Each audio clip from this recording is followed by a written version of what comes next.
Call to order the city of Seaside City Council and the successor agency to the redevelopment agency. It's a regular meeting here in the council's chamber, 5 p.m. Thursday, November 21st, 2024.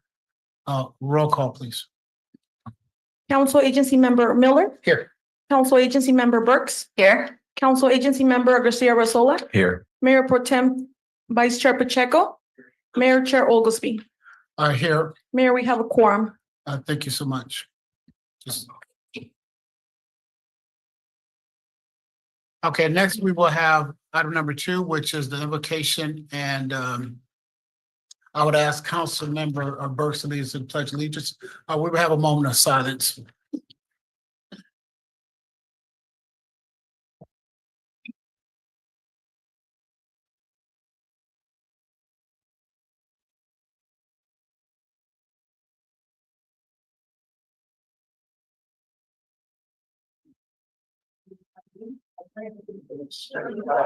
And of the United States of America, and to the republic for which it stands, one nation, under God, indivisible, with liberty and justice for all. Next, we have item number 4, the review of the agenda. City Manager, do you have any additions or deletions from the agenda? Staff has one deletion, Mayor. Okay. We'd like to delete 8H, and we'll bring that back, we believe, at the December 5th meeting. Okay, 8H has been pulled off the consent agenda. Next, we go to public comment. Members of the public wishing to address the city council on matters underneath the jurisdiction of the city of Seaside may do so for up to 3 minutes. If there are comment on items that are on the agenda, we ask that you wait till the agenda item is called. You have 3 minutes during that time. For the benefit of the public, please state your name. Members of the public in the chamber, please approach the podium. Members of the public on Zoom wishing to make public comment, please use the raise your hand feature or dial *9 if you're calling from a phone. Good evening, Mr. Mayor, members of the council. Hey, Mr. Malin, it's good to see you there. Oh, I am Annalisa Mitchell. I'm Laura James. And I have a question. We know, as being one of the founders of the Stars, of the Seaside Stars, how that came about is that I just believe that we as individuals in this season of harvest and gratitude, that we should give each other our flowers while we live. We have a responsibility to really celebrate one another. So I'm going to ask the members in the chamber to help me celebrate our mayor and sing happy birthday. So this is within my 3 minutes. So happy birthday to you. Happy birthday to you. Happy birthday, Mr. Mayor. Happy birthday to you. Happy birthday to you. Happy birthday to you. Happy birthday. Happy birthday to you. Wow. You guys still got a minute and a half. Okay, thank you so much. Public comment remains open.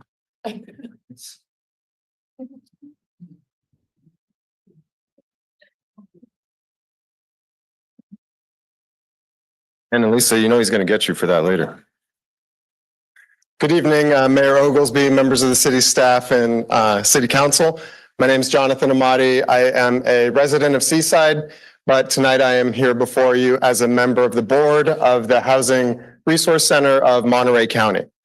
The mission of the Housing Resource Center of Monterey County is to provide a continuum of housing resources for homeless prevention and affordable housing opportunities. HRC focuses and fosters community stability, stronger communities, and personal economic empowerment through education, advocacy, counseling, and services. This agency has been a staple in our community since the early 1980s. The name may have changed, but the mission remained the same. We've been advocating for affordable and attainable housing for all who need or request it. We recognize that each community member may be at different phases in housing. Some are homeless and need a place to rent. Some are at risk of becoming homeless, and some are renters who are looking to become first-time buyers, and we support all of the clients similarly. I'm here tonight to make you aware of a couple of events, upcoming events that we're organizing. On December 3rd from 4 to 5 p.m.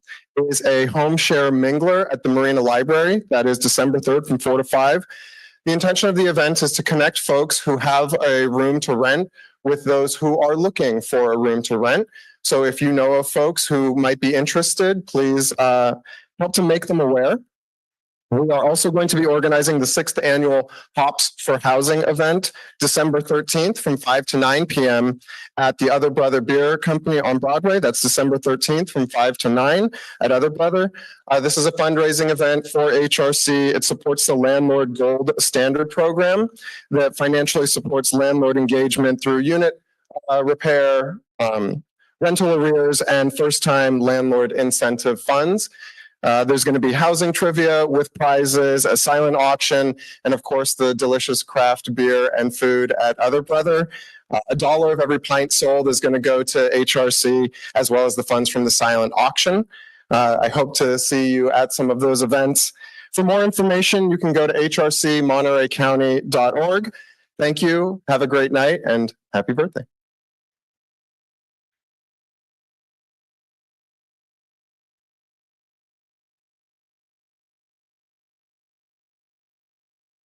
Alvin Edwards, happy birthday, Mayor. I won't take too much time today.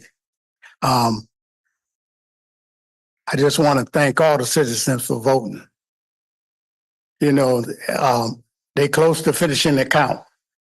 So jumping up here a couple of weeks ago and saying something and something that already flipped will be a little bit embarrassing, but I know things are a lot about to be sold up.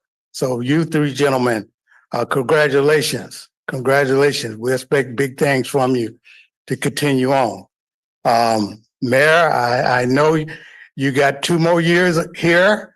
I'm looking forward for you to run for your 4-year seat if we can take you. So that's one thing I'm glad the voters voted for, that got passed, because it makes no sense that he runs every 2 years and you sitting up there for a straight 4 years. So we rectified that. So I hope we all hang around for that. That'll be a big election and a lot of things going to come out of that one. Next thing, the ballot measures that you put up. That one for the mayor and the other one was for the fireworks. Hey, I looked at that a couple of days and was going one way. And then I looked at it a couple of back days and then it flipped. We still allowing fireworks in the city of Seaside? Okay, fine. But we know that you got to, illegal fireworks would not be tolerated. You in it? Because it takes a lot from the citizens to get that one passed.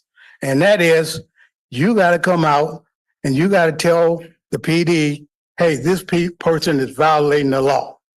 So until that happened, we voted. The people spoke. So we have fireworks, not illegal ones, but we have safe and sane. We got curfews on that. So somebody out there violating the law and you don't turn them in, you ask for it. Okay, I told you before last time I spoke up here, elections have consequences. And the people have spoke, and we can go to the state house and they're going to ask you, did you have an election on this? And you're going to say, yes. How did it come out? Well, it didn't come out my way. Well, I'm sorry, I can't help you. So on that issue. And another reason I came down here, I want to thank our fire chief. She invited me to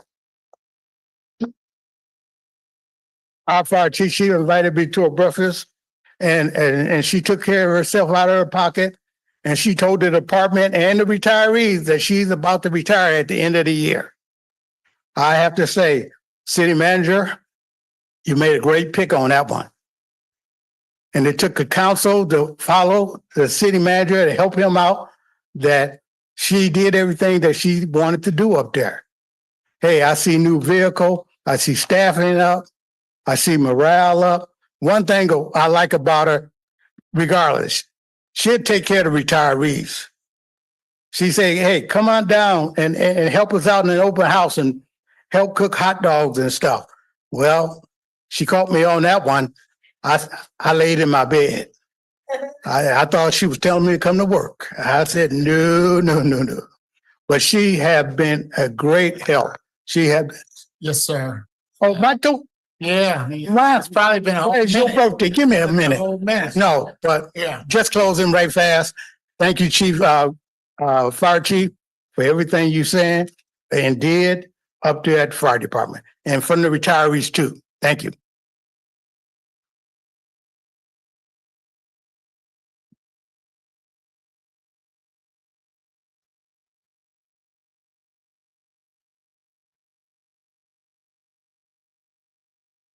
Public comment remains open. Anybody on Zoom? There is, Mayor.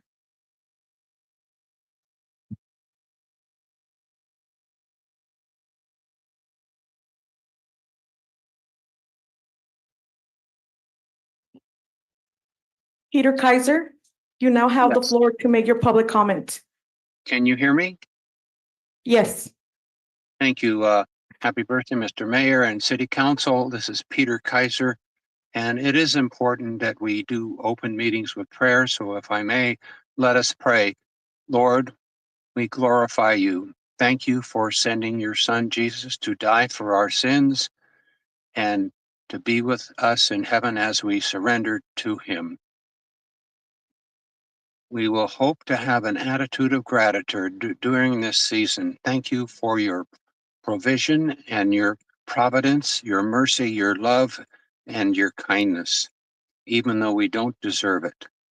May God be with this city council as it does your will and follows the Bible and the original intent of the Constitution of the United States.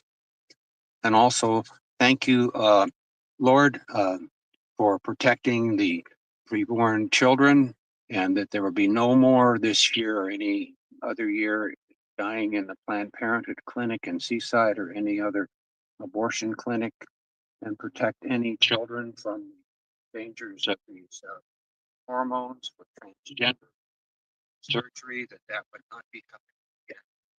Jesus. Also,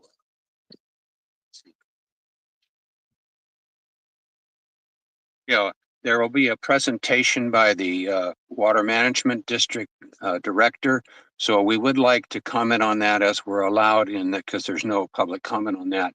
So we want to make sure that that board does not use eminent domain inappropriately against Cal-Am. Just make an offer, and if they refuse the offer, this is a capitalist country, not something else. So, and also please take the mud out of Los Padres. We need to have, about 3/4 of that water coming to us. So get the mud out of Los Padres Dam, and also return the gray water to the citizens' houses so they can use it for landscaping, and that would help reduce the use of water, as potable water use is only about 10%. And also, please, in Seaside and some of these marijuana clinics, please do not have any more than 4% THC they sell, because it can be very addictive. God bless you and keep you. Jesus help.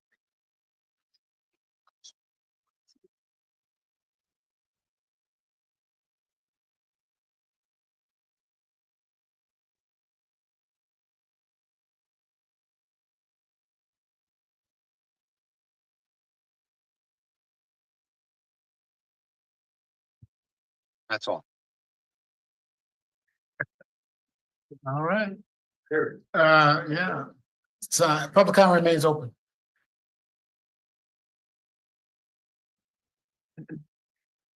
Hi, Council Mayor Linda Cunningham, member of the Homeless Commission, but here speaking as a Seaside resident who is seeing construction signs everywhere, road construction off of Nocho.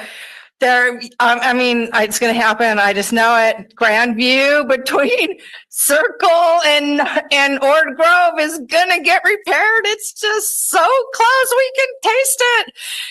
And then Fremont, did you see this? Look, I mean, it's still under construction and it still looks better. Sidewalk all the way on Del Monte. I mean, how old is that? How old is that? 70 years old? We didn't have a sidewalk. We got a sidewalk.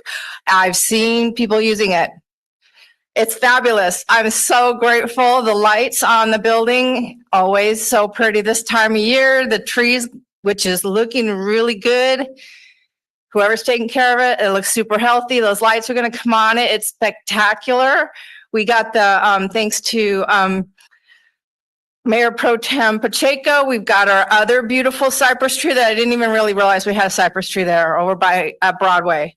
Now we have this beautiful, it looks healthier. I'm just so grateful. You guys are doing such a great job. And thank you very much. Seaside's just looking better and better. Your investments paying off. Thank you very much. Thank you for all you guys do. Thank you.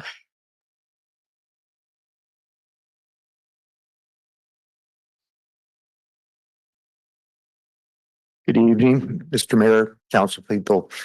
I'm Ray Reardon, Seaside resident and on NIC, but just here as a private person. I was in Chase Bank today and I heard a couple talking about our palm trees on Fremont. And they were raving about it and so happy. And so I said, why don't you come to city council and say something? And they turned around to me and said, why don't you do that? So that's why I'm up here. I am being their spokesperson tonight. I hope they're watching Zoom at least. But anyway, it is great to see. It is great that you guys doing this. It is good to see things happening. Good points. It really is. And you know what? The people notices this. They really do. And just want to say thank you. And for those two people to make me get up here, which I usually don't get up here. You know that, right? But I'm just kidding. But anyway, thank you very much and keep it up.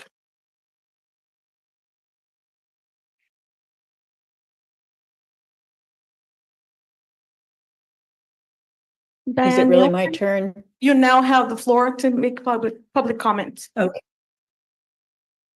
Okay, thank you very much. Good evening, City Council. Diane Nielsen here, Seaside resident.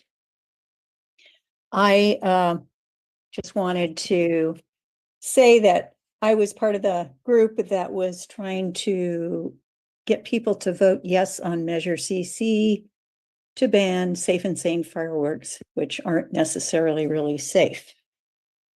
But the fireworks manufacturers have a lot more clout than we do. And it didn't pass. It looked like it was going to in the beginning, and then it flipped. And one of the things we wanted to do, if it had passed, is to help the nonprofits pivot to ways to make money that are more less disruptive and destructive to our environment and our neighborhoods. But it's easy money for them, and I understand that, you know, it's like a week's worth of selling fireworks and they've made their money for the year. It could have been a good start to let our citizens know how much we care for the safety and the environment, the wildlife, the people with PST, people with disabilities that can't tolerate the smoke, the noise, the lights of fireworks. And it could have been a good start, and I'm not giving up. I'm hoping that if we have enough energy, that we can maybe talk to the Sacramento about getting the state to ban safe and sane fireworks. They are a thing of the past, like smoking in buildings and at workplaces. We know that's no good anymore, so that went away. This is one of those things that is kind of in that category. And I'm hoping that our city leaders, you city council, will come up with a plan for our 4th of July in 2025 and have a drone show for the citizens. You know, a light drone show. I heard the other drone show for the birthday of the city went really well. I think it would be a wonderful thing to have in our city. And thank you for listening to my thoughts, and that is all.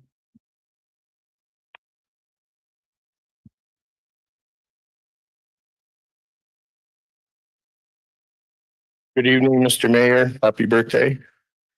Members of the council, city attorney, city manager. The previous speaker reminded me that at our Parks and Rec Commission meeting the other night, she announced that she is going to no longer be on our commission at beginning 2025. So the end of this year is her last, and we've already lost a commissioner previously who's on another commission, that's great. But now our commission is down a couple of spots, and I do know that we have an application that's been submitted, so I hope that will be considered to be the person as I believe would be an asset to our commission, and we're sorely in need of more fresh ideas and stuff. So thank you, and congratulations on all of you that were reelected. Appreciate you. Thank you.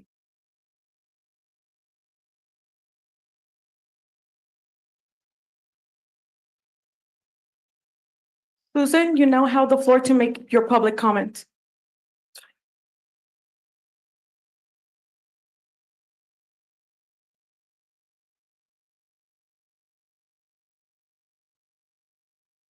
Susan, you now have the floor to make your public comment. Sorry, I didn't unmute. Good evening, and thank you for letting me speak. Happy birthday, Mayor, and congratulations to all three of you who won your elections. I'm very happy to see a continuation of the efforts you're going to be making, and happy to welcome you back to the council. I just wanted to bring up the fire chief. She has been a wonderful person. Chief Gutierrez has raised the morale of the fire department. She improved the building and equipment. She has had true leadership ability and commitment to this city. Her work during the COVID pandemic was absolutely incredible. I watched her make reports. I saw what she was doing. She was everywhere, monitoring, encouraging, and helping this community survive that pandemic. So I really want to give big kudos to her. I know she's close to retiring, and I'm sure you will have a special opportunity to recognize her work. Regarding the water issue, I want to just clear it up to say that gray water systems are welcome. People can put in a gray water system and actually get a rebate from the Monterey Peninsula Water District. So no one is taking away anyone's gray water if they want to use it for their gardens. It's actually encouraged. And I also just want to mention that the Measure J, which has instituted a mandate to buy out CalAm and do eminent domain, was not a decision by the Monterey Peninsula Water District. It was a decision by the voters of this district. They are fed up. They don't want CalAm. We are moving to get rid of CalAm, and it's because we have the highest water charges in the country. 88% of most of water are public agencies in this country. It is the only way to go. It is not appropriate to have this giant corporation which acts as far as I'm concerned, a bully. They do not do what they promise they are going to do. They drag their feet on repairs. There is not a good situation with CalAm. So I totally support the eminent domain, and people need to understand what the rates Cal-Am charges due to the lower middle class. It is a huge burden to pay the high rates for water in this district under Cal-Am. Anyway, thank you so much for all the work you're doing to improve our city, and I look forward to your continued work. Thank you very much.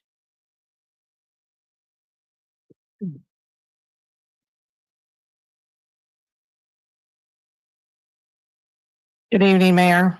Happy birthday. I wasn't going to speak on this, but something told me I need to. When the CC came up on the ballot, we all had agreed that whatever side won, that would be the end of it.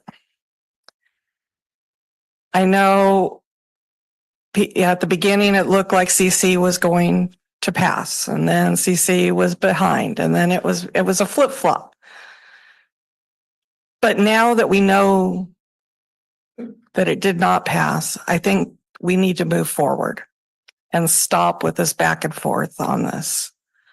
Yes, people need to be more active, turning in people that are putting on the illegals. But I think one of the reasons why it passed was because of the nonprofits that it was defeated. I mean, the firework companies spent so much money on doing commercials on TV that kept saying that if the nonprofits didn't have firework sales, they weren't going to be able to continue to do what they do. I was a person that was selling fireworks years ago, and I can tell you that the nonprofits, they don't make that much on those fireworks. For them to say that they make in a week or 10 days for the whole year, I don't know how that's possible. Because when we were selling fireworks for the Parade of Champions, we were making maybe 30%. It's the firework companies that are making this money. So I do think that we need to find another way for the nonprofits to earn their money and not have to sell the fireworks. Maybe that's a way of eliminating the safe and sane eventually. But I don't think that they need to be reliant just on fireworks sales. I think we as a city need to come up with another way for them to earn their money. But like I said before too, CC did not pass. The people have spoken, and I think we need to move on and not go back and forth with this situation. We're not going to Sacramento. I don't expect the council nor our mayor to go to Sacramento and fight for this.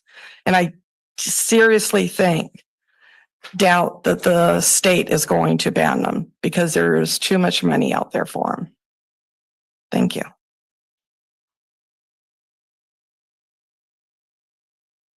Good evening, Mayor, City Council. Congratulations on all of you that have won re-election. My name is Regina Mason, and I feel compelled to speak on this fireworks issue. The voters have spoken, and the nonprofits are able to now continue to. It's not just about selling fireworks. It's about marketing the good work that's going on by various and sundry nonprofits that are providing vital services. It's like without nonprofits, the world would not be able to provide vital resources to underserved, unserved, and inappropriately served individuals from various communities. And so the fireworks sales is not only about money, it is about making sure that the public knows what services are available to the citizenry of our community. So basically, as far as I'm concerned, the people have spoken, the voters have now championed the initiative, and so I will leave it at that. Thank you.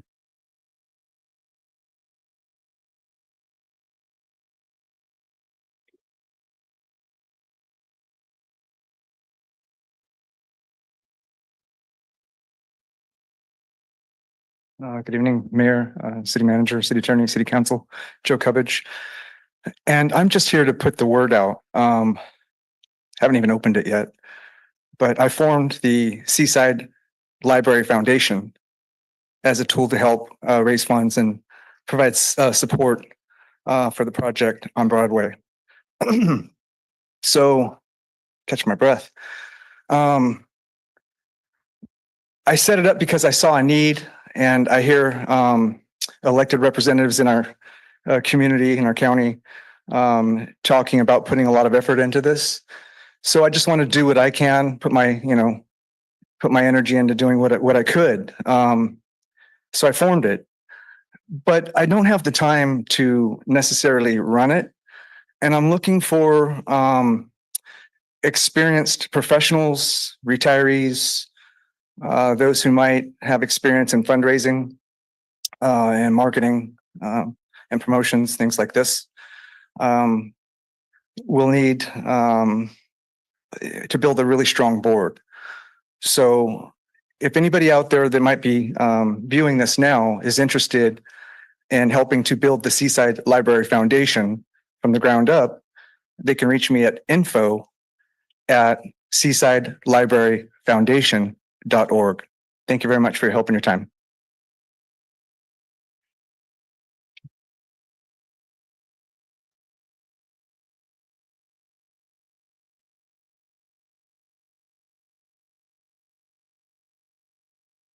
Mayor, there are currently no more hands raised on Zoom for public comment. Thank you so much. Public comment is closed. City Manager, did you hear any issues, questions or concerns you can answer at this time? I did not hear any questions that staff could be responsive to.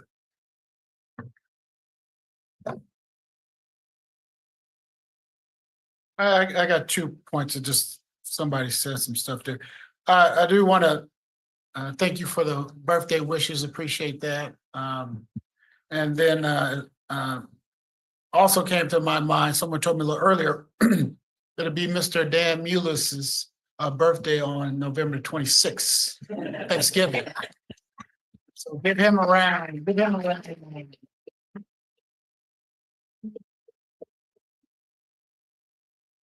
I am working with the city clerk about the boards and commissions, filling those positions, and we will be coming to the council to make some adjustments to the boards and commissions surrounding the total numbers, so we can have it'll be easier to meet quorum and people can get some work done. That's a problem we've been having for about a year now with many of them. Next, we'll go to item number 6, which is public agency communications. Do we have any, Director Edwards, did you want to take 3 more minutes? No, Mayor, I want to yield my time to the general. No, he's gonna get his own time. Yeah, he has time for presentation, so I didn't know if you wanted to say something before. You can come with him with the presentation too. All right. Well, thank you. So you want to wait? Just, yeah. You know, I take as much. Yeah, I see. Thank you. All right. Next we'll go to item number 7, which is, next we're gonna have item 6A, Seaside news broadcasts of all the wonderful things happening in Seaside.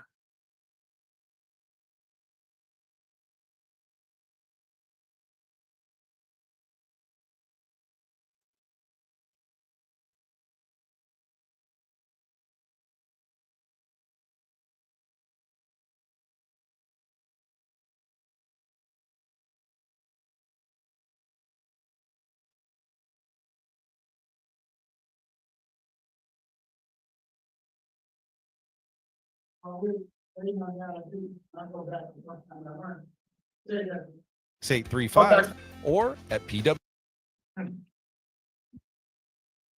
Just hold it for a second. I want to go back real quick. I want to say that the council is concentrating on our roads and sidewalks, things of that nature. So all the stuff that you guys see, I want to make sure that the council is given due credit for that, because that's what being focused on that is turning into. And then the last thing is I want to thank those that just came up to say thank yous. We really appreciate the thank you. So thank you for your thank yous. It's important. All right. We're ready.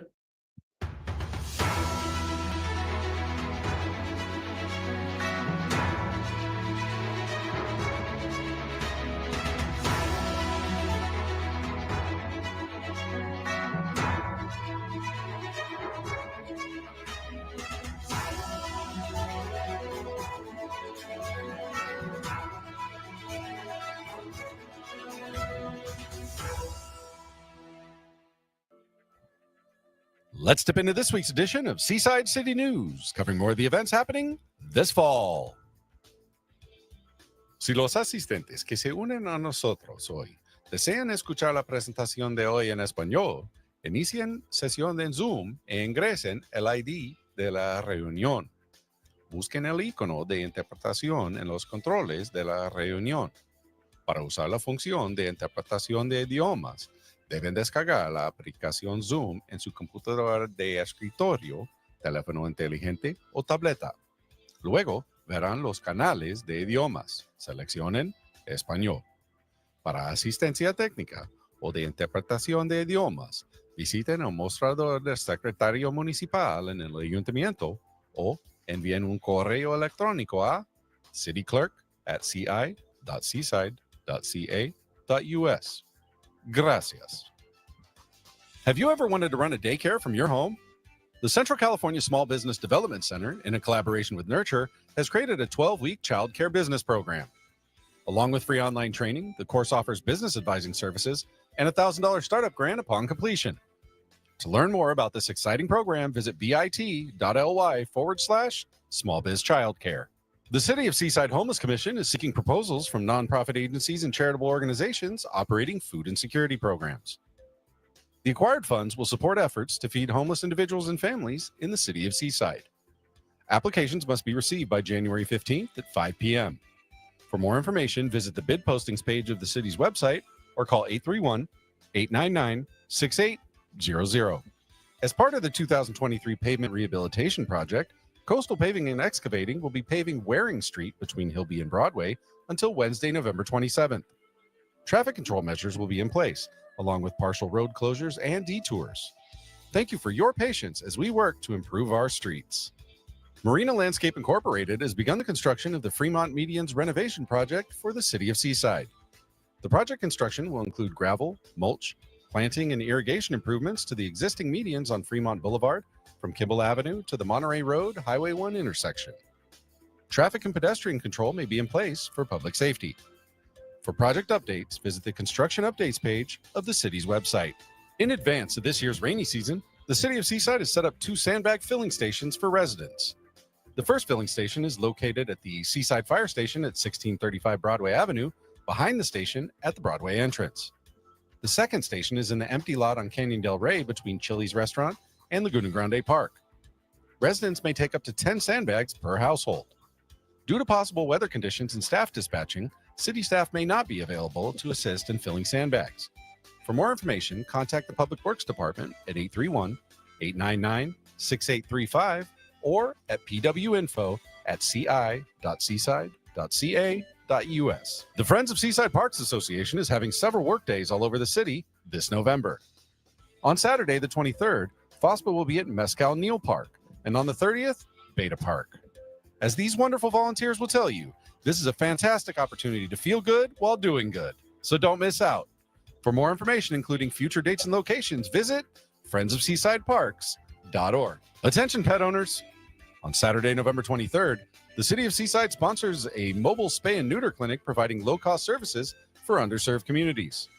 This is an appointment-only event, so call or text 925-967-1001 or visit snipbus.org for more information. All right, City of Seaside, quick secret to share. On Saturday, December 14th, Santa, yes, that Santa, will be at the Oldmeyer Center for Cereal with Santa.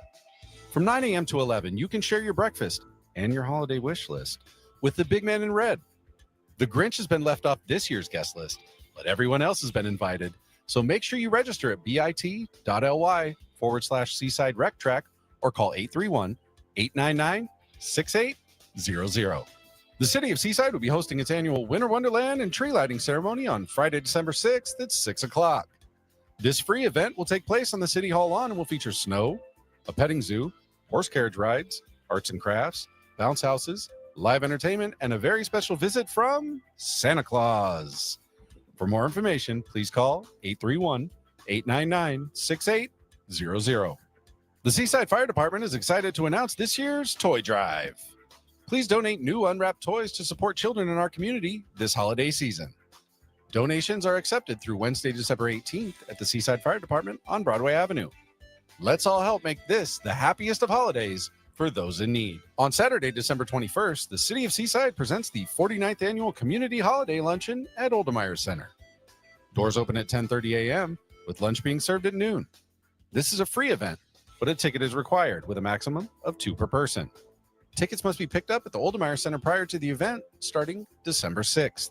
For more information, call 831-899-6800. Para ver las noticias de esta semana en inglés o español, visite youtube.com/C/City of Seaside, California. We appreciate you tuning in to Seaside City News, where we work to include, innovate, and inspire. We'll be back with more exciting events to share on December 5th. Until then, be safe, live fully, and enjoy all our city has to offer. Thank you, Seaside.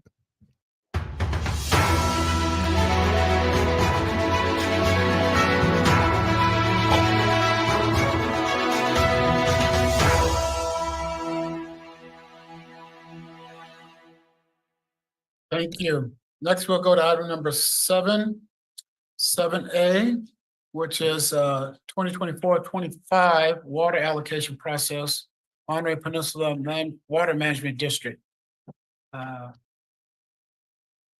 Mr. City Manager. Thank you. We have General Manager of the district here to deliver a presentation.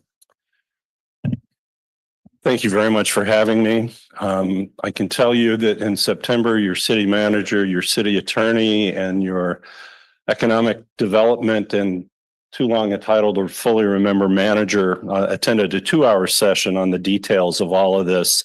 I've tried to distill it down to about 15 to 20 minutes, but it sometimes can get a little weighty.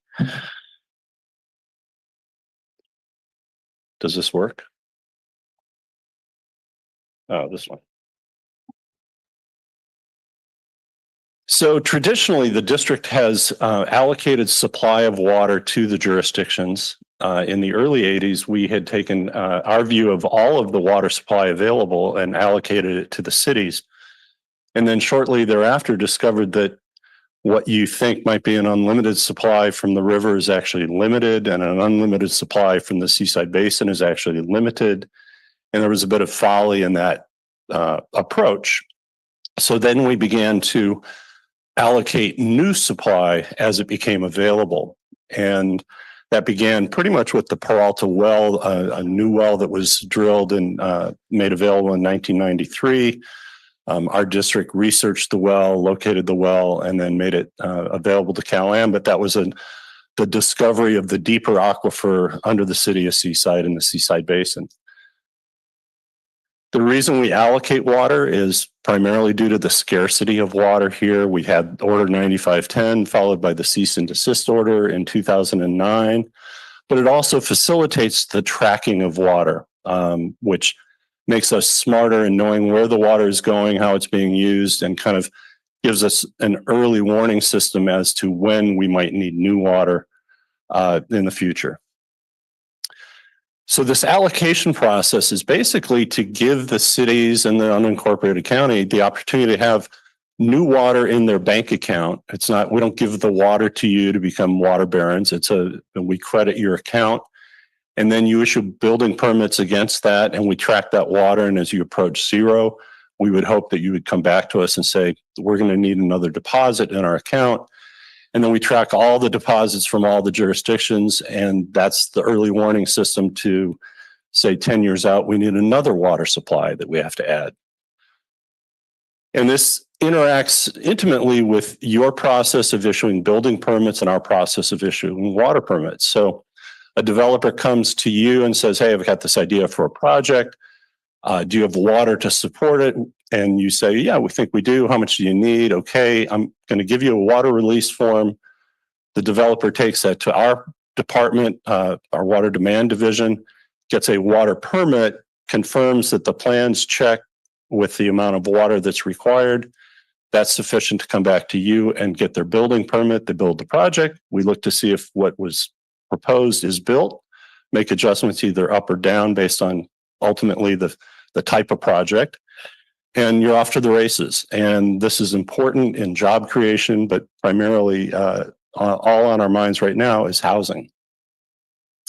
So what brings us to this event today? And it's the prospect of the Pure Water Monterey expansion project coming online in about 10 to 11 months. It's under construction, and it's bringing the community a new 2,250 acre feet of water. For those who don't know, it's football season. An acre foot is a football field with a foot of water on it.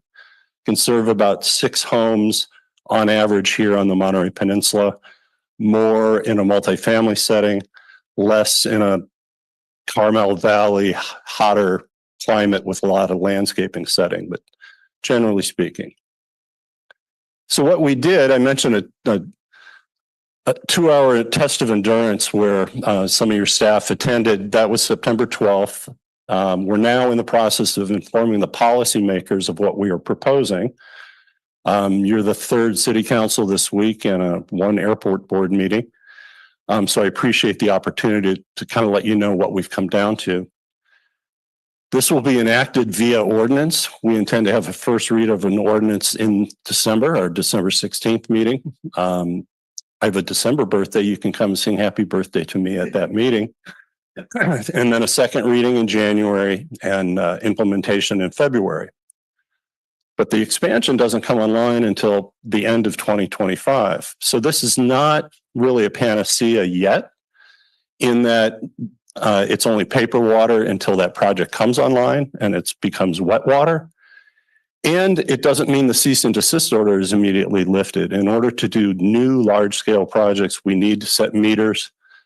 So once this effort is done after the first of the year, we turn our attention to the State Water Board and begin the process of giving them a head start on trying to lift the cease and desist order because of the water that's in this expansion project. So the starting point is how much water is there to allocate? And this is just as simple as can be, a list of all the available water supplies and how much water on an annual basis those individual supplies can achieve, with a total of 12,116 acre feet, give or take. There are 2 projects in there that we dispute Cal-Am's view of how much water can be yielded from those projects. And that would be the Aquifer Storage and Recovery Project, but we believe they've ignored the storage component in there. We have 59 years worth of data that builds to this 1,210 number. And then in Pure Water Monterey expansion, they have provided testimony that says, oh, it's not going to be as available as you think during drought. We tend to trust the owner, operator, and the keeper of all the data, Monterey One Water, a little bit more than a third party who doesn't actually have involvement in the project. So we're highly confident on these numbers and the yield of a little over 12,000 acre feet of available supply. So then we need to compare that to demand. The demand forecasting is relatively straightforward, simple questions. How much do I use today? How fast will we be growing? And then if we grow at a certain rate over the period of time we're interested in, that defines how much water you need for that period. In our case, it's a 25-year period. So the first question, how much do we use today? This is a 20-year look at water demand. It has been in decline. And for the last 10 approximately years, it's been between 10,000 acre feet and 9,000 acre feet per year of demand for customers. I can tell you that our most recent water year ended September 30th, and it actually went below the 9,000 line for the first time since 1957. So we're now, as a community, using 1957 water with a population that's increased. We looked at a 3-year, a 5-year, and a 10-year average, and we landed on the 5-year average. So that's 9,557. And you can imagine where I'm going. If you got 12,116 available and you only use about 9,557, 557. The rest would be water that could be used going forward. We also know how much people use. This is a pie chart representation of the use of that 9,557 acre feet. We're about 2/3 residential on the peninsula and 1/3 commercial. And it makes sense as you look at it. You can see on the residential side, you see Delray Oaks slice, they're a residential community.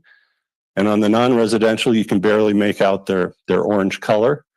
And the vice versa, on the non-residential, you can see the purple Sand City slice, but you can barely make them out on the residential pie.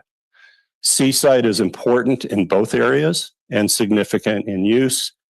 But obviously on non-residential, it's the city of Monterey who's kind of the big dog because of the size of their downtown and the hospitality industry there. So when we say how much is in excess, I kind of signaled that we look at total available minus the current demand, and that would be 2,559 acre feet. But we don't want to put all of that water out there. There's some contingencies. It's a little early in the process, so storage hasn't been built up. We do have over 5,000 acre feet in storage in the ground right now, but as we get started on the new supply, let's see how Pure Water Monterey really works. Does it meet the goals and so forth? So we kind of want to hold back 1,000 acre feet. So in our minds, we have a net available of just over 1,500 acre feet. So how much do the jurisdictions need? You can talk to any jurisdiction and they'll say, we need it all. We need it today. We have such unmet needs, but we need to rely on some data. And of course, our answers are only going to be as good as that data.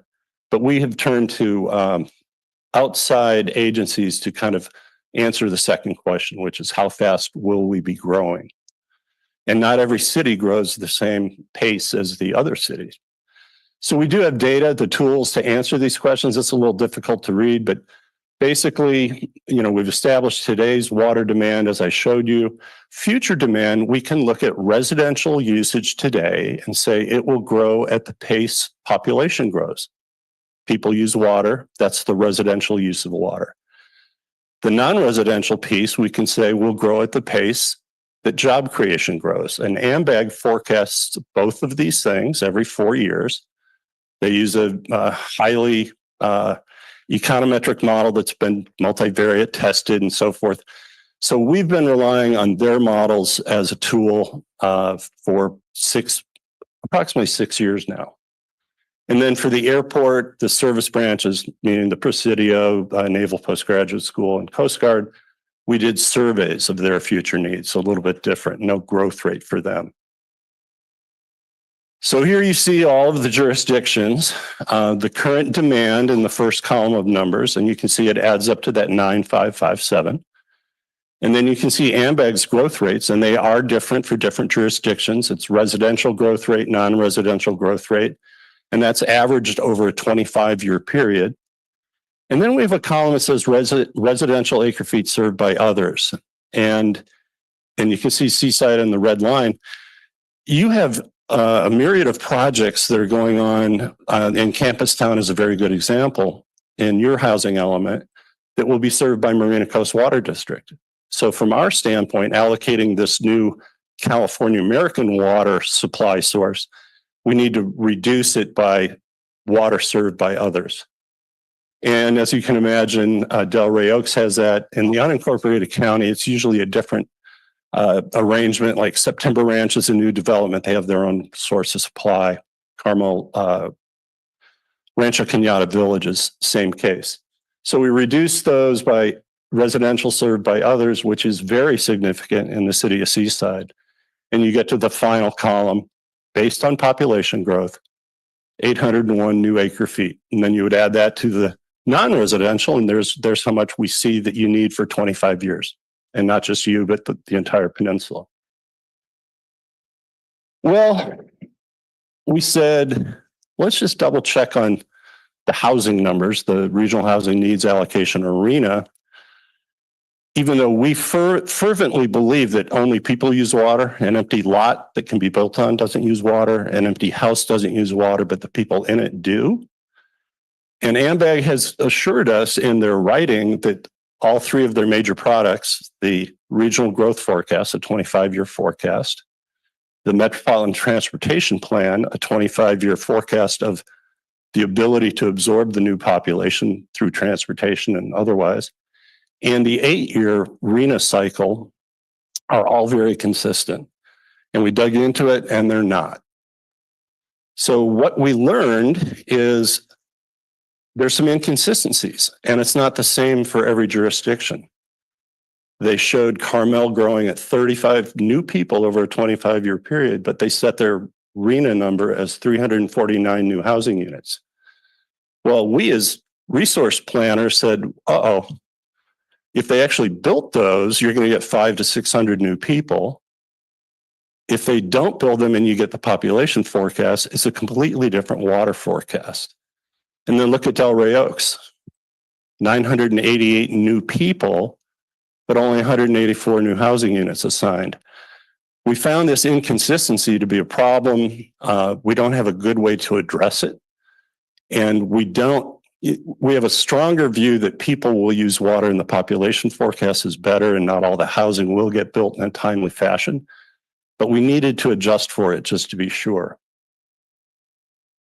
So what we did is we said, all right, let's assume a variety of housing stock, multifamily, single bedroom, double bedroom, triple bedroom, 2-bath, 3-bath, for the categories in the RENA forecast, very low income, moderate, above moderate.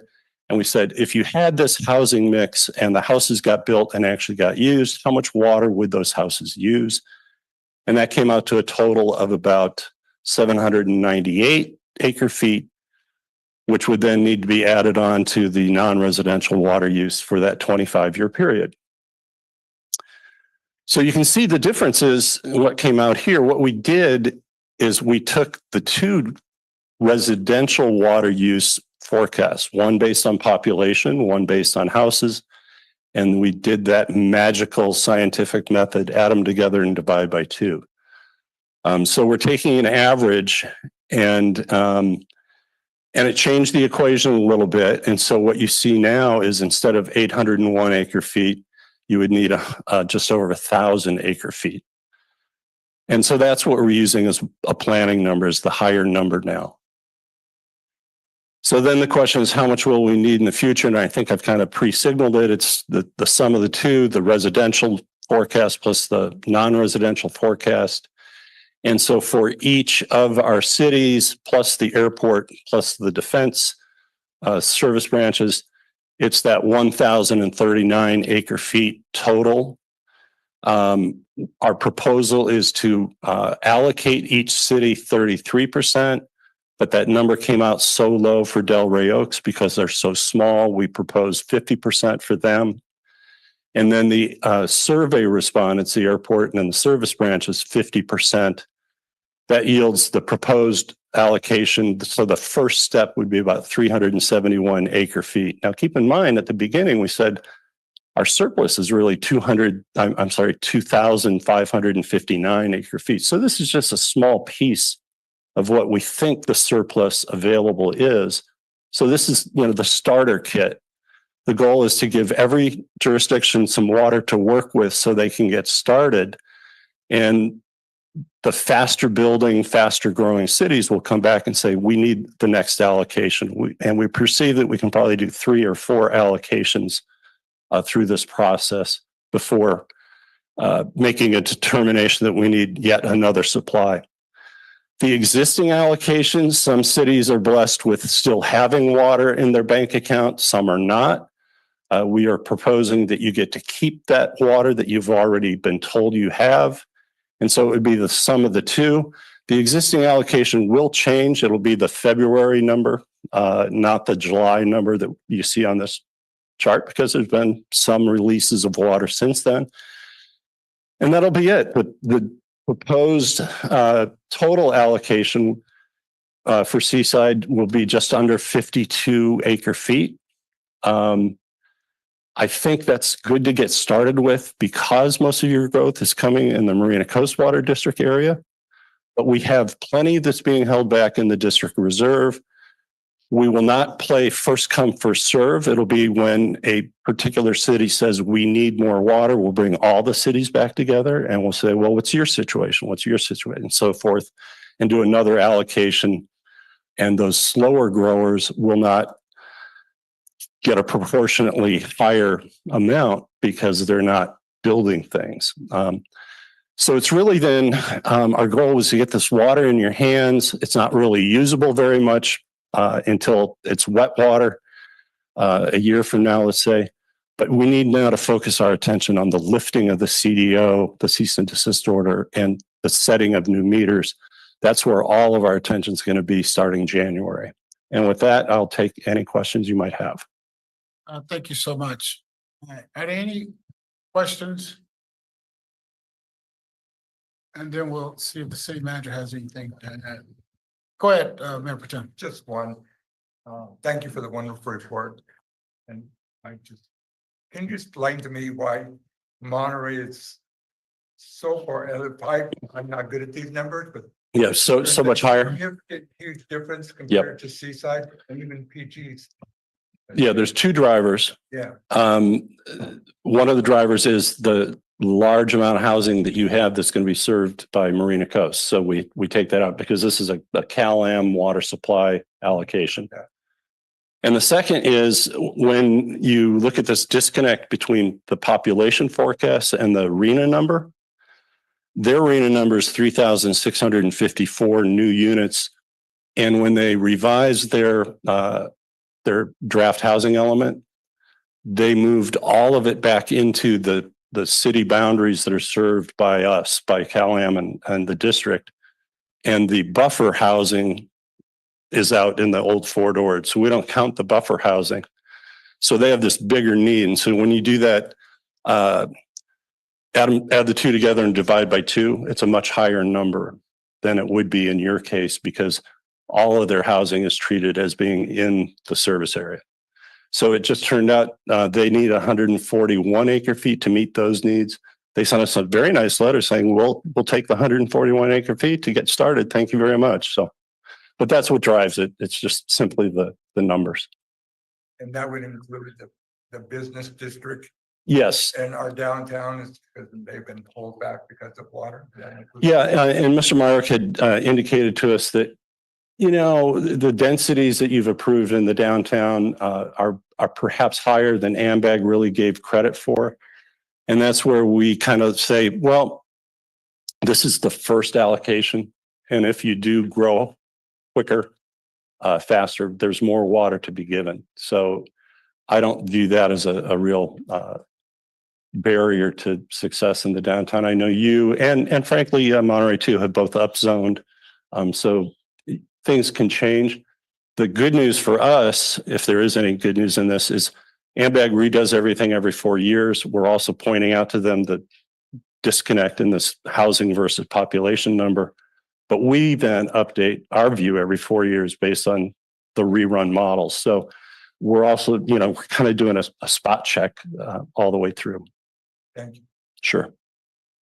Anyone else? Councilmember Miller. Thank you. Rosa, there was a slide with the distinction between job growth and housing from AMBAG. Yeah, that last one. Oh, just this discussion here or the I'm numbers? lucky enough to serve on AMBAG. I'm Yeah. a representative for AMBAG and I really do stick by their numbers. We vet those numbers and the discussion every month on those. We have a lengthy discussion about the process in which the numbers, and it seems to me that some in your slide, you talk about growth forecast of population and of the housing as one.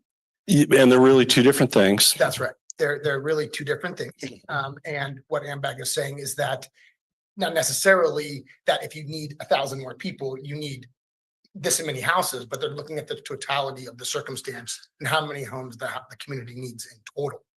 Yeah, the difficulty we have in using AMBAG data is the regional growth forecast is a 25-year growth forecast, and it's the first appendix of the Metropolitan Transportation Plan, which is a 25-year plan.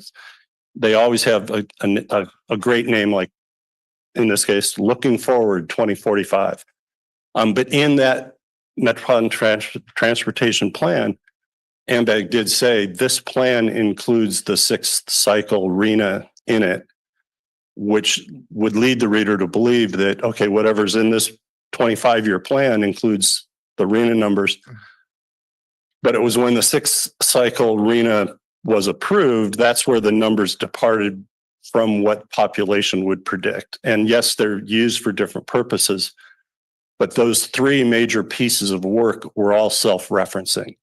And I think on a global sense, it did make sense because the total number of housing units in Monterey County in the 25-year plan did far exceed the RENA numbers. And so it's easy to say on a large scale, the 6th cycle is included in the plan. But when they pushed it down to each jurisdiction, that's where these things didn't quite line up. Right. Which may not be a problem, but it perplexes us if we're trying to allocate water for your future growth. And it's like, well, which one do we use? Right. So, in the growth forecasting, AMBAG contacted the cities, from my understanding, worked with the cities and went through a process that the cities were able to speak up. And then towards the end of your presentation, you mentioned wet water. I'm sorry, could you maybe explain that? Yeah. It's a very good question because it has different meanings to different people. But what we don't want to have happen is we say, City of Seaside, here's your new water to get started. And then you approve a variety of projects that would come online before the switch actually gets flipped. And so you're using water that hasn't yet made it to the pipes. And so one of the reasons we're putting this in your hands early is to signal to developers that there will be water. Most projects take longer than a year anyway. But we wouldn't want to see a series of a significant number of remodels and things that could get done in 2 to 3 months get approved when we know that the project itself that's delivering the water isn't there yet. So we're giving you water on paper, but it's not wet until the project is online. Yeah. Thank you for explaining that. And my last comment is I look at the numbers and, I really was hoping for more for Seaside. I mean, this is for me, it looks really low. We have big projects coming. We really need more water in the city. And for me, it just looks on the lower side. Thank you for all the comments. Anyone else? Thank you for, no one has, okay. Do you want to say anything?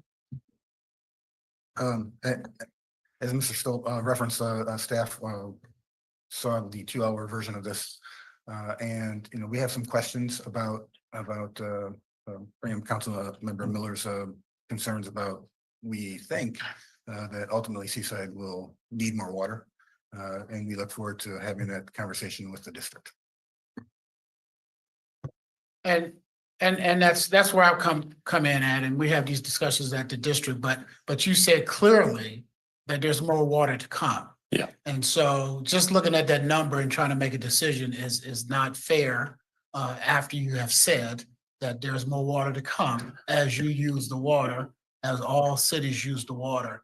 And so it's a good process. We didn't have this amount of water 24 hours ago. We got your commitment now for it. It should come online within the next year, and we will use it to plan for things in Seaside proper. And I shared with the council, I think maybe a couple of weeks ago, that the best use for it is not necessarily to put it all into housing besides affordable housing and workforce housing, but you need to make sure you have some for your economic development of your downtown. Yeah. And so as we use this water, we will program and we'll come to the district for what is left. I think you said there's plenty of water left. We are retaining, depending on how we want to deal with the repayment of the Seaside Basin and other things.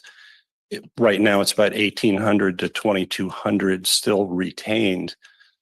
So there's actually the data shows more water than just the expansion, but we do kind of expect Seaside to be the first one to come back to us and say, well, we're ready for more. And that'll trigger everybody getting back together and doing a spot check. Our goal is to get out in the future and look backwards and see who's growing.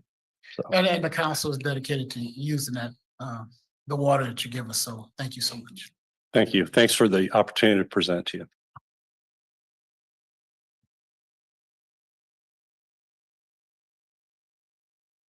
We'll keep moving. Next, we have the consent agenda, item number 8. 8A, approved minutes from November 7, 2024.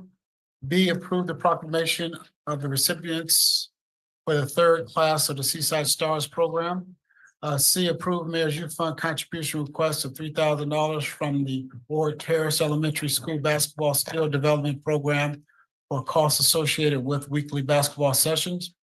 D, approve a Mayor's Youth Fund contribution request of $3,000 from the Ward Terrace Elementary School Music Program for costs associated with a trip to Great America for their 6th grade orchestra students to participate in a music in the park competition. E, approve a Mayor's Youth Fund contribution request of $3,000 from the Greater Victory Temple Church of God in Christ to help with costs associated for their holiday meal and toy giveaway. F, adopt a resolution to award a construction contract to Ben Franklin Construction Inc. for amount not to exceed $164,175 for the Seaside Fire Station beam repair project and direct the finance director to make the necessary budgetary changes. G, adopt a resolution authorizing city staff to utilize multiple annual on-call construction contracts to complete work based on competitive bid pricing schedules and direct staff to bid out general engineering and general building on-call contracts for multiple on-call contracts for 2025. Remember, item number H was pulled by staff, so that is not in the consent agenda. That is not on this agenda. I, adopt a resolution pending the scope of work for the Hillby Avenue Traffic Calming Improvement Project between the Fremont Boulevard to General Jim Moore Boulevard, approving an amendment to the professional service agreement with Parametric Inc. to prepare bid documents for the amended project scope for the amount not to exceed $16,310. J, adopt a resolution appropriating $20,200 from the Measure X fund balance to the pavement management program account to fund the program update and software annual subscription. K, adopt a resolution for the acceptance of grant funds for the Proposition 47 grant program, Safe Neighborhoods and School Act through the Board of State and Community Corrections in the amount of $6,022,619 and authorize the city manager to sign the grant agreement and make a request for a bid modification per council direction. That concludes the reading of the consent agenda. Is there any items that someone from the council would like to remove from the consent agenda? Is there any item that the public would like to remove from the consent agenda? Seeing here, no one, bringing it back to the council. What is the will? Did anybody on Zoom? See any hands up? Bring it back to the dais. What is the will of the council? Make a motion to approve the consent agenda. Has been properly moved by Mayor Pro Tem and second by Councilmember Garcia Arzola that we approve the consent agenda. Again, just to be clear, H is not on the agenda, today's agenda. Taking it out to the public. Public comment on our consent agenda is open. Members of the public in the chamber, please approach the podium. Members of the public on Zoom, please use the raise your hand feature or dial *9 if you're calling from a phone.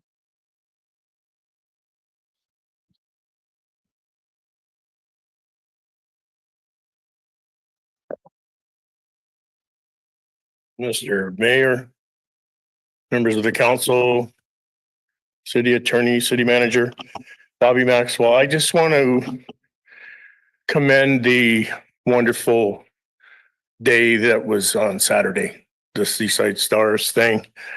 Thank you, Miss Annalisa Mitchell, for all your work on that project, and thank you, Dan Mewis and your staff. It was really a special day. It really was.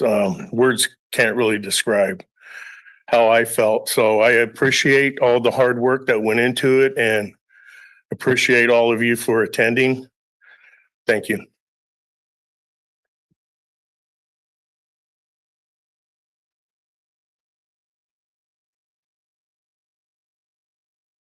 Hello, my name is Catherine Berger, and I work for Orteris Elementary. And I just wanted to say thank you to the mayor and the board for approving it for our school. Thank you.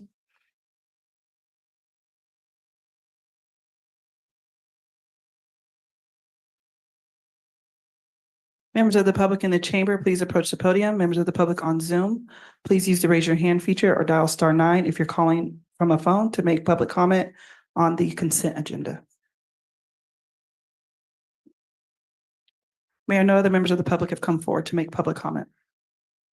Thank you. Public comment is closed. Bringing it back to Dot's other question. I got two comments. Saturday, Seaside Stars is a special day for the city of Seaside, and we really appreciate all of those that received a star.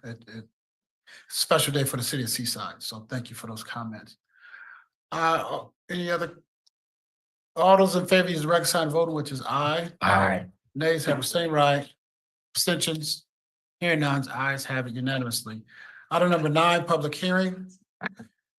9A, an ordinance to modify Title 19 of the Seaside Municipal Code, modifying the allowable number of cannabis dispensaries and making other changes to the operation and selection of cannabis dispensaries within the city of Seaside. This item is exempt from CEQA. Mr. City Manager. Thank you, Mayor. This is the second reading of this ordinance and staff has a brief presentation. Thank you, City Manager. Let me just pursuant to CEQA, section 15061 B of the CEQA guidelines. Sorry about that. Maurice, thank you, Mr. Mayor, City Manager. This is the second reading, so just to briefly touch, this ordinance would reduce the allowable number of dispensaries from 9 to 3, would require that new applications submit a community benefit program as a part of their application, and provide some clarification regarding processes for businesses performing live scans on their employees. Again, this is the second reading, so staff's recommending that the council approve the ordinance. Are there any questions? I heard some concerns that if marijuana area, dispensary A closes their business, is there a window of time, I guess, that they can transfer it? Or when does that, is there a time frame that it goes dormant? Yeah, dormant, I guess is the right word. So there's two approvals that are necessary. One is a development operating agreement. One is a use permit. Use permits stay valid, but the development and operating agreement is with the particular operator. So if the existing operator does not reach an agreement with another party to take over the business, then another business would not be able to come in and just move in. They would have to make an arrangement with the existing business, and then the council would have to approve the transfer from one business entity to another. This is it, when they're making that agreement, is it a 3-month period of time for before one goes out of business and the other one opens up? Do they have 6 months to a year before? Is there a time frame on that? It would probably be about a year. It would follow the rules of the whatever the terms of the agreement state, as well as the use permit. So there's kind of two different deadlines overlapping. So there's unfortunately not a clear, here's what it is answer. It would likely be in the 6 month to 1 year range.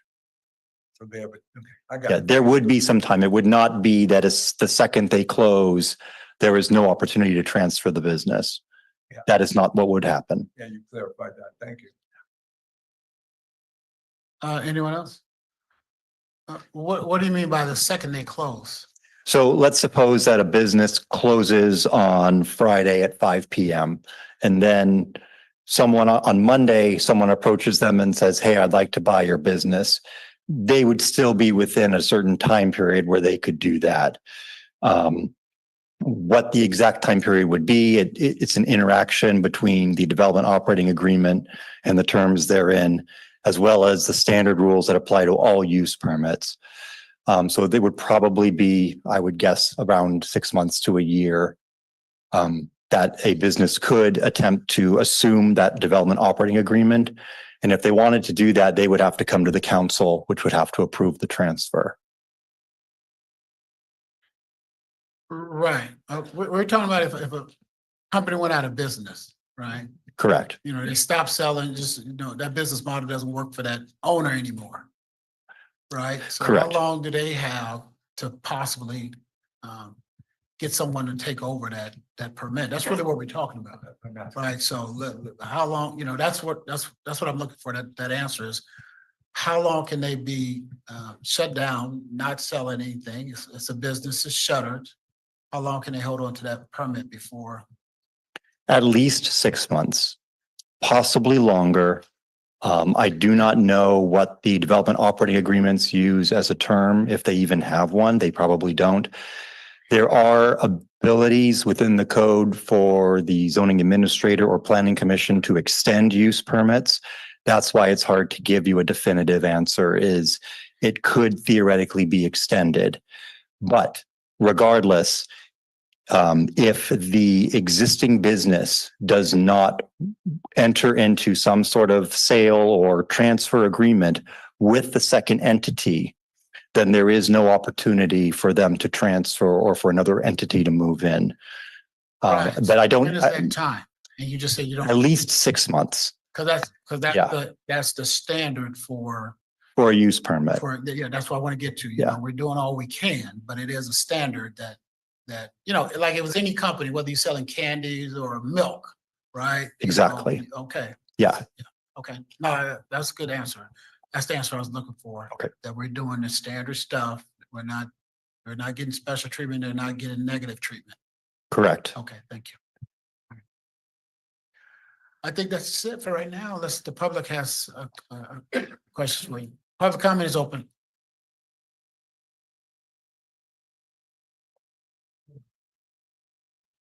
Ray Reardon, Mr. Mayor, council people. I don't understand why you are trying to get rid of the second revenue maker for Seaside. They even make more money than the car lots out here. Okay?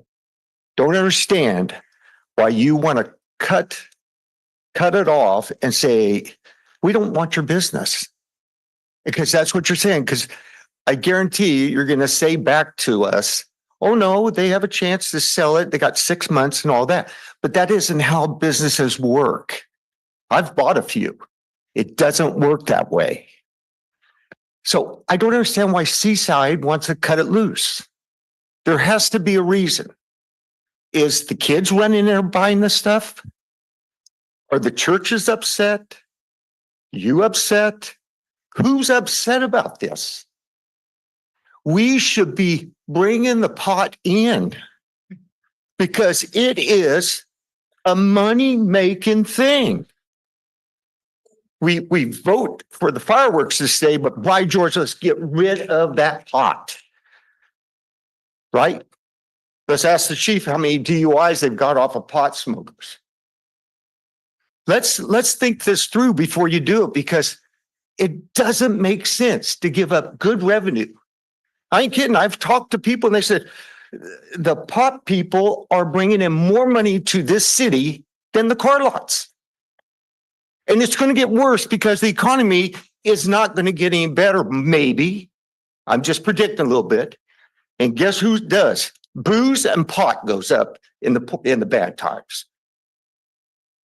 So I know you are not going to answer me back, but whoever thought of this stupid idea of doing this, please tell me. Please tell all of us.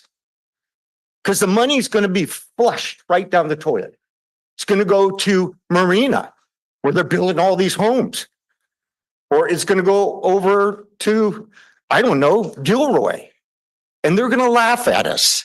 Thank you very much, Seaside, for giving up your money. Crickets? Is that what we're going to hear? Because there's a lot of us that doesn't understand it. We don't. But please tell us who brought this to the front to get rid of it. We would like to know that. I got 14 seconds. Please tell us who brought this forth to say no more pot stores. That's all I got.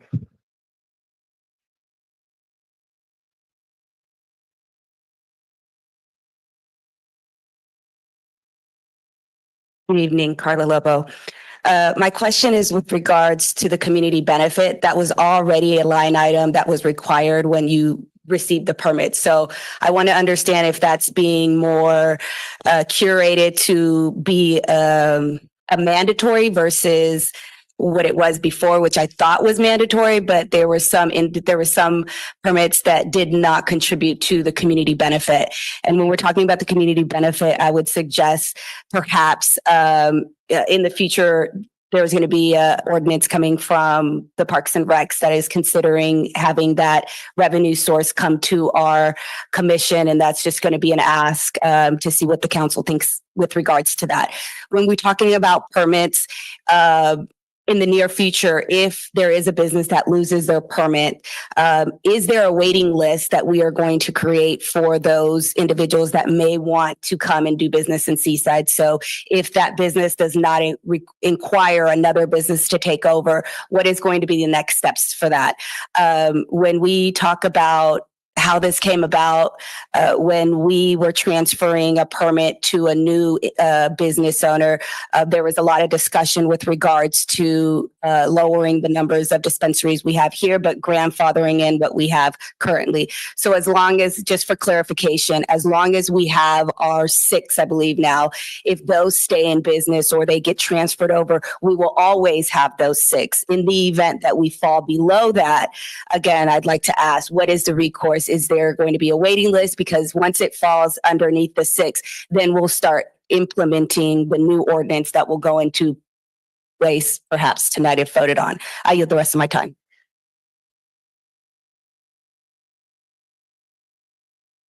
Members of the public in the chamber, please approach the podium. Members of the public on Zoom, please use the raise your hand feature or dial *9 if you're calling from a phone.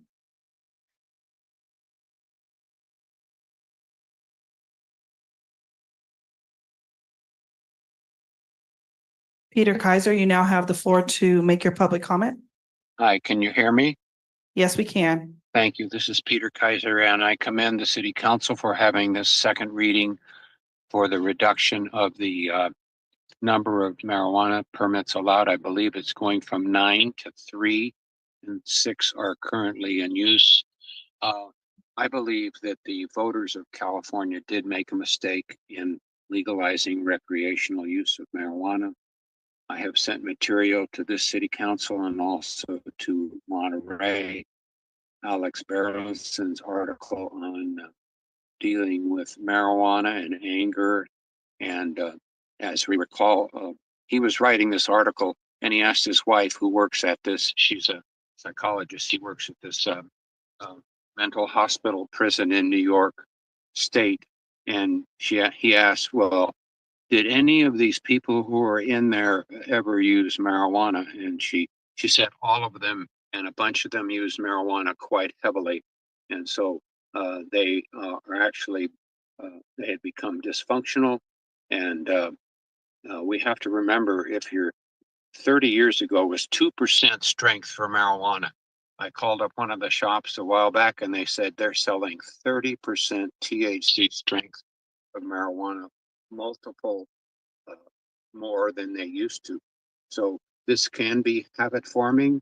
It can be a gateway drug, moving on to other drugs, and a bunch of even pastors who previously used these things they stated it is a gateway drug at hearings for the state of California on the proposal to have it made legal. So I think we need to definitely go down to 3 or even less, have none.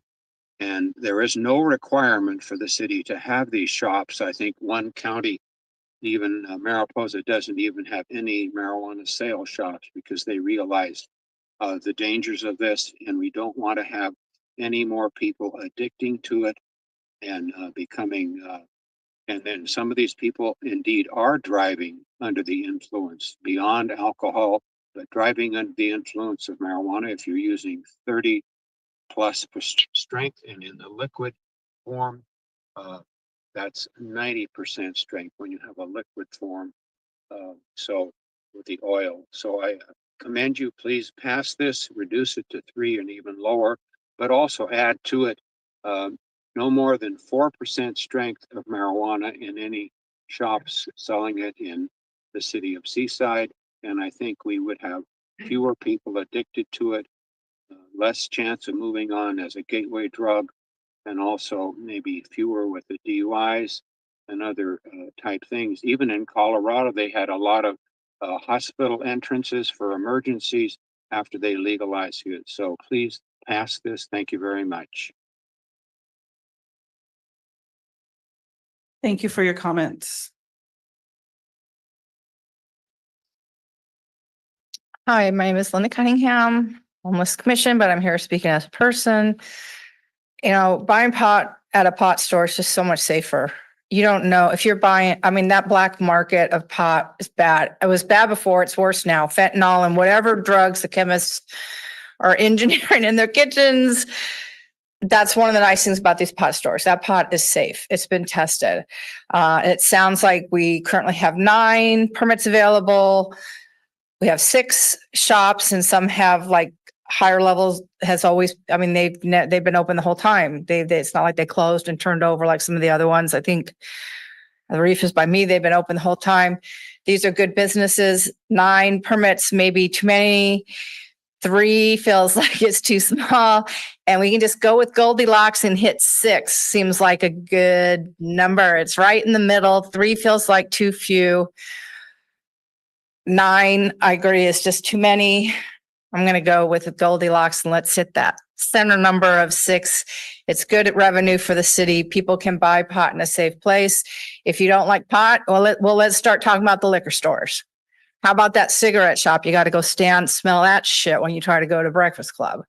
I mean, are we going to get rid of all this? You know, let's not just pick one sin because it's not your generation's sin and let all the booze go. Because I'm telling you, you take a survey of those same people, I bet a lot of them drank. And I've seen a lot of drunk people make a lot of danger, and I've seen a lot of pot smokers just sit on the couch.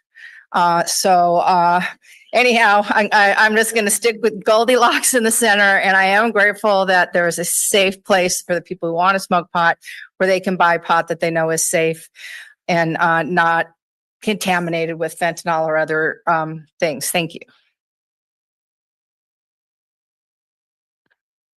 Members of the public in the chamber, please approach the podium. Members of the public on Zoom, please use the raise your hand feature or dial *9 if you're calling from a phone. Susan Scavone, you now have the floor to make your public comment. Thank you. I just want to support what Linda Cunningham just said. There's a safety issue in terms of legalized marijuana. Some of the horrendous pesticides, drugs, and other things that are on the black market and are very much an endangerment to people. And she made the point also that we have a liquor store, gosh, nearly every few blocks. And there's no control of that. And there really is no safe level of alcohol. So I think she was right to hit the Goldilocks button and not get too severe in terms of your restriction. I understand not being the pot capital of the peninsula would be an issue in terms of Seaside's, panache and reputation. But I don't know that 3 would be something you need to severely go for. And it is a good source of income for Seaside. And that was why it was originally approved when it was years ago. So your decision to make, but I just want to piggyback on her comments. Thank you. Thank you for your comments. Mayor, at this time, no other members of the public, sorry. Public comment is open, so those that want to make comments, please come on down. Mayor, city manager, city attorney, city council. This is an issue that I know, I speak from my heart, and anybody who knows me knows that. And so I'm gonna probably not be very popular here today. But I think that you should, reduce them to 3 at minimum. We're looking at a population of roughly 30,000 people in the city of Seaside. My focus is on the kids. I think about how many kids fall through the cracks because their parents are working, 2 jobs to make ends meet. And so these kids are running around and, I just,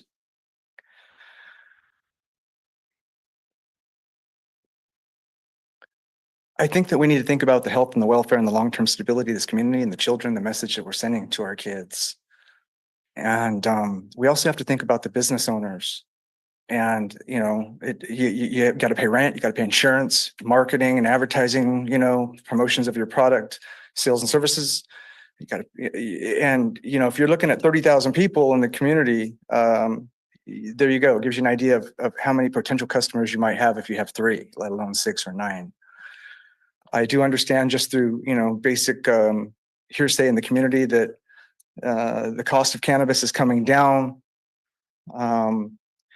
And if you're not prepared to make a decision today about all these issues, maybe you can call an expert in the community. There's a former Salinas police chief named Kelly McMillan, who after he retired, he went on to be involved in county permits and evaluations of the growing processes. And now I believe he owns a cannabis company himself.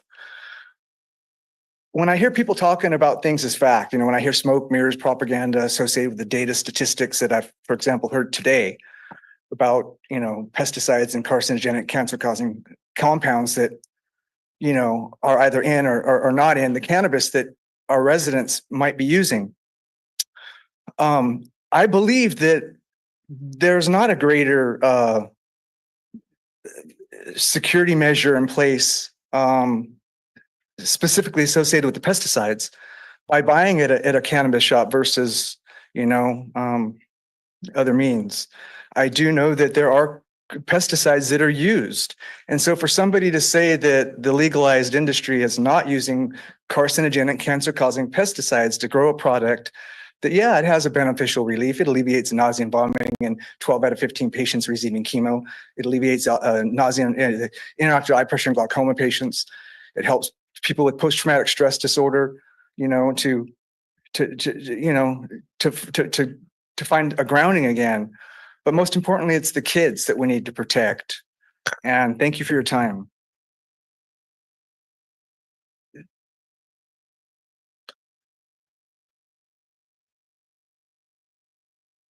Mayor, at this time, no other members of the public have come forward to make public comment on this item. Thank you so much. Public comment is closed. Bringing it back to the dais. What is the will of the council? Make a motion to support 9A. Second. It's been properly moved to adopt 9A and second. On the question, this is, it's going to be a roll call vote, but it's on the question. Yes, sir. Yeah, thank you.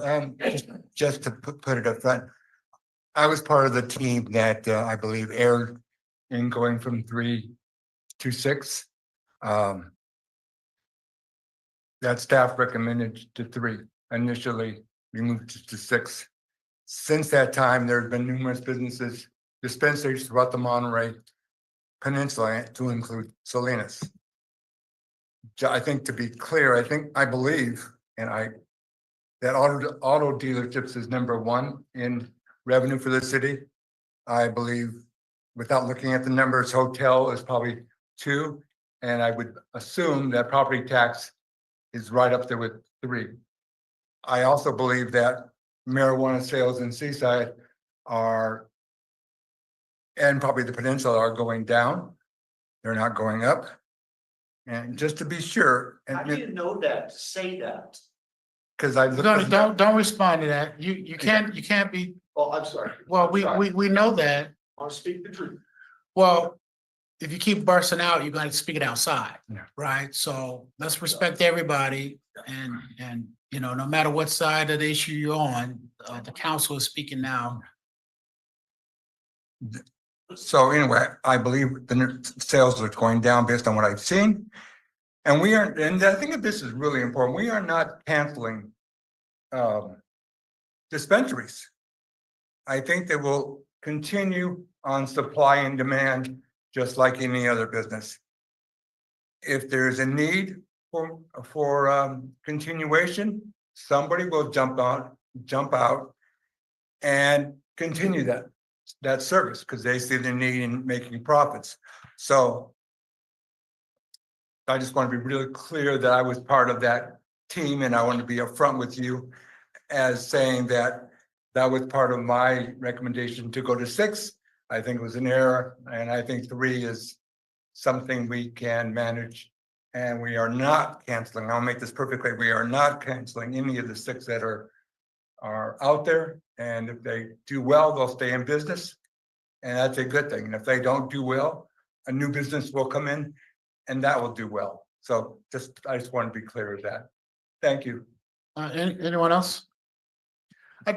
Andy, could you come back up? Mr. Myra, could you come back up for a minute? I got a couple just clarifying questions, and I'm not sure how even today we got off on this track of closing these shops down. I think there were 9 permits out there. We're calling in the 3, but it's 6 businesses out there now. Is that correct? Or 6? That is correct. Yes. Does this ordinance shut any of those down? The 6? No. They're grandfathered in. It explicitly says that it does not affect them. Yeah, well, they're grandfathered in. Correct. Right? If they go out of business, meaning no one wants to continue the business or buy their business, then they're just like any other store. Right. Then we just don't refill the slot. Right, right. And so, you know, that's the Goldilocks right there.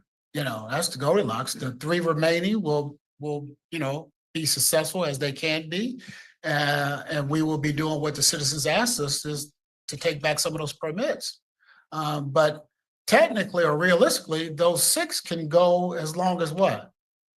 There is no time limit. Yeah. They can go forever. If they're successful. Correct. Yeah, as long as they stay in business and follow the rules. So there's argument about somehow we're hurting the 6 that we have. I'm not seeing that. Do you see that? No, I do not. Okay. All right. Thank you. That was public comment. It's probably moved and seconded. On the question, all those in favor, this is a roll call vote. Councils and Agency Member Miller. Council Agency Member Burks. Aye. Council and Agency Member Garcia Arizona. Aye. Mayor Pro Tem and Vice Chair Pacheco. Aye. Mayor and Chair Oglesby. Aye. Your motion passes unanimously. Thank you. We'll go to item number 9B. An ordinance amending Seaside Municipal Code, Chapter 6.04 and adding new section 6.04.025,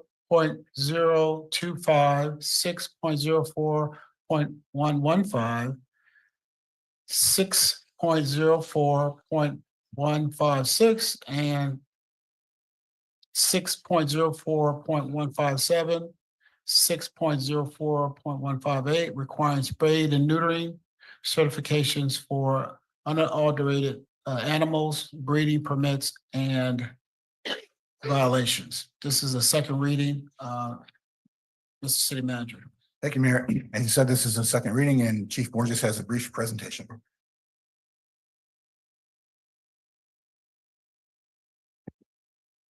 Thank you, Mayor, members of council, and members of our Seaside community. My name is Nick Borges. I'm the police chief here in Seaside. This will be the second reading. I'll do a very brief presentation from the first reading 2 weeks ago. Again, just to identify that we do have overpopulation with both cats and dogs here in Seaside. Our animal control works very, very vigorously in trying to reduce some of these things so we don't see inhumane activity, cruelty to some of these animals that don't find homes.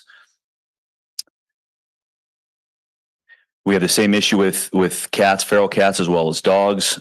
We have what's called backyard breeders. Backyard breeders are those who do not have permits. They're not adhering to any type of regulation, which this ordinance would propose for the health and safety of animals that are breeding. There are costs that we incur here at the city of Seaside out of the police department's budget. These are average numbers here, annual costs of approximately $80,000 per a cat and dog. On average, if somebody were to surrender those, the police department, the fee for us is approximately $245. And again, this ordinance we feel will help reduce some of the backyard breeders, help the way animals are treated out here on the streets, and potentially reduce some costs here for us. I want to talk a little bit about this before I close this presentation. These are the exemptions because I know there are some concerns from residents about whether or not they want to spay or neuter their animals. So here are the exemptions as outlined in the potential proposed ordinance. One is if it is a trained law enforcement dog. Two is if it has certified by a licensed veterinarian as having a health reason. If somebody's visiting here in Seaside for a period of time, they're not a resident here and they have an animal, dog or cat with them, they wouldn't have to do any of these. And also an unaltered animal certification. And that would be any reason that a vet or an owner feels that they don't need to have it. And if they do have that, then they would just have to agree that they would not breed. If they do breed, they would have to get a breeding permit. And that breeding permit would kick in a series of reasonable regulations that have to do with the health and well-being of the animals. All right. And with that, I will leave up the recommendation and we support this fully. Our animal control officer couldn't be here. And this is the recommendation is to approve this. And with that, I'll take any questions. Thank you so much. This is the second reading. Any questions? We'll go to Councilman Garcia-Rozola and then the Mayor Pro Tem. Thank you, Mayor. Thank you, Chief, for that presentation. The only question I have would be, how long can a pet be a visitor of Seaside? We haven't outlined that, but it would be something where we know they're not a resident. It could be somebody here at a hotel for a week or two, something of that nature. Gotcha. Thank you. Just really simple. Can you just verify in your report tonight and last time, this ordinance will regulate breeders at the homes, increase dog and cat safety, and potentially save the city dollars? Yes, sir. Thank you. Thank you. We'll take it out to public comment. Public comment is open. Members of the public in the chamber, please approach the podium. Members of the public on Zoom, please use the raise your hand feature or dial *9 if you're calling from your phone. Sorry. So my questions last time was regards to service animals. I know that wasn't illustrated on there. The veterinarian certificate, what does that look like? And I specifically asked because Stanford does provide service animals. I am a holder of a service animal, but we also breed the animal and train them so that we can give it back to Stanford. And it is ownership of Stanford.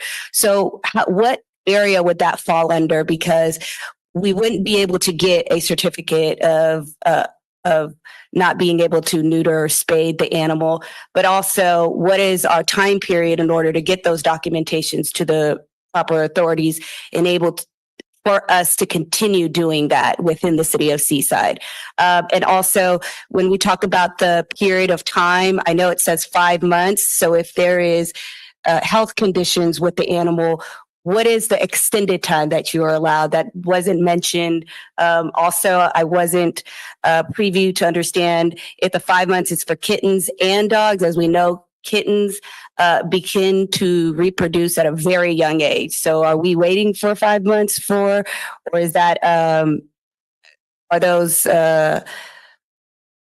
recommendations from the SPCA or veterinarians on when spading for kittens would be appropriate? I yield the rest of my time.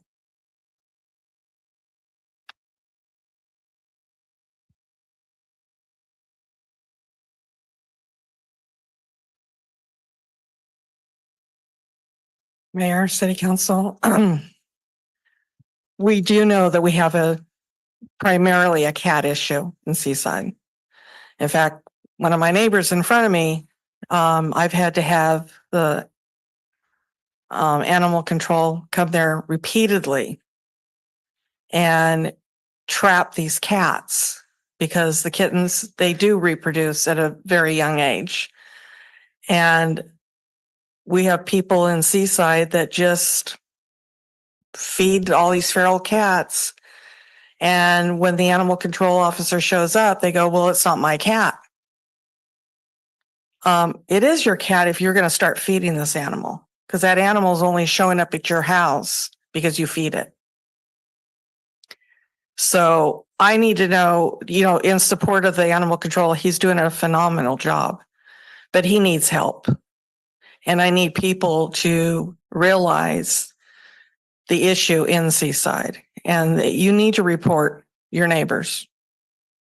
If you see a over amount of kittens or dogs hanging out at their house, they're not spayed or neutered. We need to let him know so he can go out there and trap them. Unfortunately, he has to release them back where he picked them up. So this house in front of me has like 9 cats right now, but at least I know that they're not able to reproduce. But he needs help too. He needs people to let him know where these homes are, where you see these animals. And my thing is too, once a home or a person is in violation of this ordinance, we need to make sure that we can cite them and recoup some money from them. And it's not going to happen like with our fireworks monies. We need to be able to be behind what we're saying that they're violating and really stand behind it. And, money talks. If you have a person, you're going to charge them $250, $300 because they didn't spay or neuter their cat, they might think about it before they do that.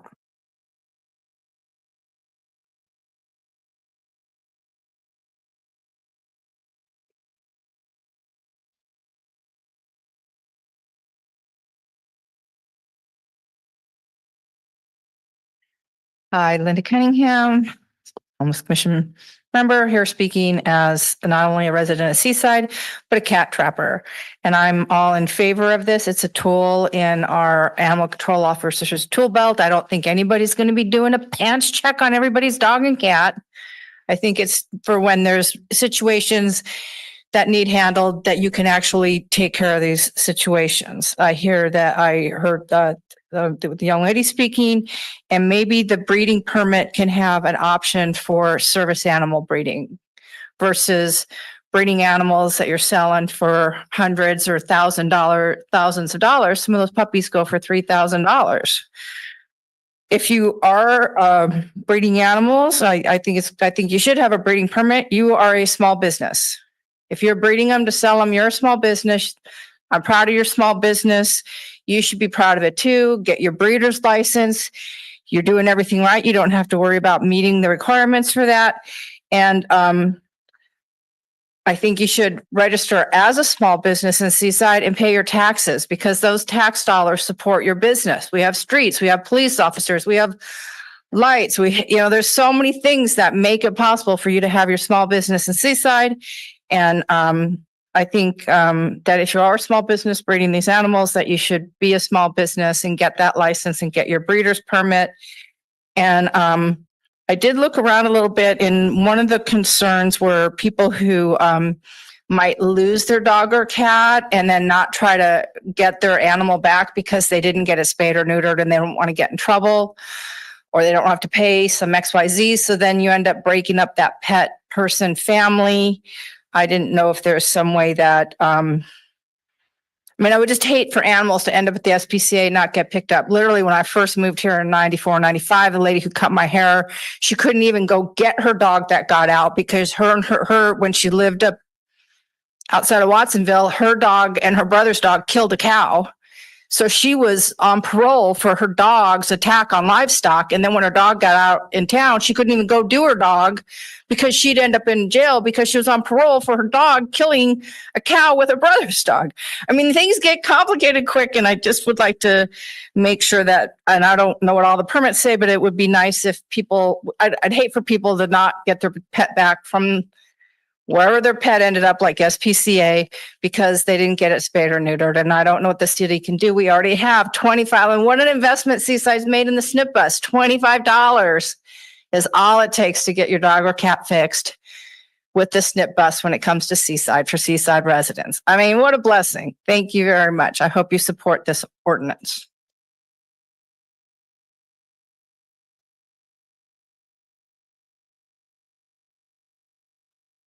Good evening, Scott DeLucchi, CEO of the SPCA. Just wanted to thank everyone who's shown interest in this issue. We truly appreciate your time, your research, and your passion. Everyone, including and especially the SPCA, wants to see fewer animals going into shelters. We support passage of this ordinance with the understanding that the city will educate the community about it, evaluate it, modify if needed, and provide access to more spay-neuter services. We're eager to see how it will cause Seaside's least responsible pet owners to change their actions. I just wanted to clarify a few items from the city's initial report and subsequent media coverage. Stray and unwanted animals from Seaside go to just one facility, the SPCA, and that's been the case for years. Dog and cat intakes from Seaside have not been increasing, but have been decreasing over the past 20 years. In 2006, 07, and 08, we were taking in more than 800 dogs and cats per year from Seaside. Last year, that number was 516. And almost halfway through our current fiscal year, intakes are down 10% below last year. The annual save rate for dogs and cats entering the SPCA has been ranging between 83 and 88%. The save rate is the percentage of animals that have a positive outcome from all those that enter. The small percentage of pets that we can't save have severe aggression, severe illnesses, or severe injuries. The amount we charge cities for sheltering has increased, keeping pace with our expenses, including the cost to hire and keep animal care and veterinary staff, maintain a volunteer program, property insurance, and veterinary supplies. While we look for ways to control costs, our goal is not to have the cheapest sheltering program, but one that is good for the animals. We still feel we're a great deal for Seaside or for any city. So the SPCA has been receiving fewer strays from Seaside, and those animals have an outstanding chance of being rehomed. This has happened without an ordinance and with the benefit of low-cost spay-neuter, education, and life-saving work at the SPCA. All that said, if an ordinance can further drive down the number of intakes, we fully support it, and we applaud those who have worked hard bringing it forward. Thank you.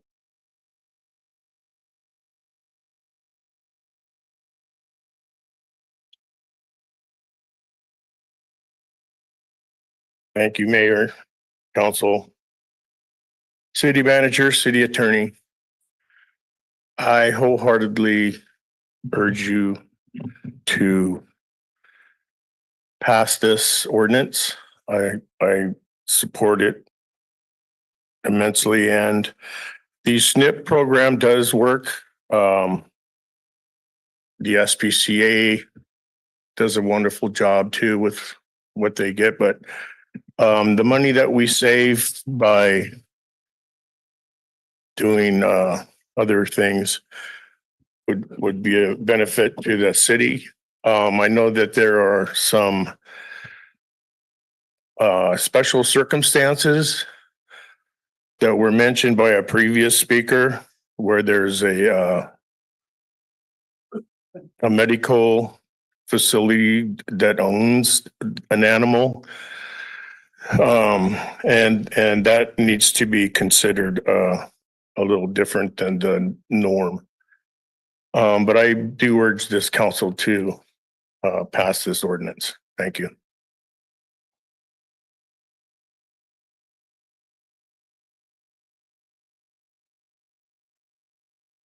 Good evening, Mayor, City Council. My name's Lucy Aarons. I've been a resident for 45 years and involved in the animal welfare community for a long time. I support an amendment to the local ordinance requiring spay neuter for pets over the age of 6 months and breeding permits for those who wish to breed their animals. I do understand the need for exemptions.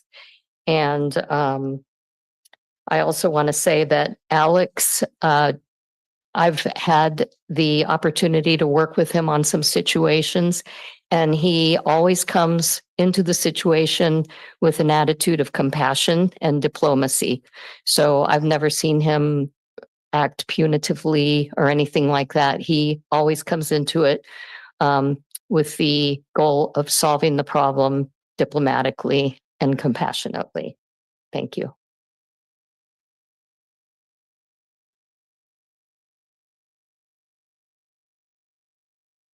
Mary C., you now have the floor to make your public comment. Thank you. My name is Mary Callaghy, and I've volunteered for local animal rescue for the past 20 years and have adopted several animals. I fully support this proposal. As was mentioned 2 weeks ago and tonight, the euthanasia of dogs and cats is at an all-time high, and dog overpopulation is at crisis level, not only in our county, but nationwide. And the shelters are way over capacity and must euthanize to make room for new intakes every day. Rescue groups in our area are beyond full, and we can't adopt or foster or rescue our way out of the problem. The problem is twofold. The financial impact to our city's budget, from what I read in the attachment to the agenda, was over $80,000 a year.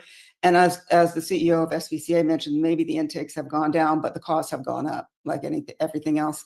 And the second problem is the likely euthanasia rate, or the non-safe, as he mentioned, of animals who are turned over to SPCA. And the animals deserve better than this. And the solution is what is proposed as spay, neuter, and the permits for breeders. I also want to again thank the city of Seaside, the council, and the police department for sponsoring low-cost spay neuter clinics through SNP Bus. Absolutely unheard of to be able to pay $25, and sometimes it's free. So that is completely subsidized and truly appreciated. And I hope that SPCA would be able to maybe also offer some very low-cost spay neuter options too. That would be really helpful. If we implement a program that includes the permitting process for breeders and mandatory spay neuter for household pets, the cost savings to our city would be quite a bit. And also the cost savings would allow for more education, outreach, and funding for more low-cost spay neuter clinics. Regarding breeders, actually, I did some reading online, and pet sellers in California are required to have seller's permit.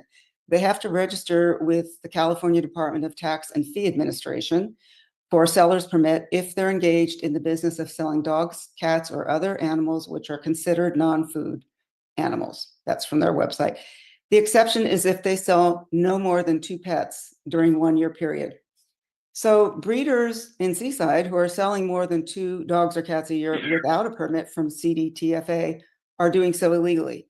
And as another person mentioned, if many people run businesses out of their homes, we have to report our income. And so if you're a legitimate business, they need a permit and they should be reporting their income. Having the permit legitimizes a business. So I feel that breeders should not be against having a permit with the city of Seaside, since they should have one with CDTFA anyway.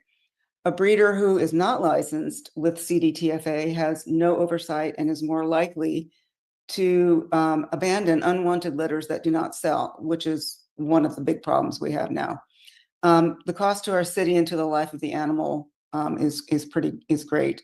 I know last time somebody mentioned a concern regarding the loss of sense of agency or autonomy of animal owners, but there have to be safeguards in our society to hold those accountable who abandon, neglect, or abuse animals. And it's no different than the safeguards we have in place for those who abandon or abuse children. Thank you for your comments. Okay. We used to have a little bell. Not today. Okay. When we have it, then hopefully people won't be startled by it. Anyway, I support it. Thank you. Wow. Yeah. Yeah, no, Mayor, we do have some other speakers on Zoom who would like to make public comment. okay. Maria, you now have the floor to make your public comment.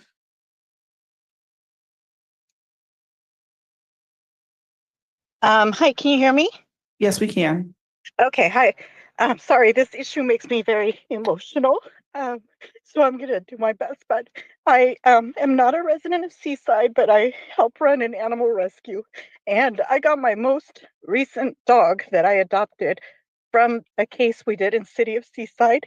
We pulled 15 dogs in very bad condition from a house in Seaside. And the owner was breeding, not to sell, but just because it went unchecked.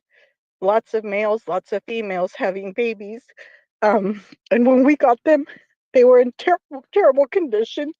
And he still had to be convinced, to let them go for their own good. So I fully support the city of Seaside going through with this because as a member, I live in Greenfield, so the rest of us are watching you, and we're hoping that the rest of our towns and cities will follow suit. We work with abused animals, neglected animals. We're seeing the pleas from the shelter daily that they are over capacity. So we know that animals are dying to bring in more animals, and it's out of control. The city of Seaside is being very proactive with SNP bus. I know that residents of Seaside can also sign up and go to SPCA. SPCA does frequently have a waiting list, but at least that's another option. So I don't think the cost of getting a pet fixed is gonna be so difficult for residents to, follow through on that part of the ordinance. I've also met Alex, and he is, like was stated before, he's not a punitive guy. I think he's done an excellent job, and I know that he would provide access and opportunity for residents who need help. So I really encourage you to go forward because, as mentioned previously, rescues are full. We can't do it alone. We need the ordinances to support animal control's job, so that they have the tools they need to enforce better treatment of animals in our community. I am also a feral cat trapper, and what trapping and fixing does to a colony is just amazing. The cats are healthier, there's no more babies. It's just amazing to watch areas that were saturated with cats become fixed by this tool of just, TNR, fixing cats, fixing dogs. And I fully encourage the city of Seaside to go through with it. Like I said, just think that the rest of the county is watching. California, Monterey County, we have too many animals and they are paying the price. Thank you. Thank you for your comments.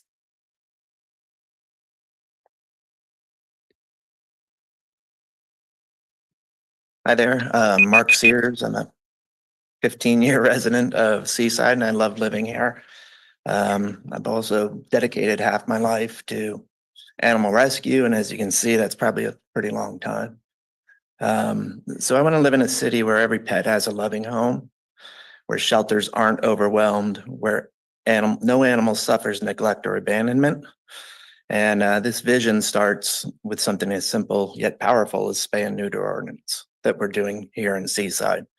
So by supporting spay and neuter policies, we're committing to a future of responsible pet ownership, reduced shelter overpopulation, and healthier animal communities. So each year, thousands of dogs and cats end up in our local shelters, and tragically, many of them don't come out alive. Currently, Hitchcock is at 130% capacity with every kennel full. And anyone who's been paying attention knows that this has been the norm over the past few years. So we want to get this started to address the problem. It's going to have some steps that we have to kind of work around, but as volunteer, I'm willing to do what I have to do to make it work. So I thank you for your time and I appreciate you guys' support on this. Thanks.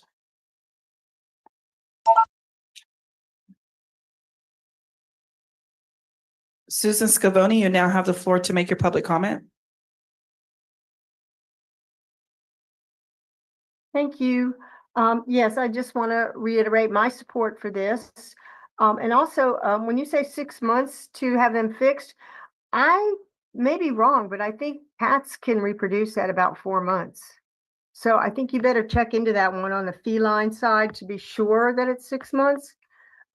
Because I have a cat that had kittens when she was a kitten, and she's a TNA cat. So, but I do think there should be a super education effort involved with this too. So I hope we can reach everybody in this city to let them know what this means, and there'll be a warning system, I'm assuming. But we really do need to get a grip on the unregistered breeders, as well as people who just do not get their cats and dogs fixed. And these cats, they can have 2 litters a year, up to 7 kittens. This is just not something you want to be having happen. And right now I'm working with the animal control officer on trying to get a hold of what appears to be a abandoned cat that's with 5 other cats who are outside cats. And we're trying to unravel who's feeding them, what's going on, and is this little cat just starving to death? So it takes a lot to work up to capturing something like that and getting the resolution. So yeah, he needs some help. He's a great guy, and I hope you will do that. So I do support this. I think it's a very good thing to do. He's a compassionate person. I know it will be done in a compassionate way, but the compassion I'm worried about is for these animals. They are suffering, and there's way too many being euthanized and way too many having to go through the trauma of being in a shelter, often for months. It drives them crazy after a while.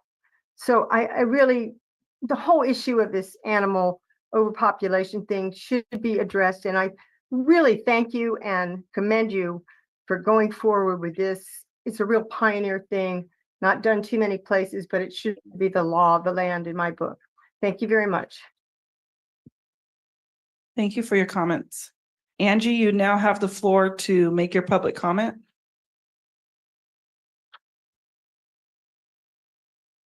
Thank you. My name is Angie, and I'm a Monterey County resident. I have been in animal rescue for about 14 years now. Moved here about 2 years ago from Northern Virginia. There, animal rescue is much different. They have a lot more resources and a lot more education.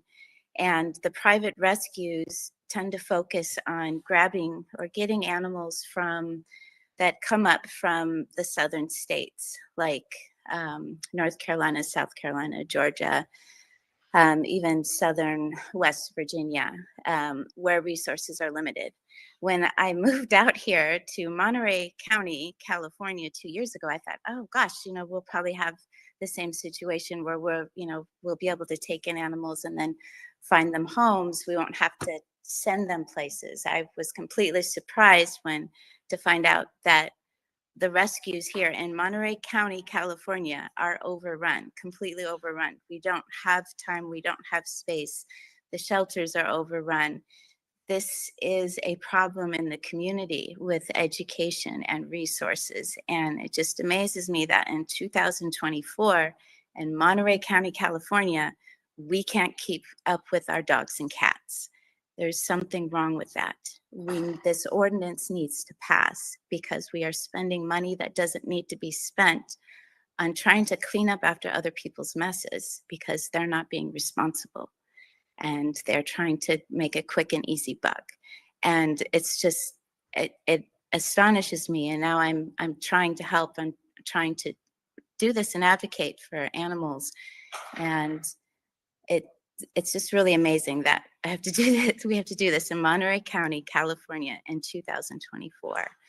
I just wanted to say that I do support this ordinance passing. It needs to happen. It needs to happen throughout Monterey County, and then it needs to happen in California. Thank you very much for the time. Thank you for your comments. Aaron Drake Pryor, you now have the floor to make your public comment. Hi there. I'm a Seaside resident, and I did dog walking and pet sitting, and I've always volunteered with various organizations with pet rescue. I feel like we could do a better job reaching out to our Hispanic populations in Seaside. I have noticed I have neighbors that are turning out kittens and puppies. And when I gently approach and I say, hey, you know, we have this really great resource called Snip Bus, and I give the information out, I've had neighbors be angry with me because they say it doesn't align with their religious beliefs. And that, you know, I had a male Hispanic neighbor be particularly angry with me when I said maybe he should get his male dog neutered.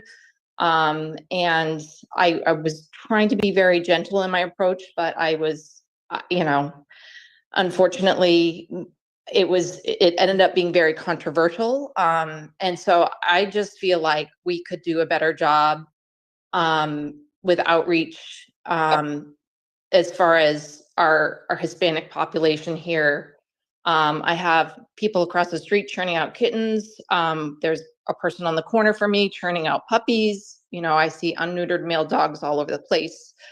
And I just feel like we could just do a better job reaching that population. And that's it. Thank you.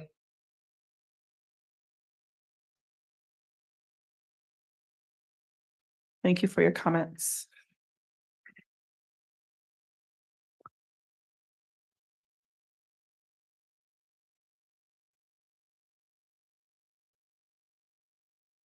Good evening. My name is Nadia Matrosilva Khalil. I have been a resident and homeowner in Seaside for about 7 years. I am also a professional pet stylist who started their career here in Seaside. And in the nearly 6.5 years since then, I've had the pleasure of getting to know our local pet owning community, as well as the issues not only that they face, but their pets face as well. Some of these issues are what are being targeted in this ordinance, such as the influx of stray cats and unwanted litters being surrendered to the SPCA. That being said, this proposed mandatory spay and neuter ordinance is not the appropriate solution with how it is currently being presented. The way this ordinance is currently drafted is too flawed to where it wouldn't just create more problems than it would solve. One of the main issues that I see with this ordinance is that it doesn't explicitly mention the cost for an unaltered animal certification or the cost for a breeding permit in this current draft. There was also no consideration for how this current draft would impact residents with working service dogs or for performance dogs who participate in sports such as agility and conformation. There was no consideration for the potential difficulties associated with finding a licensed veterinarian who is able and willing to certify that a dog or cat would not be able to be spayed or neutered due to health risks. As many pet owners may already know, the costs of veterinary care are continuing to rise through no fault of the vet clinics. You know, expenses are rising everywhere and they need to charge what they need to charge.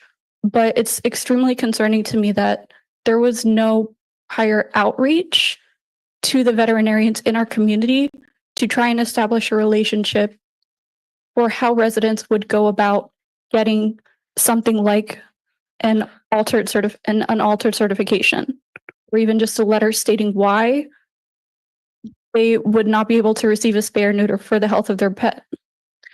That's why I don't support this ordinance, but I do support the welfare of animals in Seaside. But I feel that the way that this ordinance is currently drafted would just create more problems for the animals in our community. Thank you.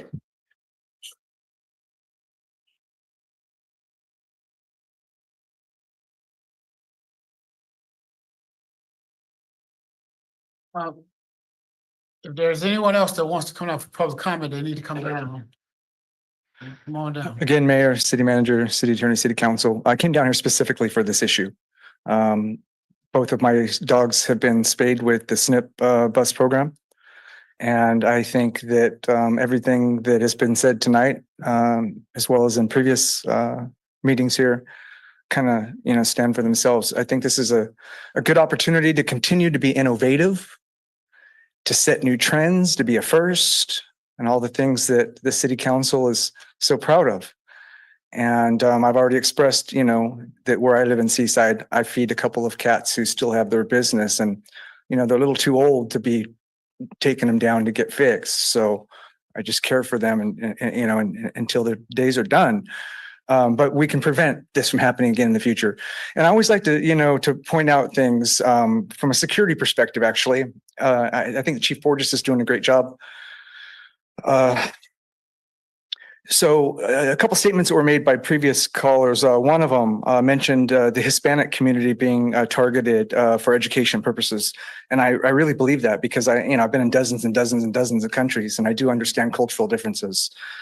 So less than 40% of Americans, or about 40% of Americans, even have a passport. So the ability to even have the scope of mind to understand cultural differences is something that's a factor. I think about when I was working in Ukraine for the Battle of Kyiv, and how am I applying this to the Hispanic statement that I just made? We have a new president coming in. And that new president, past President Donald Trump, has made a very clear statement of what he intends to do to communities where there's large populations of undocumented peoples from various countries, over 100 countries. Anything's possible. Anything is possible. And that includes martial law. And what's going to happen to all the pets associated with these populations of people who might have to leave, the way that we had to put 2 million women and children on trains to Slovakia and Slovenia and Poland and everywhere else in Ukraine? Because it still breaks my heart when I think about all of those hybrid animals, little dogs that should be inside, but they're coming to packs to where we are, where we're working, because they come to us for food. There's snow on the ground. They're freezing.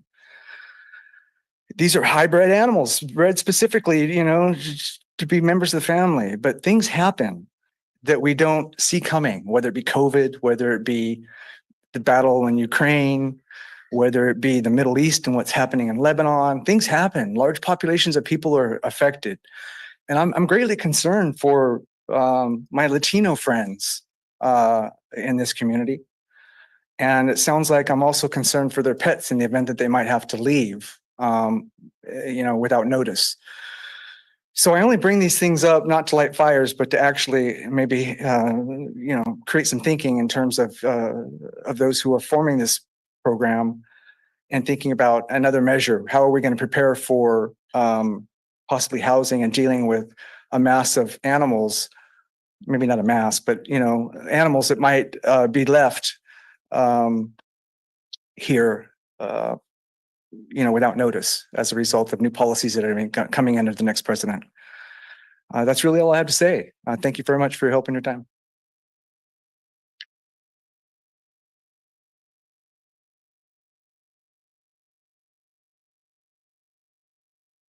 If there's no one else, I want people that want to speak to come on down. Let us know that you're waiting. Please continue, ma'am.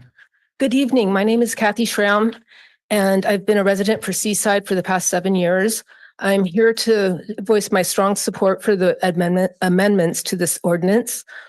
If members of our community choose to breed their pets, then I think they should take responsibility and obtain a license or a permit, that is. This ordinance is a step towards discouraging irresponsible pet breeding practices that often leads to unwanted litters of kittens and puppies, who often then wind up on the streets or at the SPCA. I believe this ordinance will benefit the pets and the community as a whole, and I urge the council to vote yes. Thank you.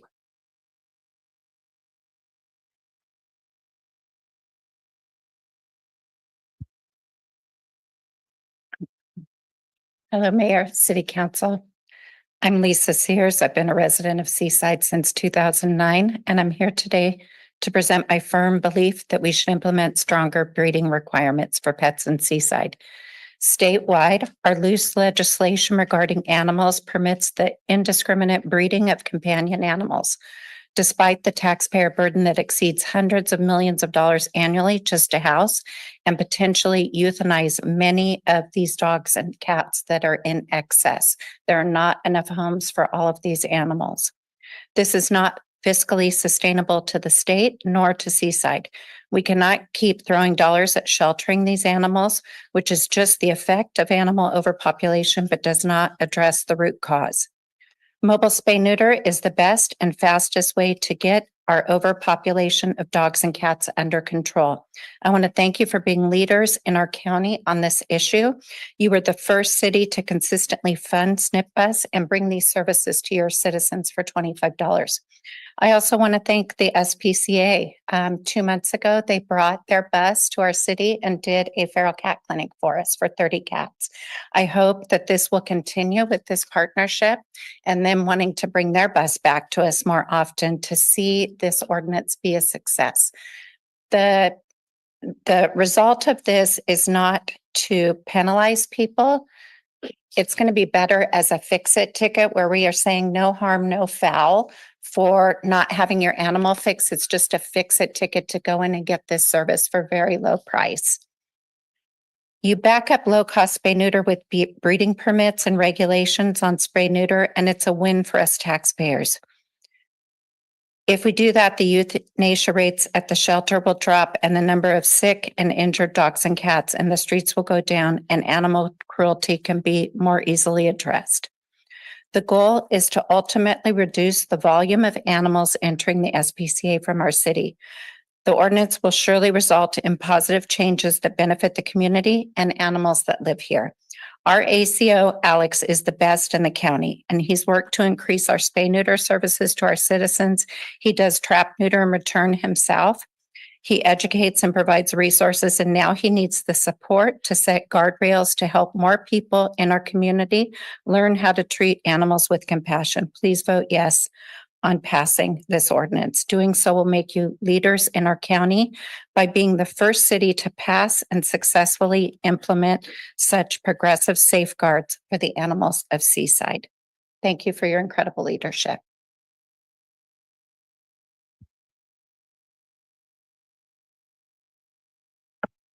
Hi, everyone. I'm Laura. Someone shot one of my cats with a high-powered pellet gun. We are across the street from a park. It's the worst thing in the world to hear one of your animals cry out like that.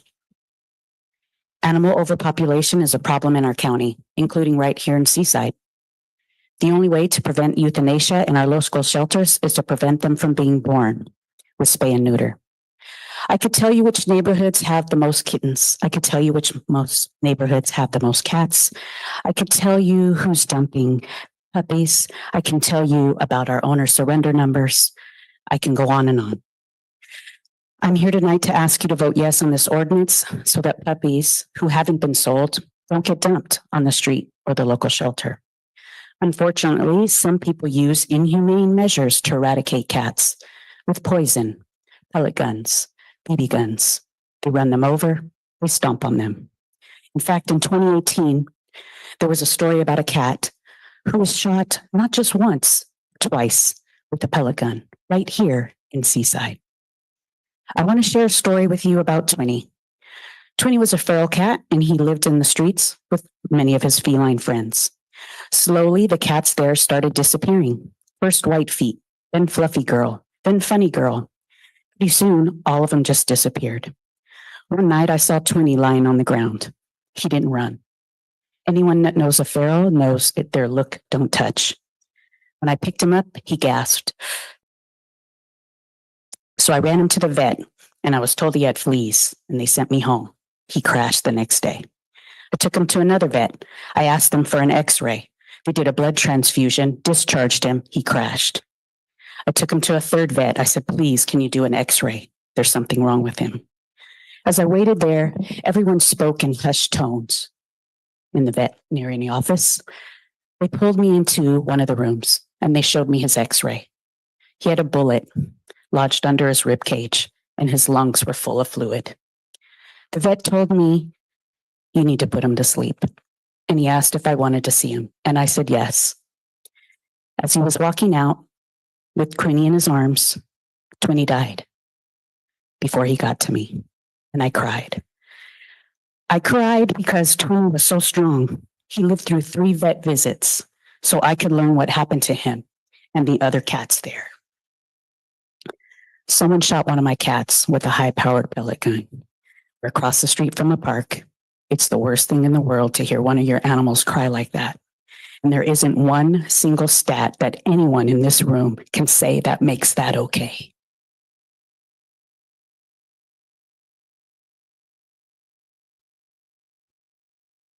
Mayor, no other members of the public have come forward to make public comment on this item. Thank you. Bringing it back to the dais. What is the will of the council? Approval. Excuse me? A comment? Yes, sir. Councilmember Miller. Thank you, Mr. Mayor.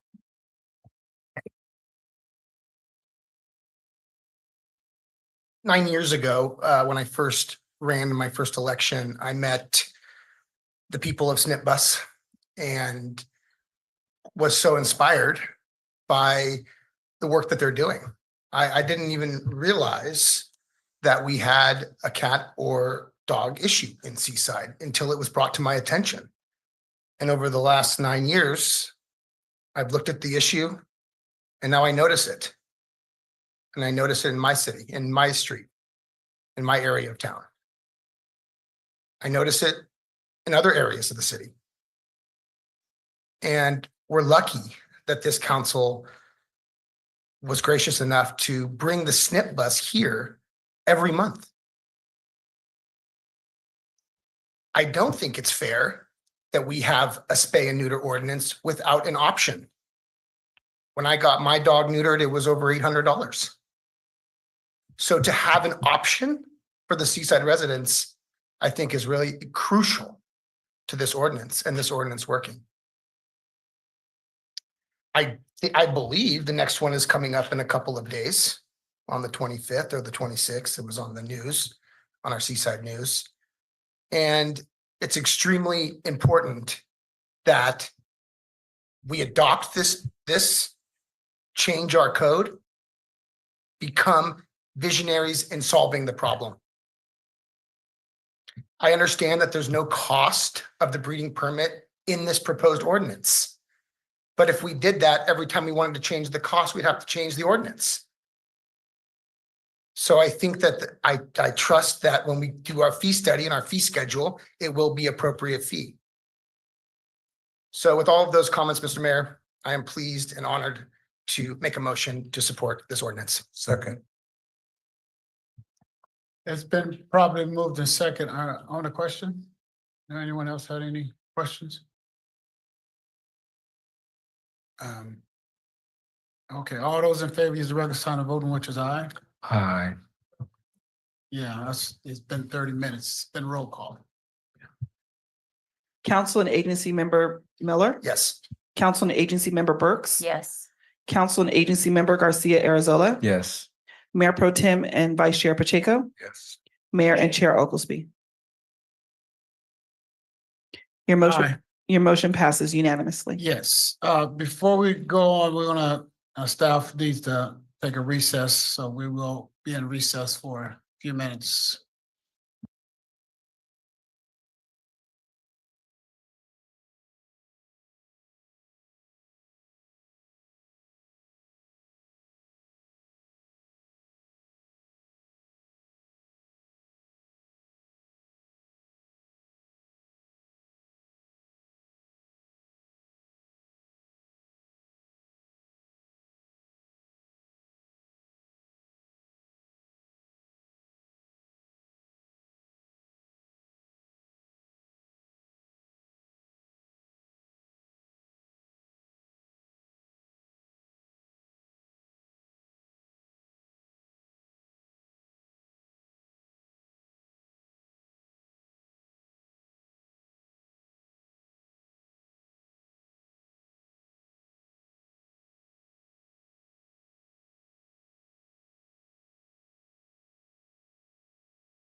Coming out of a little short recess, we'll go on to item number 10.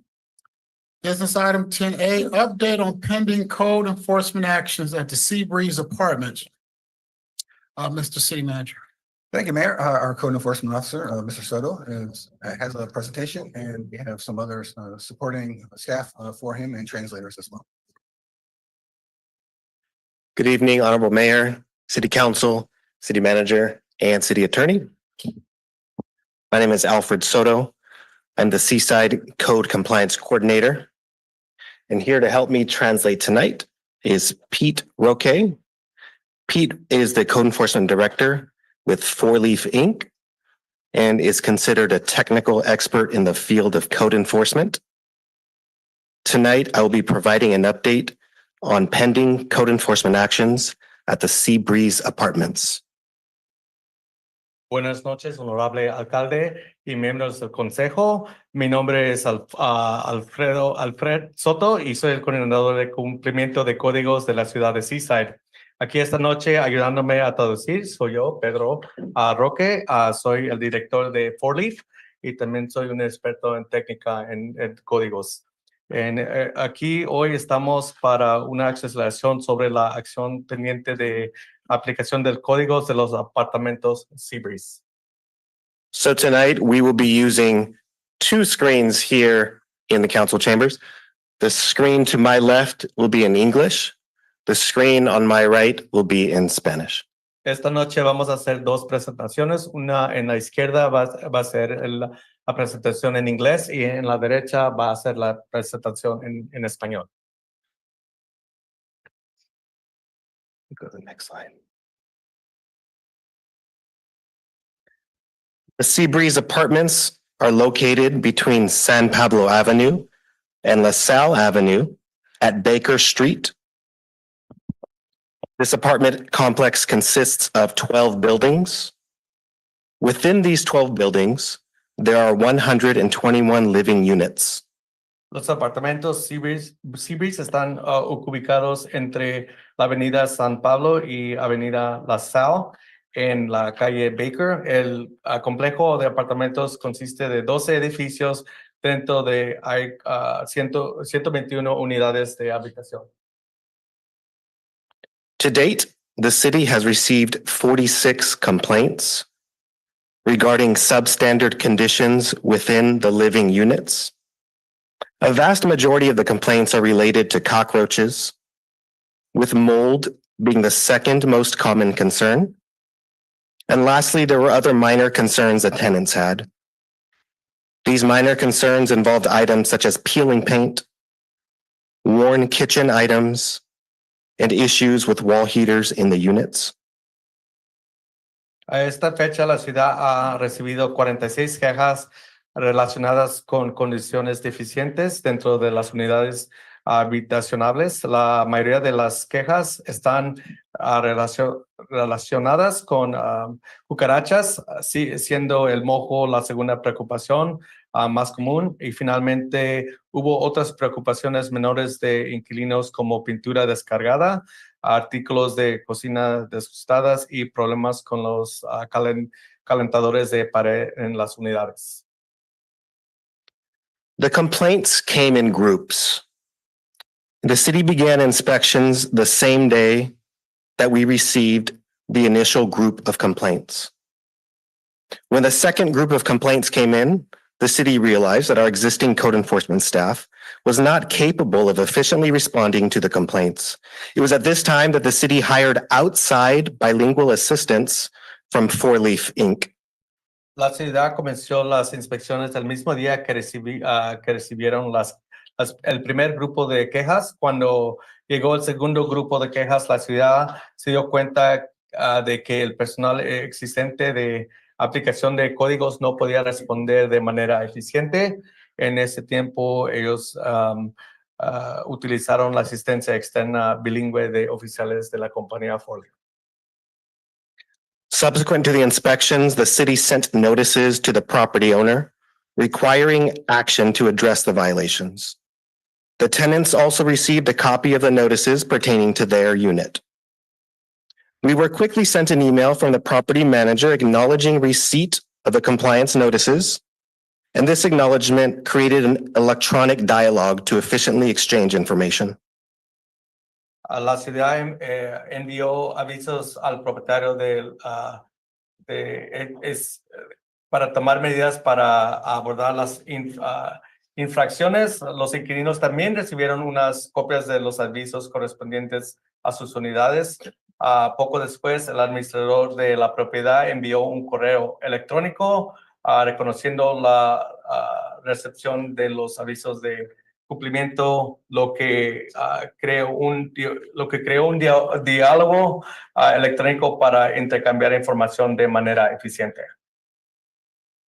Within 2 weeks of sending the first notices, the property manager provided the city with an extermination plan from a licensed exterminator. 2 semanas después de enviar los primeros avisos, el administrador de la propiedad proporcionó a la ciudad un plan de exterminio de un exterminador con licencia. Okay, next slide.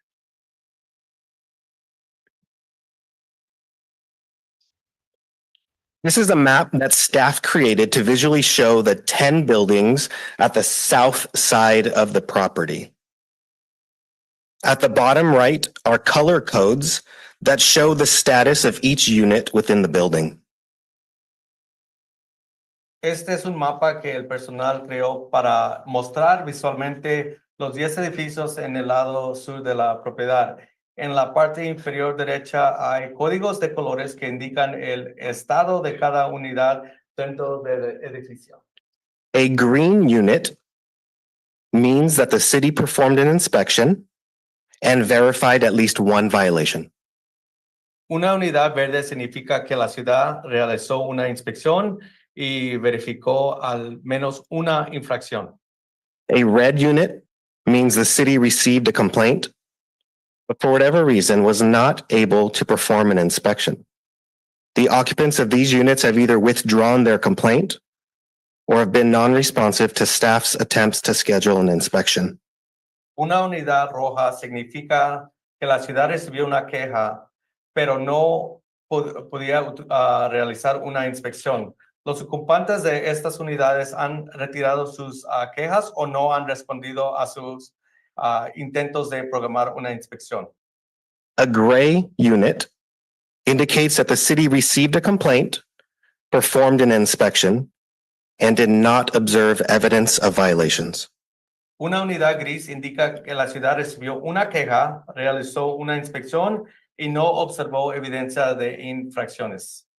A blue unit means that the city did not receive a complaint from this unit.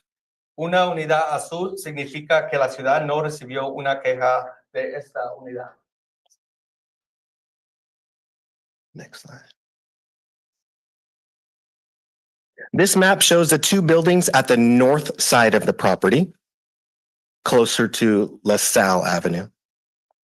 The city did not observe evidence of cockroach infestation within any of the inspected units of these 2 buildings. There were 2 units that had other substandard condition violations, but no evidence of a cockroach infestation. Este mapa muestra los 2 edificios en el lado norte de la propiedad. La ciudad no observó evidencia de una infestación de cucarachas en ninguna de las unidades inspeccionadas de estos edificios. Hubo 2 unidades con otras infracciones de condiciones deficientes, pero sin evidencia de infestación de cucarachas. The target species is the German cockroach. The German cockroach is the most common cockroach found throughout the world. This species prefers dark, warm, and humid areas. It will eat fatty foods, meat, glue residue from kitchen cabinets, and pretty much anything else. The German cockroach breeds easier in unsanitary environments, and they have a very high rate of reproduction. La especie objetiva es la cucaracha alemana. La cucaracha alemana es la más común en todo el mundo. Prefiere áreas oscuras, calientes y húmedas. Come alimentos grasos, carne, residuos de pegamento de los gabinetes y de la cocina y prácticamente cualquier cosa. Se reproduce más fácilmente en ambientes insaludables y tiene una alta tasa de reproducción. The licensed exterminator submitted an action plan to the city to address the infestation. When the city asked the licensed exterminator if their proposed treatment was the most effective, as opposed to full building fumigation, the licensed exterminator stated that their proposed plan is the most effective. El exterminador con licencia presentó un plan de acción a la ciudad para borrar las infestaciones. Cuando la ciudad preguntó si el tratamiento propuesto era más efectivo que la fumigación completa, el exterminador respondió que el plan propuesto es el más efectivo. The city continues to receive report logs from the exterminator. The report logs indicate a noticeable reduction in cockroach activity. La ciudad continúa recibiendo informes de progreso del exterminador. Estos informes indican una reducción notable en la actividad de cucarachas. All right. This slide indicates the notes from the licensed exterminator logs as they pertain to each unit. Este muestra las notas de los informes del exterminador, que clasifican los resultados del tratamiento en 3 categorías. The exterminator identifies treatment results with 3 categories. Oh, I just said that. Okay. Sorry. S, the letter S stands for successfully treated units. The letter U stands for unprepared units. The letter M stands for units that are being monitored. S representa unidades tratadas con éxito. U representa unidades que no estaban preparadas para el tratamiento y M representa unidades que están monitoradas. So we do see some units with multiple letters. Because cockroaches are a living organism, they may not be present during a visit from an exterminator one day, but then appear in a monitor within the unit the next time the exterminator is within that unit. Como las cucarachas son organismos vivos, pueden no estar presentes durante una visita y luego aparecen en la próxima. It's important to note that the exterminator is not only treating the units identified by the city, but they are treating other units in the complex as well. Es importante señalar que el exterminador no solo está tratando las unidades identificadas por la ciudad, sino también otras unidades. Here we see the 2 buildings at the north side of the property. At these 2 buildings, city staff did not observe evidence of a cockroach infestation. Oh, okay.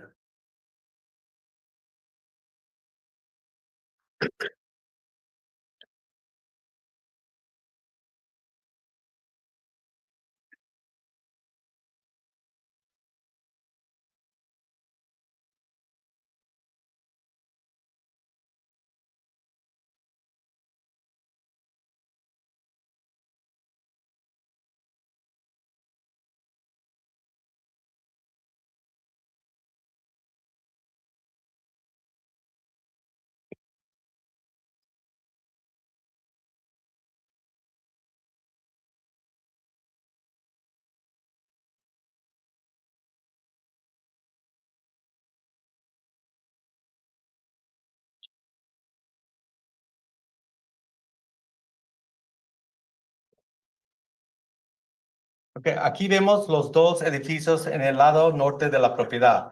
El personal de la ciudad no ha observado evidencia de infestación de cucarachas en estos 2 edificios. In September, city code enforcement staff attended a community meeting with the residents of the Seabreeze apartments. At this meeting, city staff provided an update on actions performed thus far and heard the concerns of the residents. A common concern of the residents is the amount of preparation required for treatment. En septiembre, el personal de aplicaciones de códigos asistió a una reunión comunitaria con los residentes de los apartamentos Seabreeze. Durante esta reunión se proporcionó una actualización sobre las acciones realizadas hasta este momento y se escucharon las preocupaciones de los residentes. Una preocupación común fue la cantidad de preparación requerida para el tratamiento. Treatment preparation includes emptying kitchen and bathroom cabinets, clearing and wiping counters, pulling out the stove and refrigerator and clean behind it, emptying drawers and turn them over. Tenants must vacate the unit for at least 4 hours, and individuals who are sensitive to the chemicals are advised to vacate for 24 hours. La preparación incluye vaciar gabinetes de cocina y baño, limpiar encimeras, mover y limpiar detrás de los refrigeradores y estufa, vaciar cajones y voltearlos. Los inquilinos deben abandonar la unidad por lo menos 4 horas y personas sensibles a los químicos deben salir por 24 horas. The property owner hired Dewey Pest Control to perform the extermination services. Dewey Pest Control is a fully licensed California extermination company and has been in business for 95 years. El propietario contrató a Dewey Pest Control, una compañía con licencia en California con 95 años de experiencia. The treatment plan involves the use of gas and gel bait. The gel bait is the mustard-like substance you see in the photo there. The cockroaches are highly attracted to this gel bait. As we know, cockroaches are most comfortable in dark places, but in this photo, taken in a well-lit environment, the cockroaches are all around that bait. Okay, el plan incluye el uso de gas sebo en gel. Como en la foto, este gel afecta el ciclo reproductivo de las cucarachas, reduciendo la población futura. You said additional stuff. Let's see. Can you repeat? Yeah. There was a little bit added. Yeah, so the cockroaches are attracted to this gel bait. Las cucarachas le gusta este tipo de gel. The photo was taken in the daylight and they're still attracted to the gel bait. Dice que esta foto estuvo tomada durante el día y todavía están tienen atracción a ese gel. The gel bait mainly affects the reproduction cycle of the cockroach. Due to the gel bait, the cockroaches lay fewer eggs, and those eggs that are laid are less viable to produce healthy baby cockroaches. If baby cockroaches are born, they will have genetic abnormalities which will prevent future reproduction. The main goal is to prevent the future population of the German cockroach. Yeah. El gel afecta la producción circular de las cucarachas. Por este gel, esto causa que ellos tomen menos, hagan menos huevos y esos huevos afecta ellos teniendo más cucarachas bebés. Si las cucarachas bebés nacen, ellos tienen abnormalidades genéticos que afectan el futuro de su reproducción. El mero tema de esto es prevenir la futura población de la cucaracha alemana. Some of the exterminator log notes indicate that some occupants have placed their own home remedies out after the exterminator places the gel bait. This is a problem because the home remedies deter cockroaches from coming out, but the gel bait is designed to be effective only if the cockroaches eat it. El exterminador notó que indica que uno de los ocupantes han puesto sus propios remedios después de que entró el exterminador y puso el veneno. Esto es un problema porque los remedios casarios pueden causar que las cucarachas no salgan. Y el gel está diseñado para estar efectivo si las cucarachas se lo comen. Upon receipt of the exterminator's treatment plan, the city consulted an independent expert to review the plan.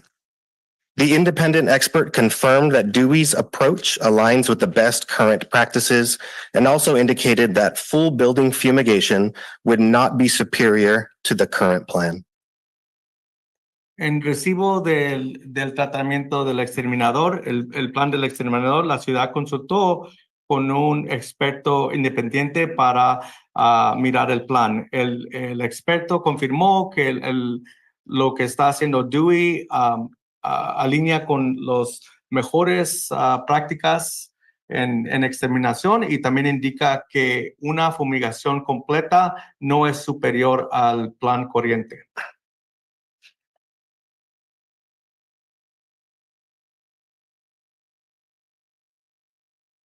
The following code sections provide the city with the authority to perform the actions thus far. La ciudad, los siguientes secciones del código respaldan las acciones de la ciudad. The city has adopted the 2018 International Property Maintenance Code and has passed an amendment to section 309.1.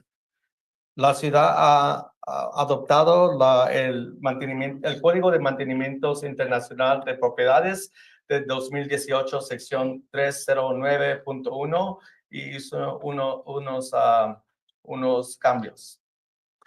Outlines of this section are as follows. Structures shall be kept free from insect infestation. Las estructuras deben mantenerse libres de infestación de insectos. The code official may require the owner to hire a licensed exterminator. El oficial de códigos puede hacer que el propietario debe contratar un exterminador con licencia y presentarlos. The exterminator is to provide reports and a treatment recommendation to the city. El exterminador debe presentar reportes y un plan a la ciudad. The infestation shall be promptly exterminated.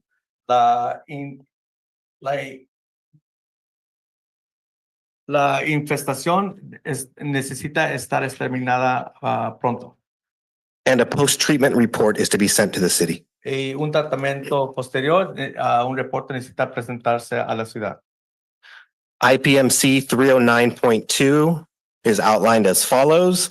The owner of a dwelling unit building shall maintain the structure and premises in a pest-free condition. En los cambios a sección 309.2 dice lo siguiente. El dueño de las unidades deben mantener la estructura libres de infestación de insectos. The occupant shall properly keep their occupied area clean and sanitary. Los ocupantes de la propiedad necesitan tener la área ocupada limpia y sanitaria. And now I'll read a bit from that code section. Y ahorita va a leer un poquito de la sección. For as long as the occupant's failure either substantially causes an unlivable condition to occur or substantially interferes with the owner's ability to remedy the condition, the owner does not have to remedy the condition. Por el caso que los ocupantes fallen ellos causan la condición que no es habitable o ellos se meten con la habilidad del dueño para arreglar la condición, el dueño no tiene que dar remedio a la condición. Where the infestation is caused by defects in the structure, the owner shall be responsible for the extermination. En el caso que la infestación está causada por defectos de la estructura, el dueño debe ser responsable por la exterminación. California Health and Safety Code 17920.3, subsection A12, defines a unit as substandard that has an infestation of insects. El Código de Salud y Seguridad de California 17920.3, sección A12, dice que las unidades con infestación son deficientes. We want to note that there's no specific legal definition of infestation or successful treatment. Una nota es que no hay una definición legal de infestación o trato, remedio, let's say successful, tratamiento con éxito. Gracias. Last code section, California Civil Code 1941.2. The owner has no duty to repair if tenant does not keep their unit clean and sanitary. Código Civil de California 1941.2. El propietario no está obligado a reparar si el inquilino no mantiene la unidad limpia. Tenant must dispose of waste in a clean and sanitary manner. El inquilino debe de disponer de basura y tener el lugar limpio y sanitario.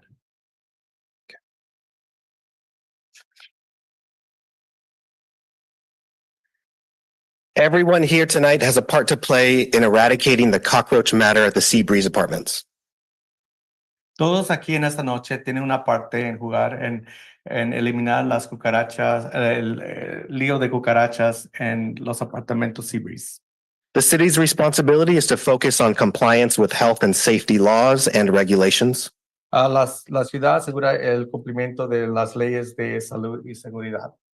The city does not intercede in contract disputes between landlord and tenants. La ciudad no se mete en disputos de contratos entre inquilinos y propietarios.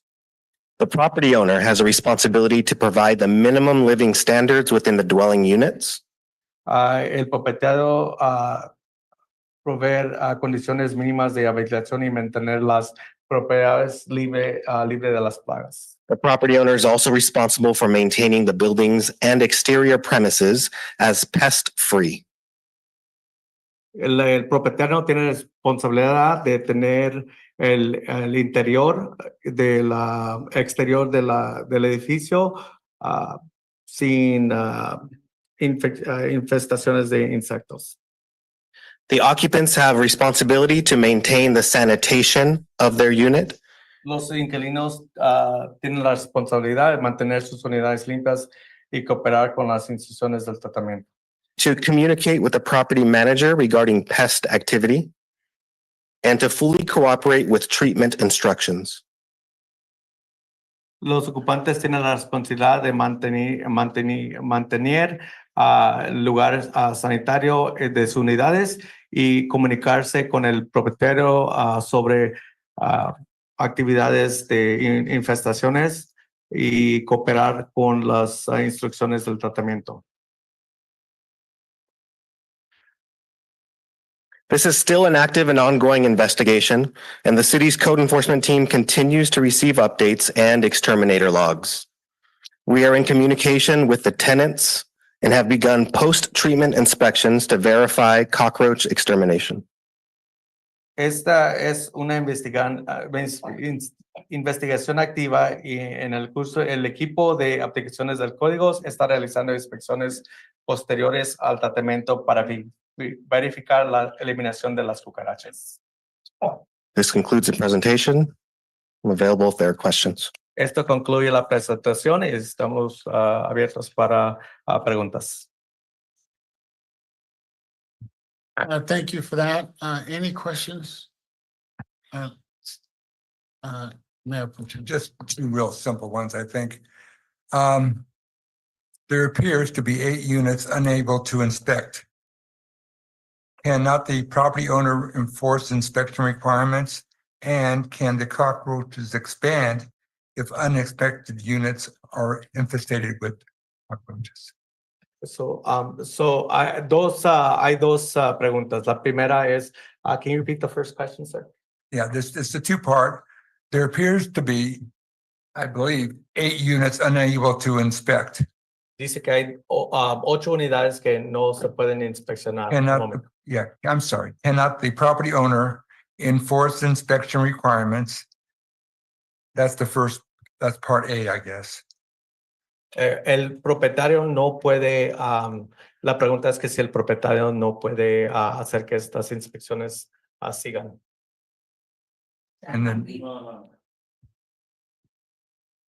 Si las inspecciones se pueden hacer, si la propiedad, el dueño de la propiedad puede inspectar esos apartamentos, ellos pueden decir a ellos que se pueden inspectar. Esta es la pregunta.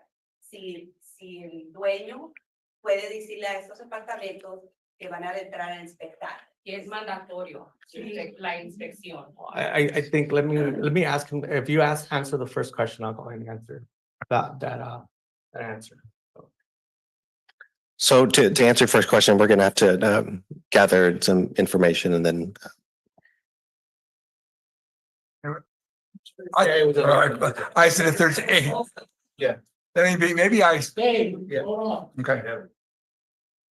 And ask the question. Yeah.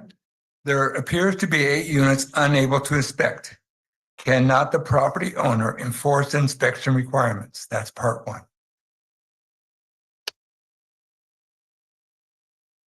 so a tenant has a reason to have privacy within their unit.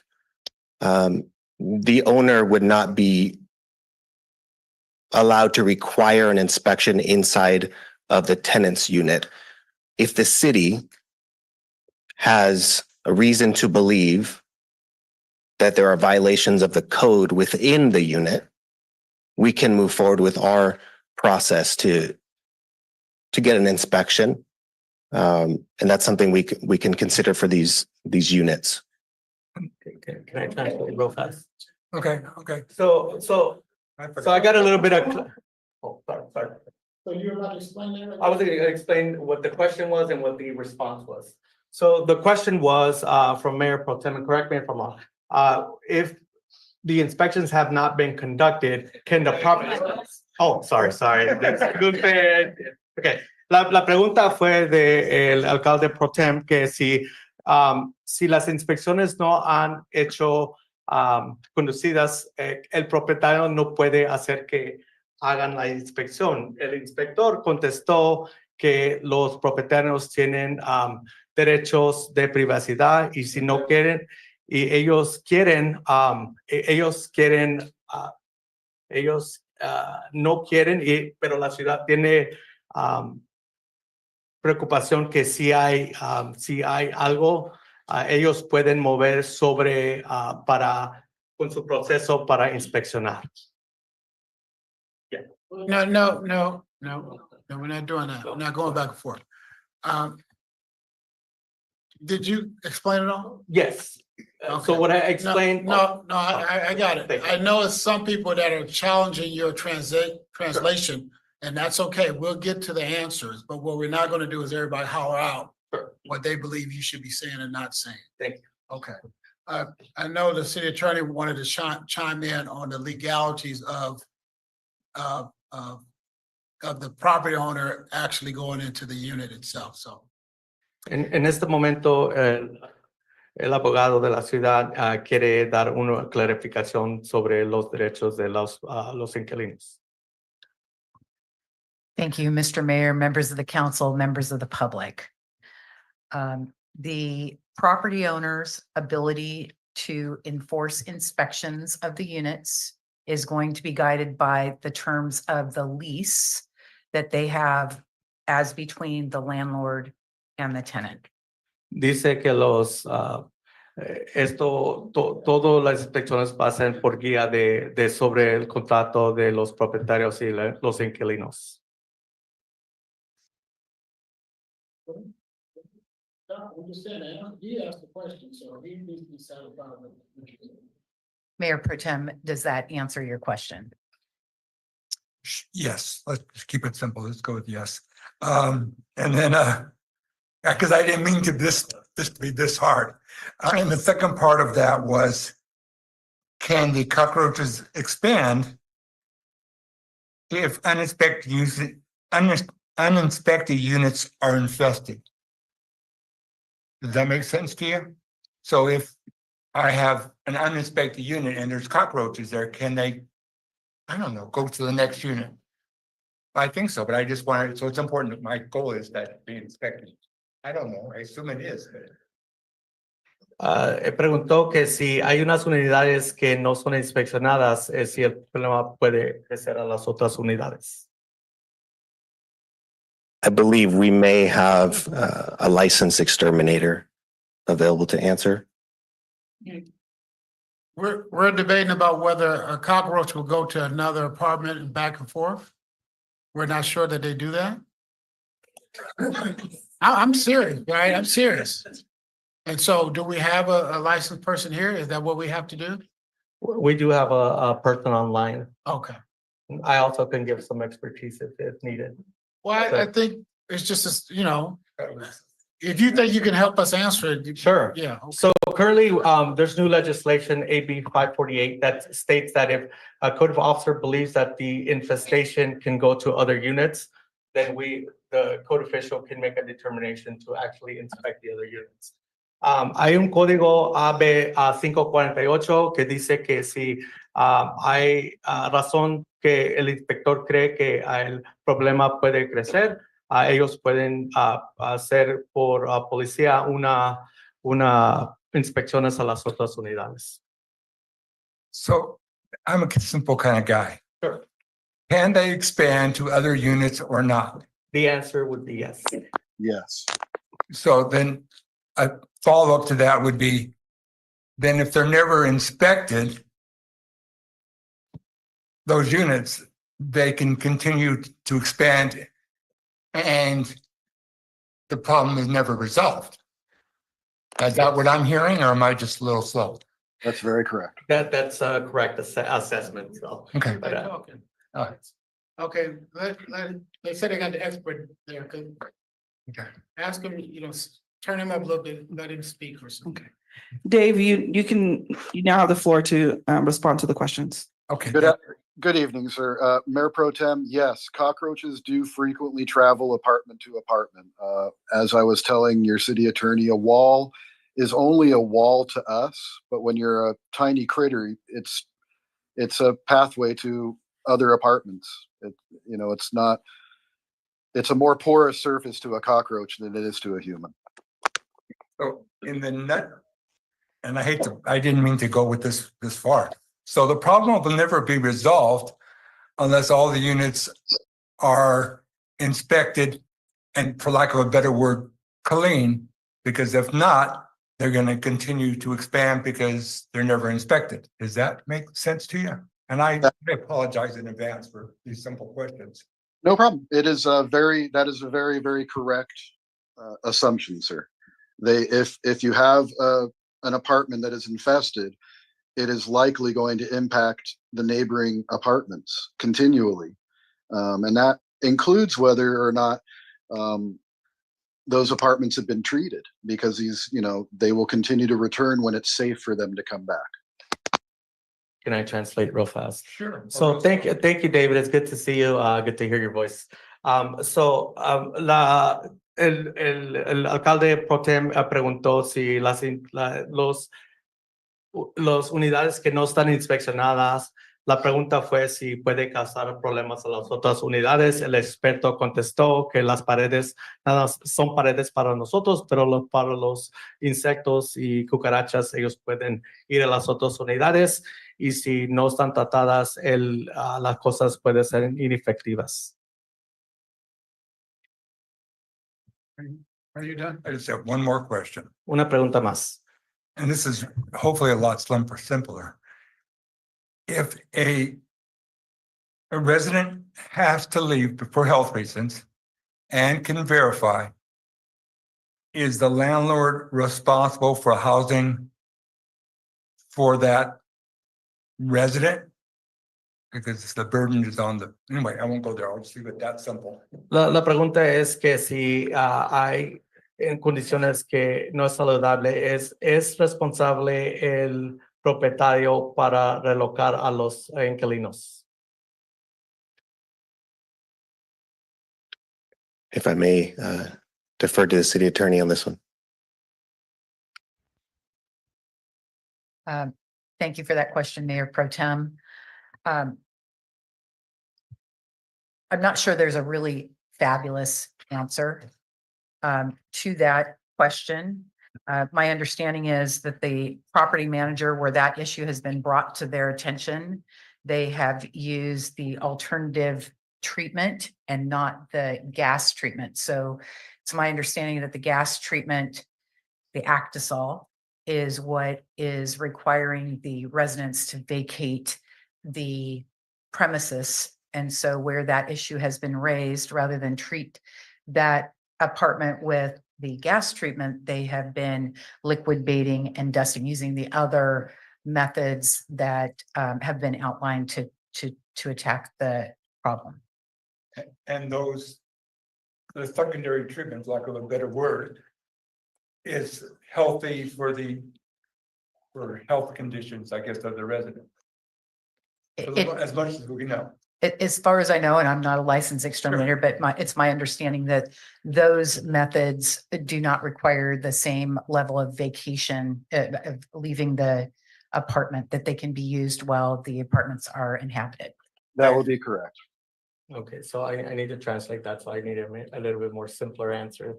If you can provide one, if you can summarize a response a little long.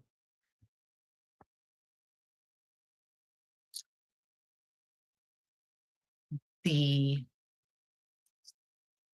gas treatment El tratamiento de gas requires the inhabitants to leave, requiere que los inquilinos se salgan.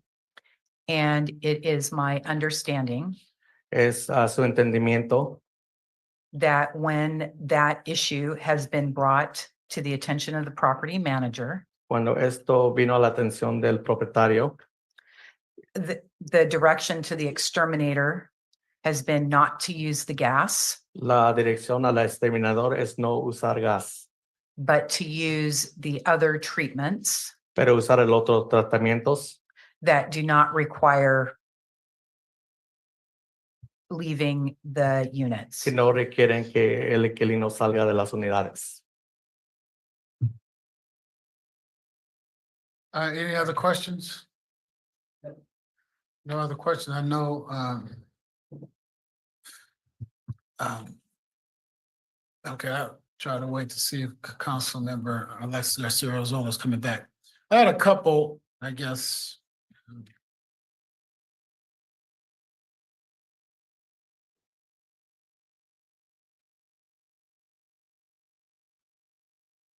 Where did I put my notes? Who's responsible, right? Right now, where are we at in this situation? What are you in the middle of doing? Where are we at? You know, what is ongoing? The city is currently performing post-treatment inspections so that we can confirm that the required action has been taken by the property manager. Dice, en este caso, ¿dónde estamos en este caso?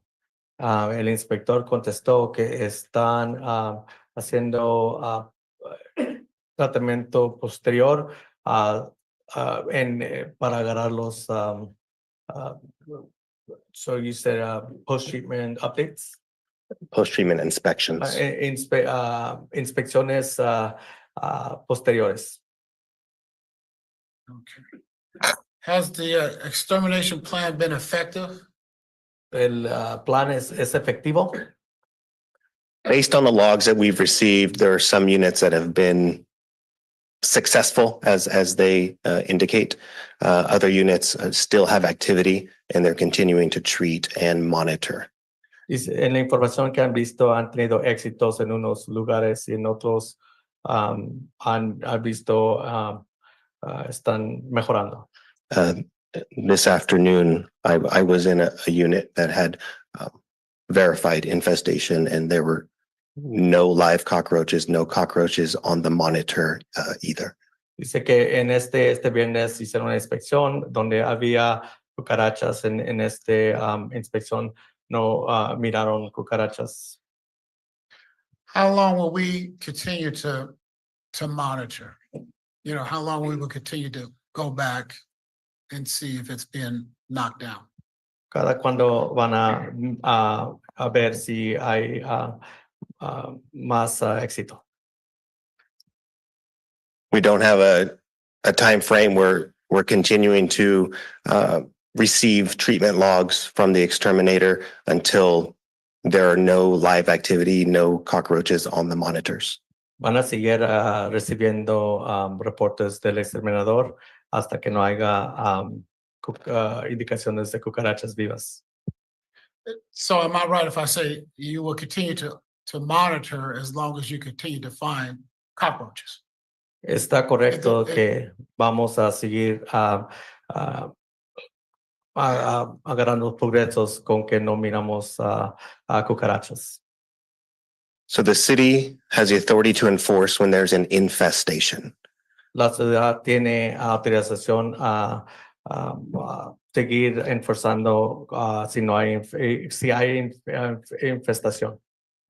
So if a unit is cleared, Si una unidad está aclarada and the tenant observes a few cockroaches in their unit, y el inquilino mira unas cuantas cucarachas en sus unidades, we advise that they communicate with the property manager the conditions that they're observing. que se comuniquen con el propietario sobre lo que están mirando. Earlier you said there's no definition for infestation. Right.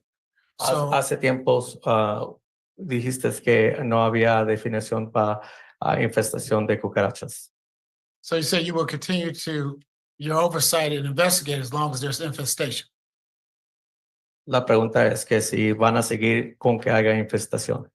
Right. So we are relying upon the exterminator's logs Están dependiendo en la información de los reportes del exterminador for their success indication on a unit. para el éxito de la unidad. Okay, I think I have enough on that. I want to go to something else. I thought there was some incidents of mold and things of that nature, other things that come up against the health and safety code. Could you speak to some of the things that you found, and then what did you do to have the property management team, or I just said the owner, have the owner fix those things? Tiene preguntas de otras condiciones sobre salud y seguridad como el mojo y otras condiciones. Yeah, so mold is covered under the California Health and Safety Code as well. Mojo está cubierta sobre el Código de Salud y Seguridad también. And these violations were included in the notices along with the cockroaches to the owner. Estas condiciones también fueron puestas en la notificación con las condiciones de cucarachas. And again, we're in the process of performing re-inspections to verify everything has been taken care of. Y están siguiendo con las inspecciones para verificar que están bajando las condiciones. Have we went back to any units and the mold has been taken care of? Hemos ido a otras unidades y el mojo ya está eliminado. So we have two code officers performing the follow-up inspections, myself and another individual. Tenemos dos oficiales conduciendo las inspecciones. I personally have not followed up on a mold unit yet. Yo no he seguido sobre el mojo en las unidades.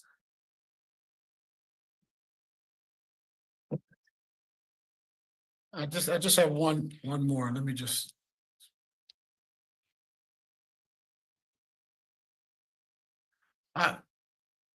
But just to be clear, the pest control cannot enter the apartment if the renter don't let them in the apartment. Is that correct? Para estar seguro, para informarse, el exterminador no puede entrar a la unidad si el inquilino no quiere. Correcto. Yeah. Yeah. And I know I'm just going to talk, so you know, okay. you know, if everybody that's concerned with this issue and everybody said that they're representing people that are concerned with this issue, we have to convince them that it's important that everybody let the exterminators into their units to inspect and or treat the cockroaches that's going back and forth. And so if we're here advocating for these people, for us, then we have to convince those people that are not opening their doors to open their doors and be inspected and allow some of this oil, some of this aerosol to be used in their apartments. Otherwise, it's one hand tied behind our back. And so, like I think someone said earlier, is all three of us have responsibilities, and we're getting very close to the level of the city's responsibility. We can only go so far. And so, all right, yeah, just encapsulate that, really just talking about working together and asking people to be open to working together and having all of the units open. Okay. Yeah. Okay. Dice que todos necesitamos trabajar juntos, todos somos responsables para arreglar este problema. La ciudad no más puede hacer lo que puede hacer, y necesitamos convencer a los otros inquilinos para dejar entrar a los exterminadores para tratar las unidades. Thank you. Councilmember Garcia Arizona. Yeah, I'm going to ask my questions in Spanish and I hope you can translate in English to the public. Primero de antemano, muchas gracias por estar aquí. Disculpa por la forma como están traduciendo. Esto no fue la forma en que pedí que tradujeran, así que voy a hacer las preguntas en español y el señor me va a traducir en inglés. Thank you, everybody. This was not the manner in which I wanted the translation to be done, so I'm going to be asking the questions in Spanish, and he will be translating in English. Aquí en el mapa número 3 que mencionaron, map number 3, please. En el mapa número 3 que mencionaron, veo algunos cuadros azules que dicen que no han llenado una solicitud o una queja formal.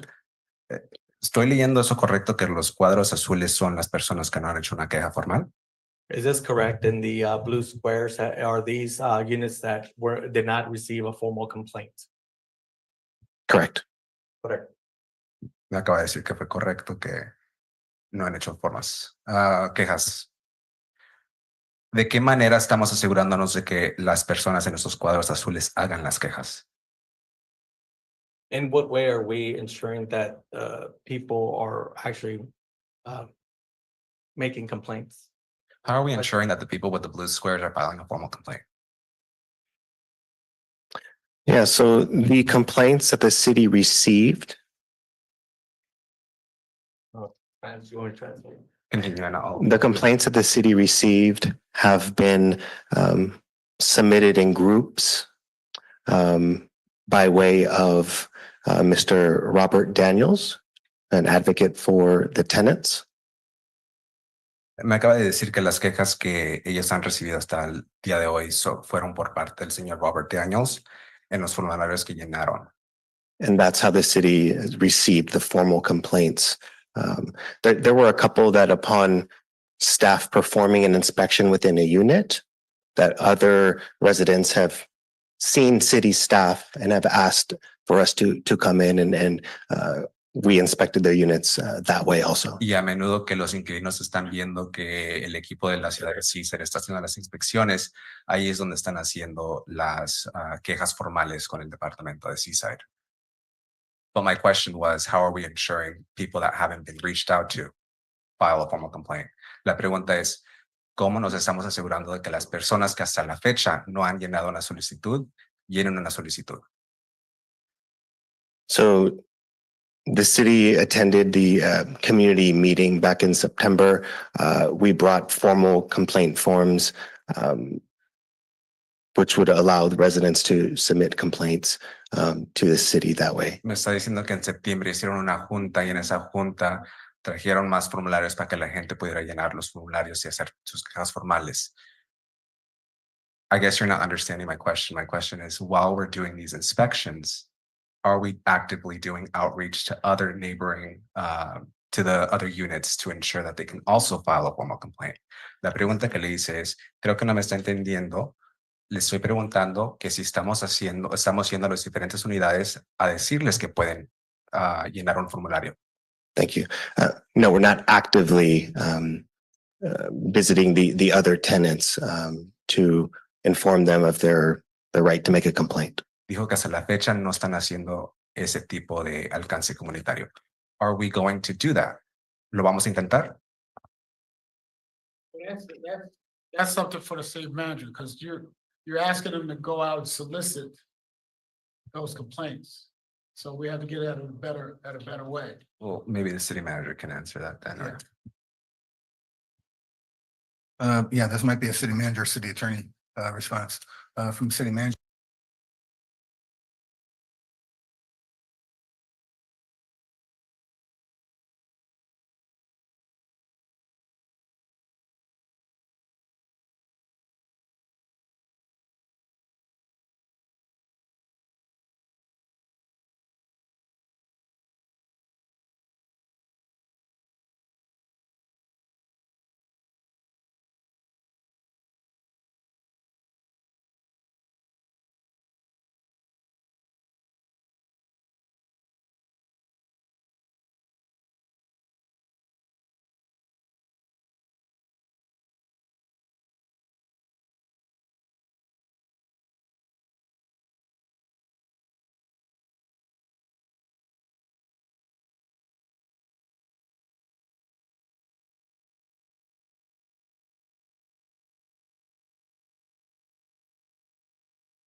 ¿Por qué no se ha podido inspeccionar los puntos rojos? Why haven't we been able to inspect those four red dots or red boxes? So the city reached out to individuals who provided their contact information on the formal complaint forms. Que la ciudad, I said, why haven't we been able to reach out to those red boxes? The occupants have been unresponsive or have withdrawn their complaints. Que no han podido ir a esos cuadros rojos porque esos cuadros rojos, esas personas que viven en esos cuadros rojos no están cooperando con la investigación. Okay. And let's see, I have other notes here. I guess going back to the investigation part of things, how long does it take to have this issue solved? ¿Cuánto tiempo tarda para que una fumigación esté completa y que ya no estén estos tipos de cucarachas? There are a lot of variables.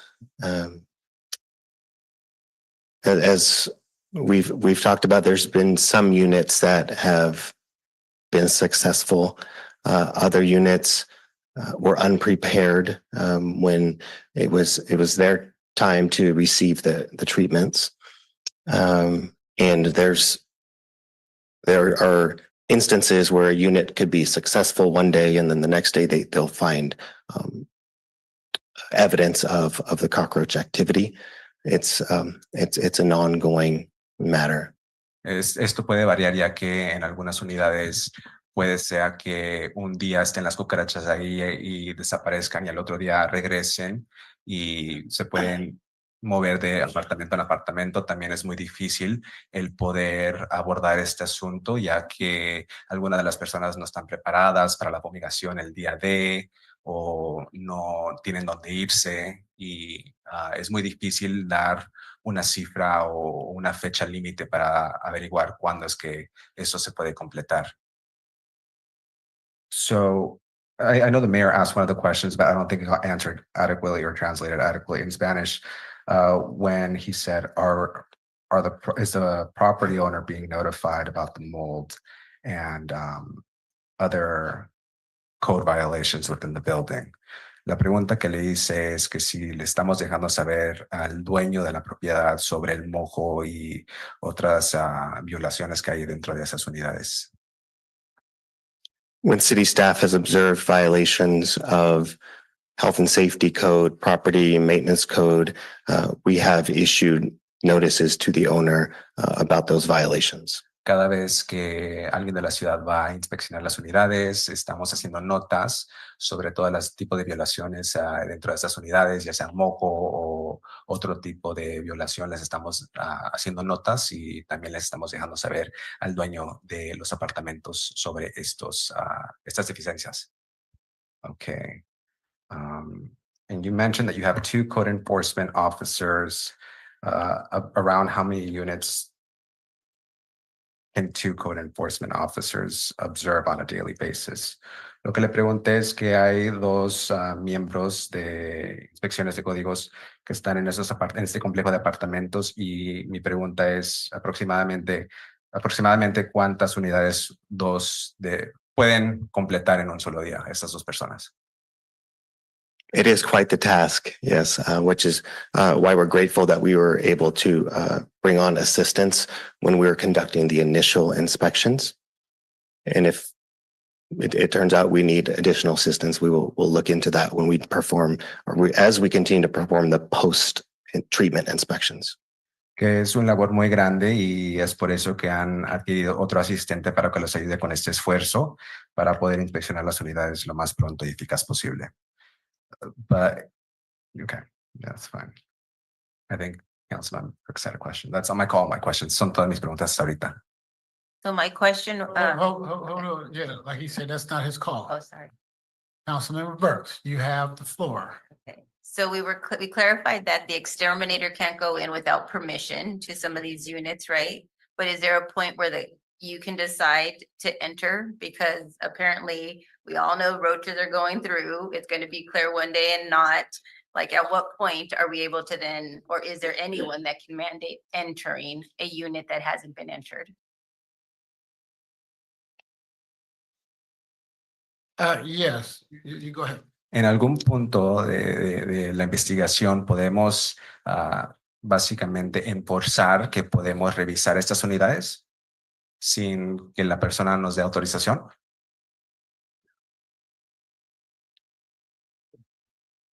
So normally what happens is if somebody refuses to enter, we have reason to believe that it's a health and safety violation that may affect neighboring units. We can request what they call an inspection warrant. It's not a search warrant, but it's an inspection warrant to verify our suspicions due to health and safety concerns. And that's how we can enter a unit should the city want to take that recourse. En algunos casos, si la ciudad decide abordar esta oportunidad, podemos hacer órdenes para que los apartamentos que no quieren participar en la investigación se hagan la investigación. So then who's determining that? Is it our inspectors? Who would be determining that, yes, we want to take that step? ¿Quién determina eso? Que si, por ejemplo, si es que queremos abordar ese tema, ¿quién es el que determina eso?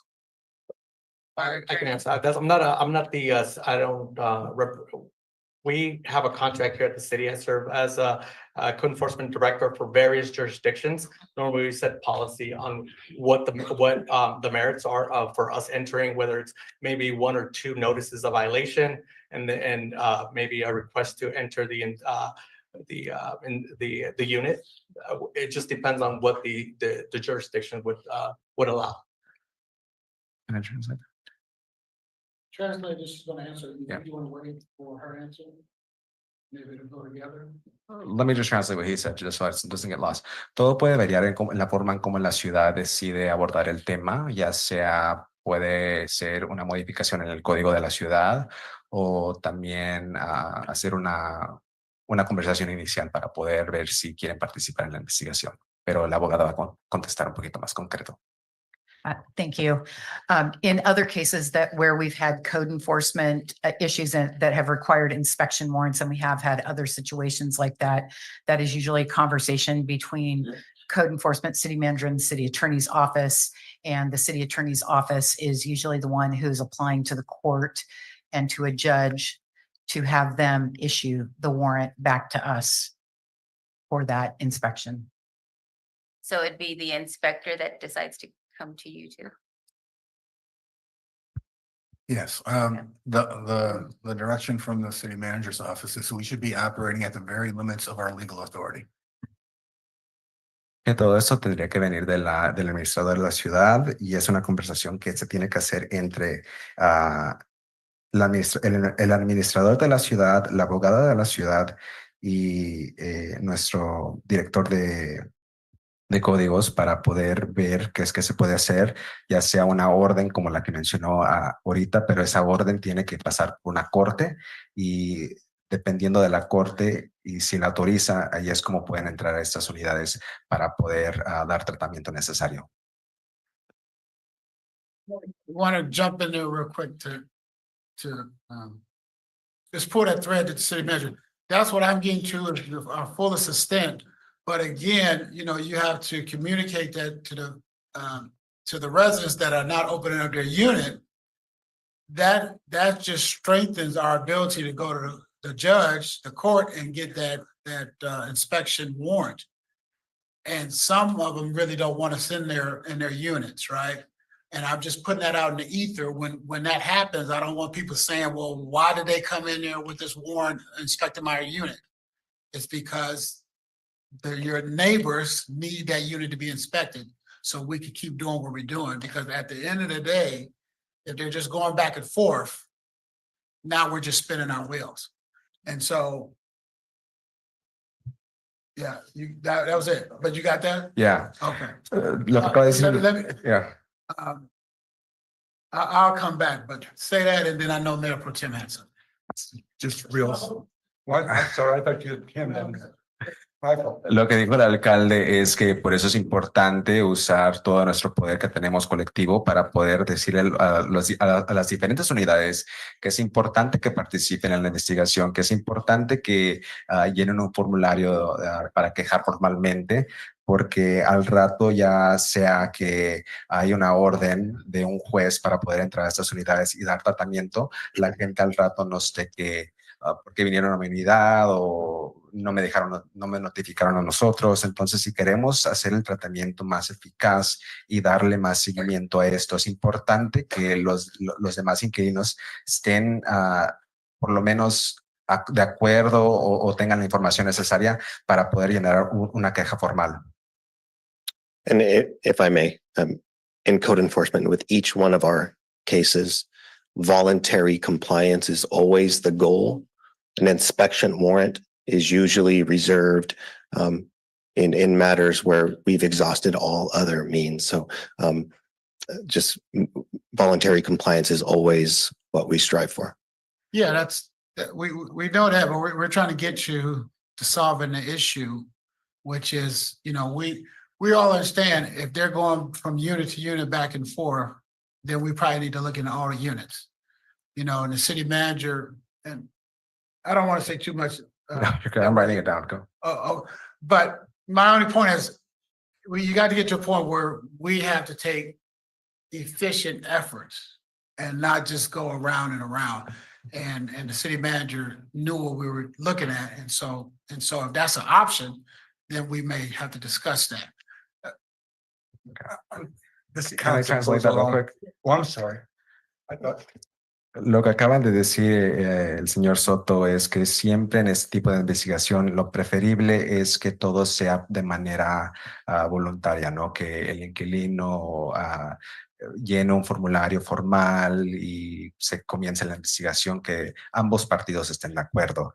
Pero ya el alcalde dice que si de esa forma no se puede completar, ya el administrador de la ciudad ahora entiende que posiblemente la manera que vamos a abordar este tema es tener una orden de un juez para poder entrar a estas unidades para darle el tratamiento necesario. Entonces eso quiere básicamente enfatizar el alcalde de que si no hicieron el formulario de manera voluntaria, vamos a proceder de esta manera legal y todo eso vendría desde la oficina del administrador Craig Millen.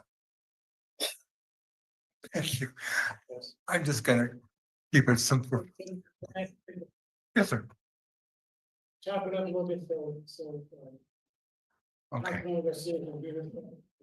I will try. I'll keep it very simple, Councilman. this is going with the mayor's suggestion, I believe, or hope. If we have 121 units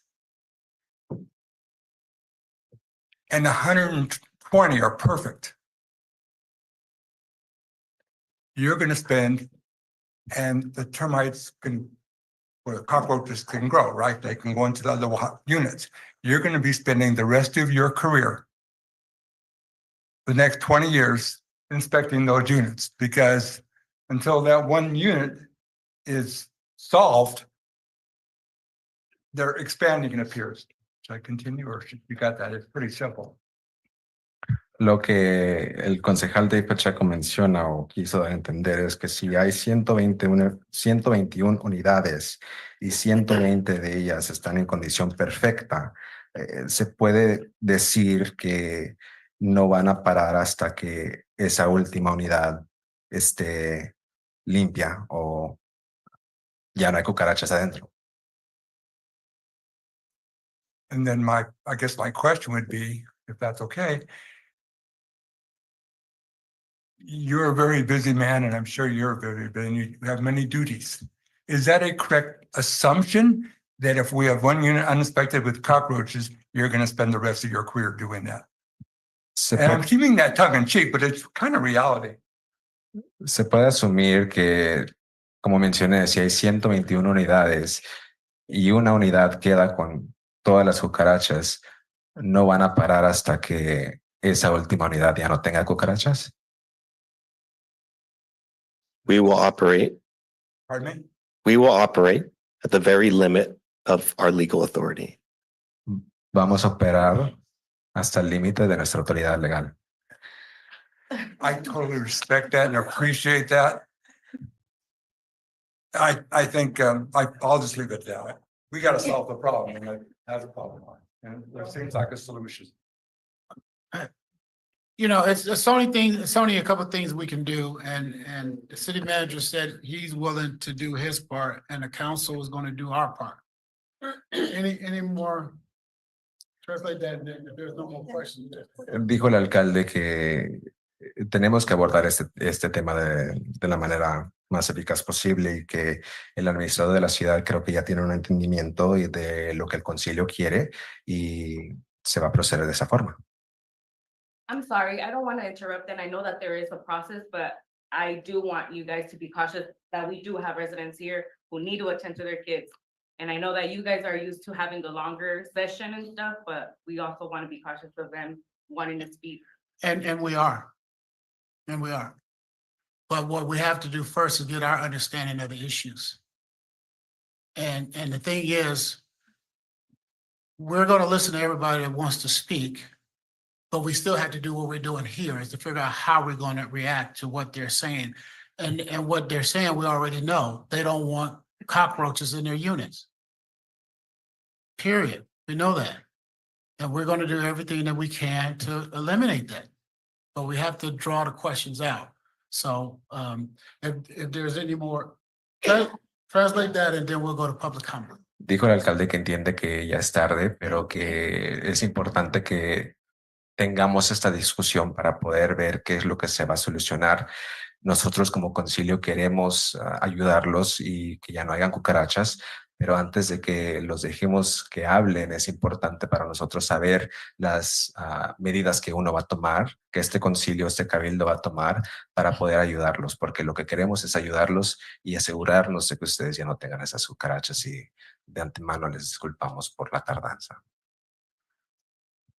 Public comment is open. Está abierto para comentario público. Buenas noches, alcalde, concejales, miembros del ayuntamiento, los pocos que quedan. Mi nombre es Adriana Andrade, soy del apartamento 1221J. Pues todo lo que hemos estado escuchando, de verdad, gracias, se los agradezco, han hecho un muy buen trabajo, pero de verdad creo que everything that we're saying, we really want to thank you all. I think that you guys are doing a great job.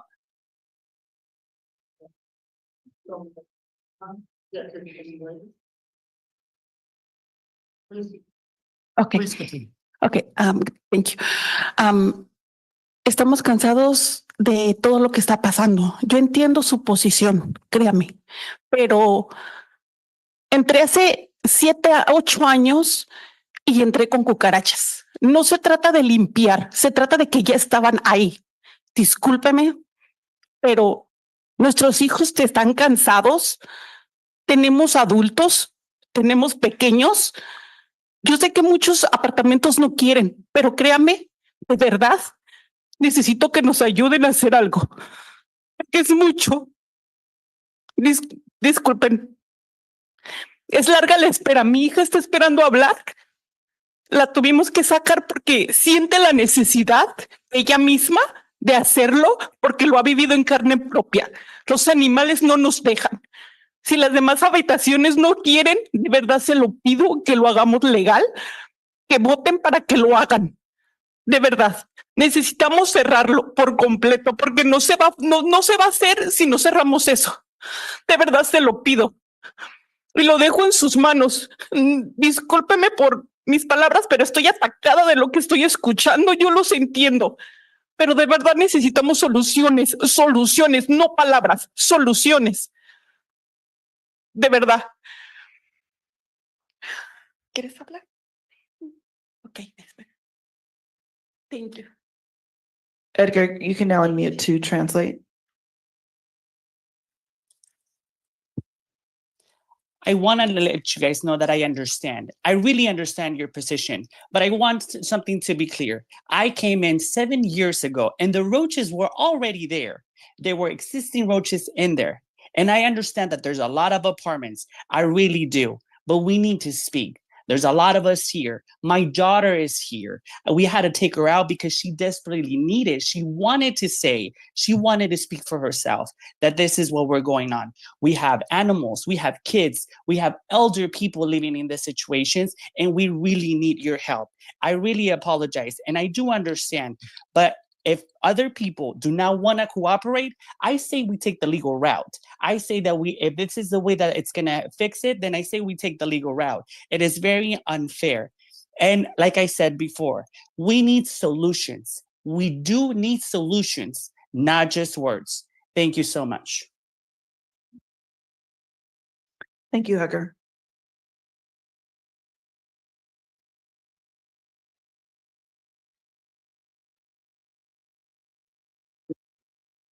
Thank you all for your attention to this and excellent questions. My name is Tyler Sullivan. I am an attorney with California Rural Legal Assistance.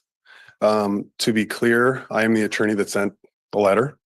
There is a tenants association of approximately 20 households. I do not represent all of the households. It is not a homogeneous group. A couple of things I wanted to clarify in terms of my understanding of the law. The landlord does have a right to enter and inspect, regardless of the lease. My understanding is that a lot of these apartments are not governed by a written lease to begin with. Another issue as to kind of what happens with rehousing people for certain periods of time, that would be between the tenants and the landlord. It's certainly a tricky situation, but the last thing, you all have very astutely kind of identified is how are we going to define infestation? I think that's a really tricky issue, and I would encourage code enforcement to have an expansive view of what that means. As I'm reading the staff report, the code says that an infestation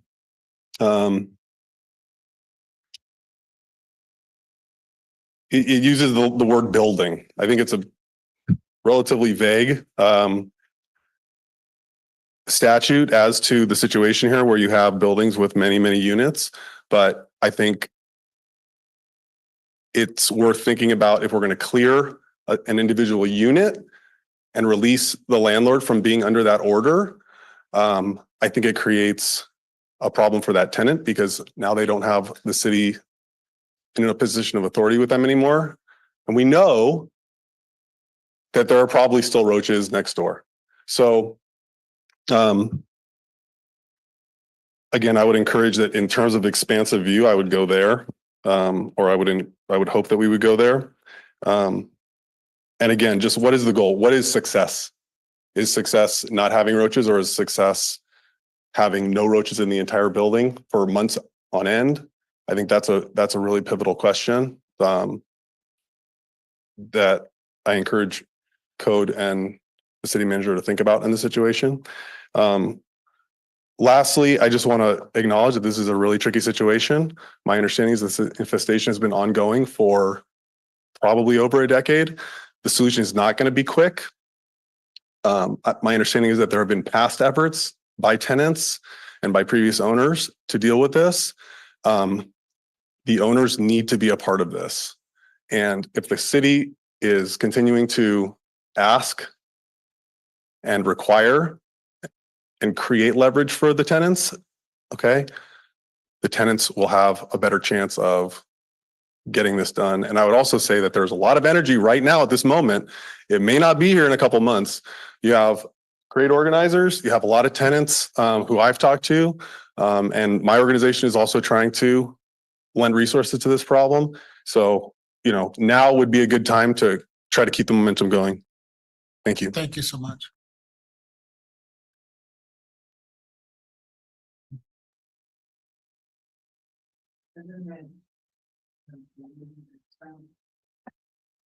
That's because the translator's on the line? Yeah, that's what it's sharing. Okay. Public comment is still open. Good evening, Mayor, City Attorney, Council. My name is Robert Daniels. I'm a community organizer with Building Healthy Communities. I feel like a lot of questions that we came with today have been answered, but some crucial ones haven't been. How long is the process going to be, given like the circumstances? There are some comments made by the city attorney. I think she said that gas wasn't being used, but the last report that I was given by the city, dated October 21st, it clearly says that Actisol was being used. But really, it's just trying to get a grip on the situation. We don't want to point fingers, and we're not trying to create like a filibuster or things like that, or just waste time. But we're really trying to get an understanding of the circumstances and how we deal with it as a community. I feel like we've done a good job of like laying out the circumstances. But then once again, I understand that there are multiple parties in the situation. All we're asking for is, I guess, motivation for city staff and the council people to, I guess, involve themselves in the situation as much as possible throughout the line, to understand the nuances of the conversations and the nuances of the circumstances we're in, and to, I guess, keep the motivation going. Thank you.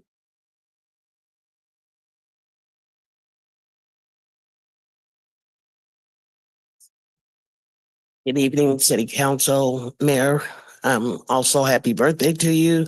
My name is Lisa Lewis, and I am a community health worker with Building Healthy Communities. I am here in support of the residents at the Seabreeze Apartments. We know that this has been an existing problem for many, many years, but right now, these residents are in need of the city council's help. They're in need of the community's help. We have our innocent children here who cannot sleep at night, who cannot do their homework because of roaches. They go to the refrigerator. The roaches are in the refrigerator. They're crawling over the table. They're everywhere.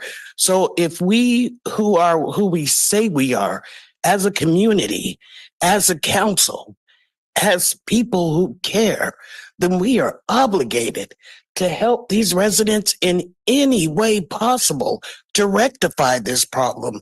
I know that there are laws within the city attorney, the city manager, that you guys can look up to hold these managers accountable and make, I know make is a strong word, but utilize your power to make these managers step up to the plate and rectify this problem, not only for these residents who are living through this nightmare, but my God, for these innocent children who are suffering every single day with this problem. And I yield my time back. Thank you.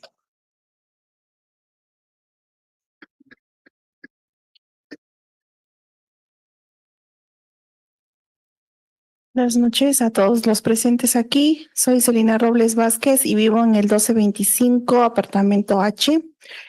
Llevamos mucho tiempo ya con el problema de las cucarachas. Yo tengo 3 hijos pequeños y pagamos una renta demasiado alta como para estar en una vivienda que no es buena para ellos. Nosotros hemos hablado ya con las managers pasadas y las que están actualmente sobre eso y siempre nos dan respuestas y nos ignoran, no nos dan respuestas. Entonces, lo único que nosotros queremos aquí, junto con mi grupo que está aquí presente, es que por favor ustedes nos apoyen, que por favor ustedes nos escuchen o que nos digan a dónde tenemos que ir para que nos hagan caso. Son más de 30 años con este problema de cucarachas.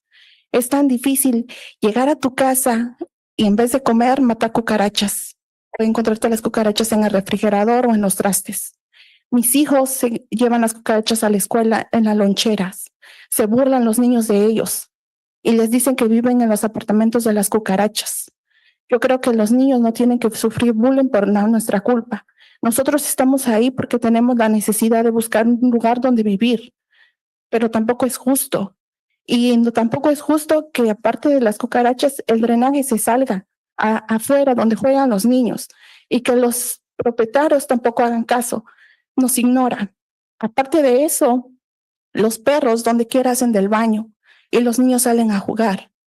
Entonces, yo estoy aquí para testificar que el tratamiento que ellos están haciendo no está funcionando y que tampoco sé de dónde sacó Alfredo esas fotos de ese gel porque en mi casa no han puesto ningún gel y tampoco he visto alguna mejoría porque aquí traigo las fotos donde encontré hoy una cucaracha en la cocina. Entonces no están funcionando y fue el lunes apenas donde fumigaron y está la cucaracha viva aquí en el video. Entonces no está funcionando el tratamiento. Estamos aquí para que ustedes nos escuchen. Hemos luchado mucho y nadie nos ha escuchado. Y esa oportunidad que tenemos, se las agradecemos a ustedes. Pero por favor, tomen en cuenta lo que nosotros les estamos pidiendo. Simplemente queremos vivir en un lugar mejor junto con nuestros hijos. Gracias. Edgar, can you proceed with the translation? Yes, ma'am. Good afternoon, good evening, everyone. My name is Selena Robles Vasquez, and I live in apartment H. I do want to say that I do have 3 young children. Also, I want to state that I pay a very high rent for the conditions that I live in. This is very unworthy. I want to also say that I went ahead and talked to management team, and I get no answers. We feel helpless. So we come to you, we ask you, me and my group, whoever is here present, to help us. I do want to say that it's been over 30 years with this situation of the roaches. They are everywhere. They're in our bed. They're in our refrigerator. They are even in my kids' lunch bags. They get bullied because they say, oh, you live at the apartments with the roaches. I think this is very unfair. It is also very unfair that instead of coming home to dinner, you come home to killing roaches. This is just not acceptable. I also want to go ahead and say that the sewage doesn't also work. Animals go to the restroom everywhere. I don't know what kind of solutions they are using. I also want to say that I don't know where Rafael took those pictures because in my pictures, the roaches are still alive and they just got fumigated on Monday. So I don't know where they got those pictures from. I just want to come and tell you that please help us and support us to fix this issue. Thank you.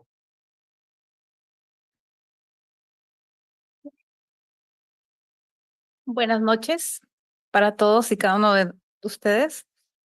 Mi nombre es Sandra Jiménez. Yo vivo en el apartamento 1217F.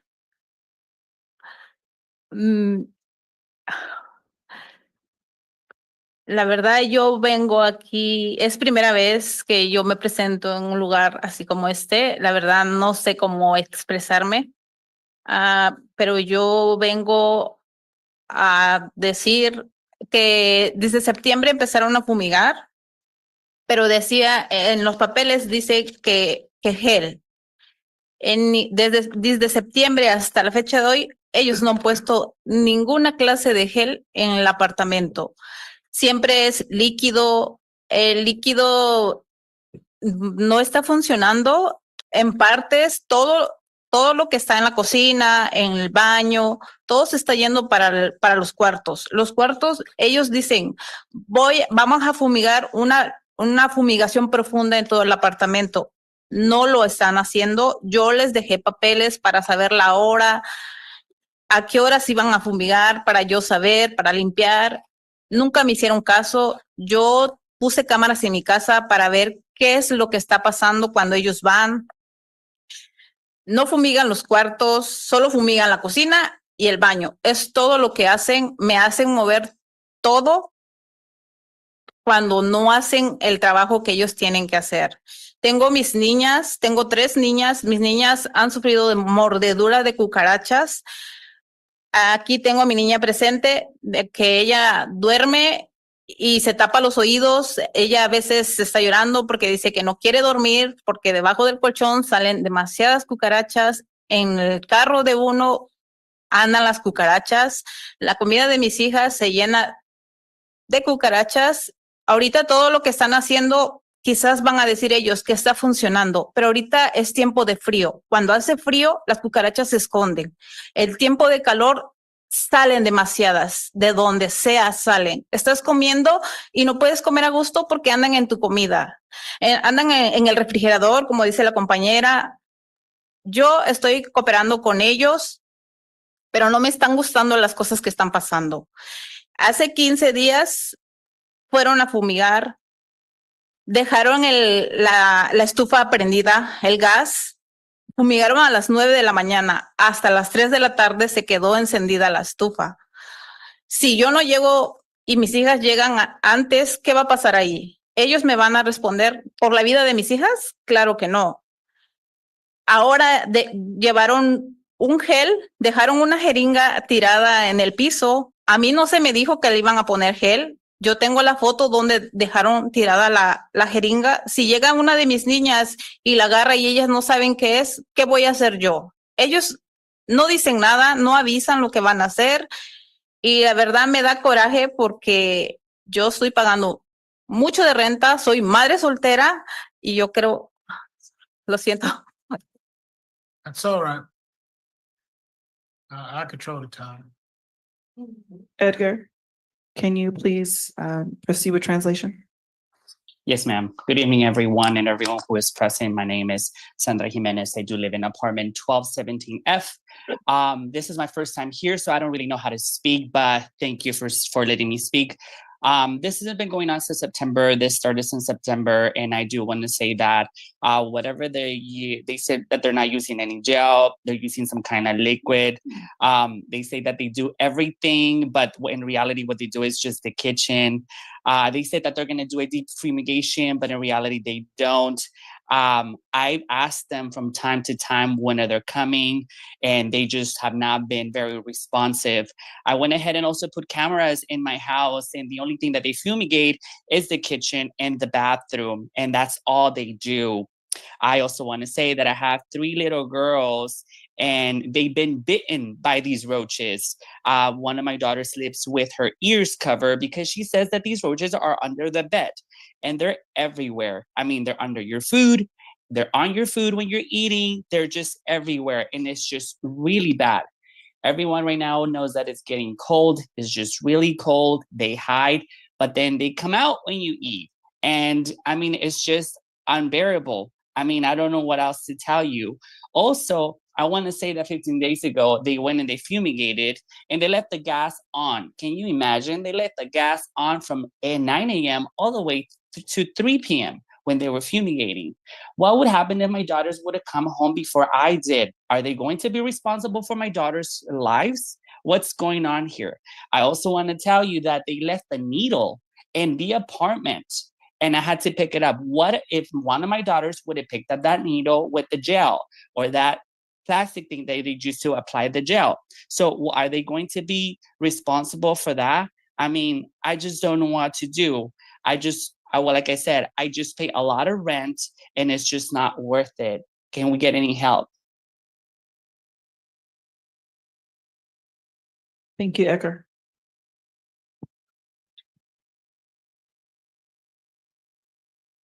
Hi, my name is Ashley Gonzalez Jimenez. I live in apartment 1217 F. I can't eat on every single Monday because they come and fumigate, and I had to wake up early to get ready for school. I get scared that the cockroaches can get into my ears, so I cover my ears, and I get scared, and I can't eat because the cockroaches are on my food. And when I go to school, cockroaches come out, and I don't even know the cockroaches are in there until I see that they come out. And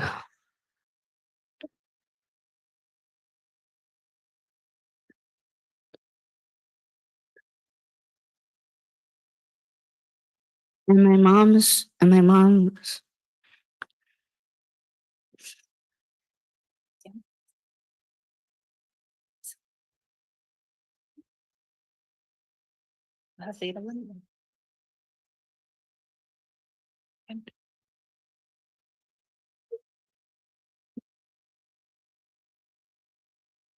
Thank you. Thank you.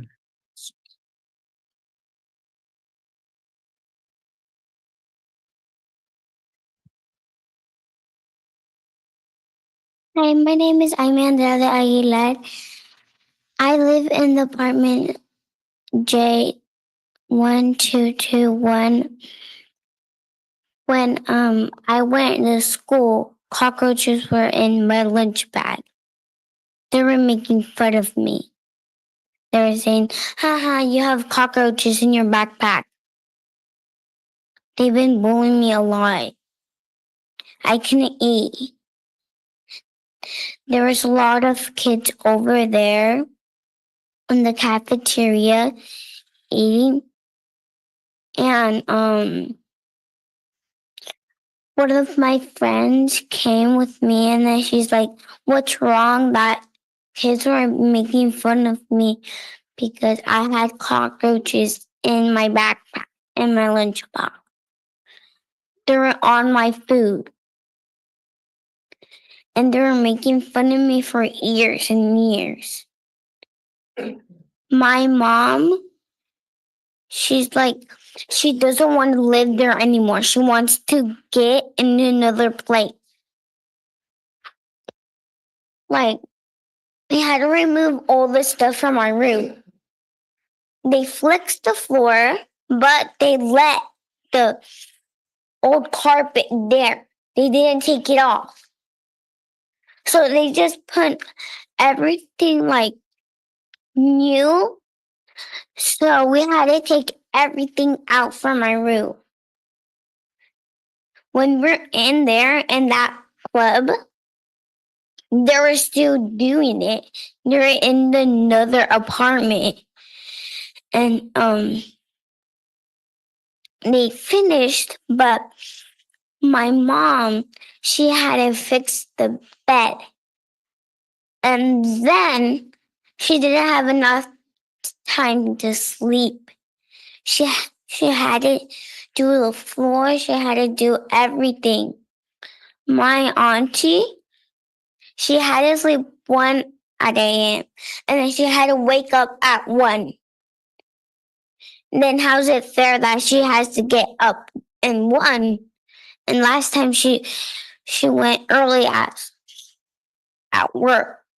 None of persons were there.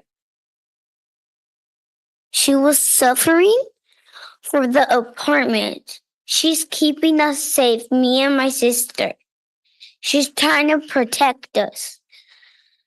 Last time we saw the big cockroach, but they fumigaron. And then they keep coming over and over again. We keep killing them. We have a video of that. And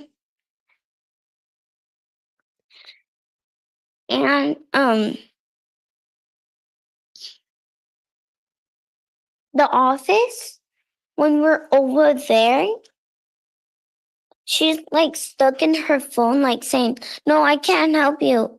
She's like, no, it's her phone. And then my mom's like, can I tell you something for a second? And she's like, no.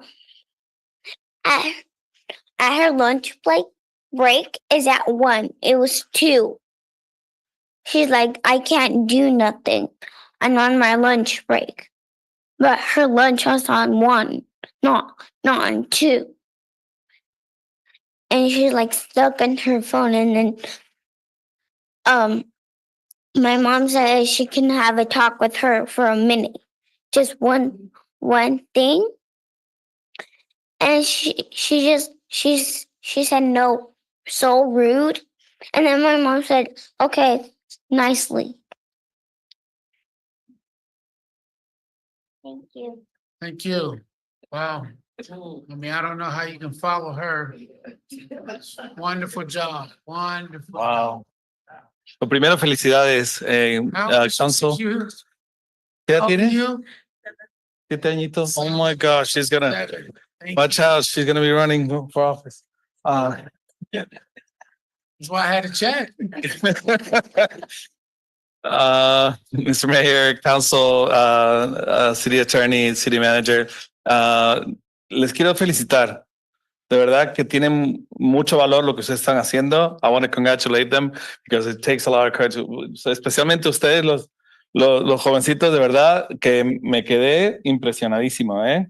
I'm just so impressed. Qué manera más bonita de explicar las cosas, algo tan doloroso, ¿verdad? Y tan difícil. My name is Juan Sanchez. I'm Executive Director of Palenque Arts, but I'm here in solidarity with this wonderful community. We do have Palenque family here and also parishioners from St. Francis, my original parish here in Seaside. And as somebody who has lived with cockroaches before, and I've had to deal with them, I know that a lot of folks have different ways of dealing with infestations, right?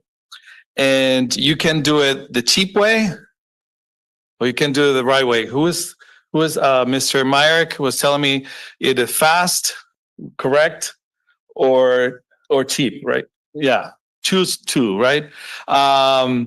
So for me, I think it's an issue. I can tell you how we've dealt with it, which is tenting our space, and I know, and it's not one time. It takes multiple times. And why? Because it's about dignity.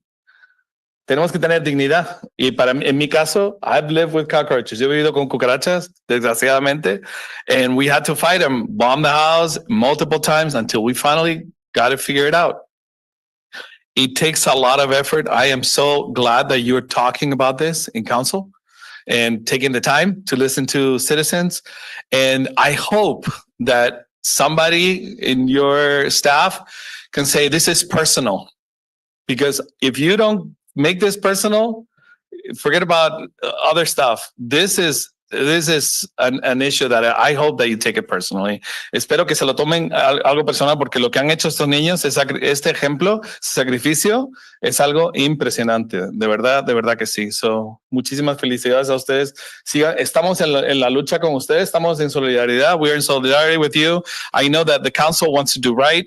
I hope that you can put a little more extra pressure on the folks who are doing the work, and so they can actually get it right. Don't just say, well, if one or two, just let's get it right. Thank you so much.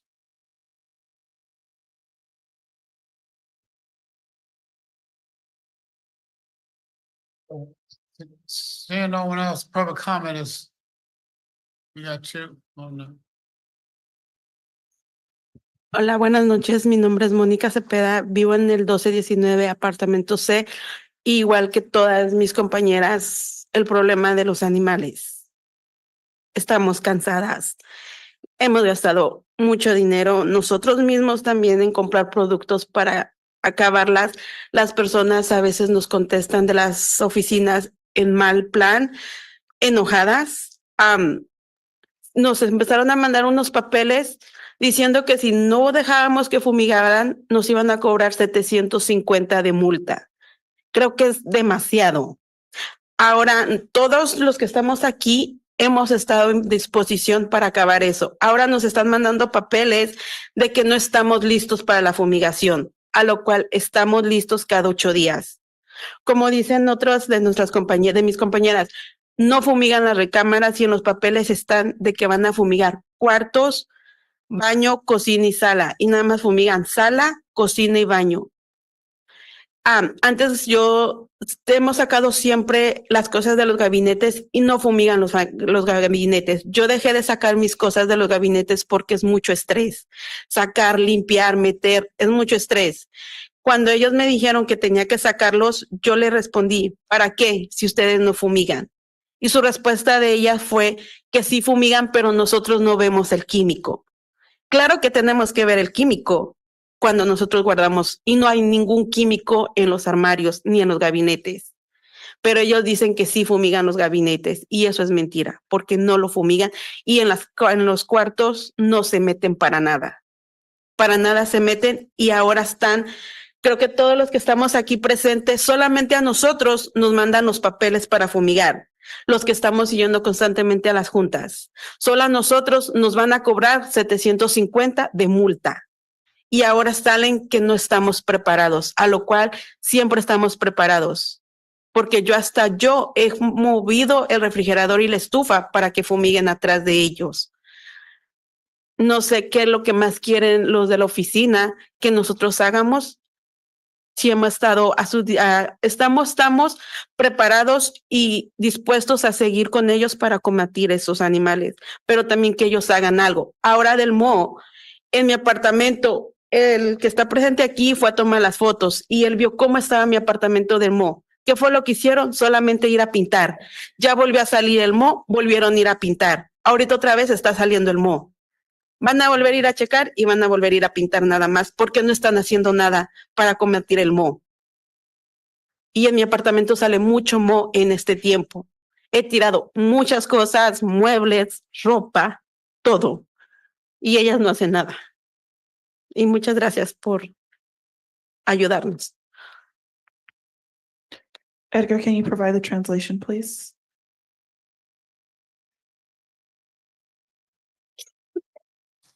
Yes, ma'am. Hi, my name is Monica Cepeda and I'm from 1219C. And again, like my sisters, we have this issue. I mean, we need to fix this issue. I want to say that we're getting answers from the office and they're very rude about it. And now they told us that they're going to fine us $750 in fines because we're not ready to fumigate. And we are every week we're there, but they tell us that we're not ready. And they're trying to charge us now $750 as a fine. I want to say also that they say that they go into the kitchen, the living room, and the restrooms and the bedrooms, and it's not true. They only go into the living rooms, the kitchens, and the bathrooms, and not the cabinets. They say that they go into the cabinets, they make us take all of the stuff out of the cabinets, and they go in there. And they tell me, when I told them, you know what, I'm just not going to do it because it's just a lot of work. They came back and told me, you need to take it out because we need to fumigate there. And I said, you guys don't do it there. And they tell us, yes, we do it. It's just that you don't see the chemicals.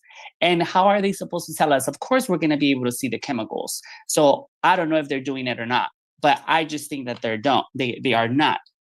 Another thing is that we are the only ones that are receiving these notifications of getting the $750 fines. And as all of us here present, the ones that we attend all these meetings, the ones that we go to the meetings, the ones that we're trying to get feedback, this gentleman right here said, and I want to talk about the mole.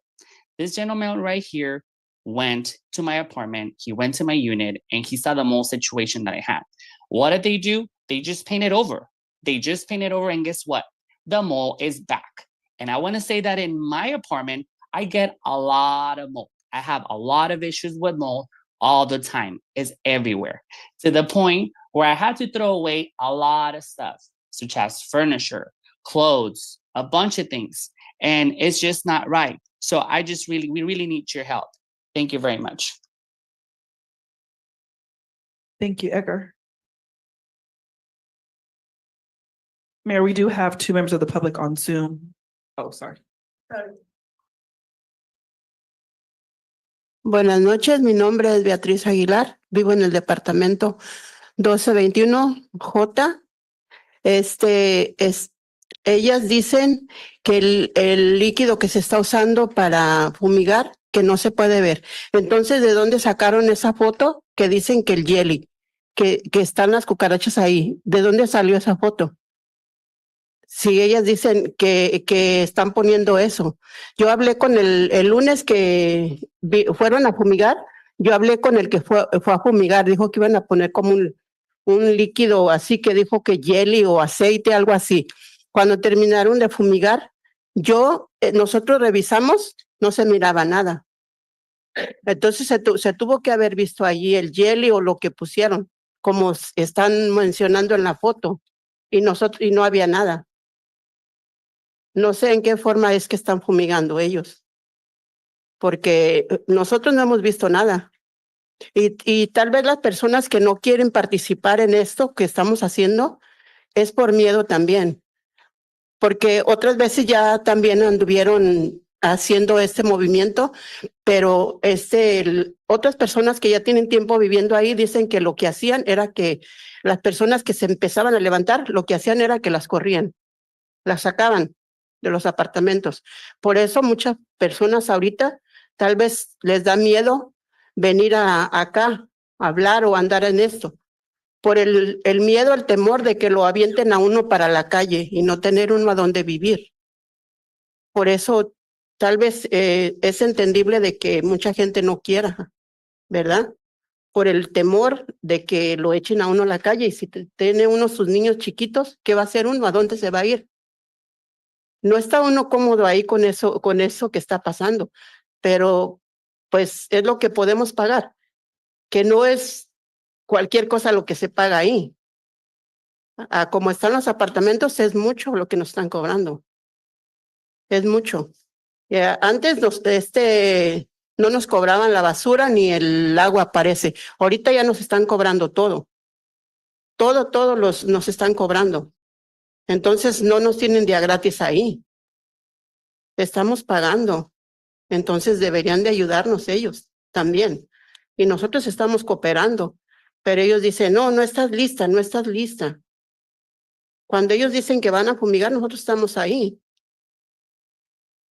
listos. No estamos personalmente ahí porque pues tenemos que trabajar.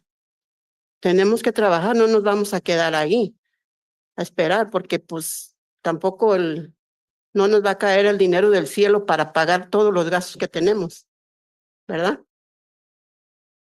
Pues eso es todo de mi parte. Muchas gracias y buenas noches. Edgar, can you please provide the translation?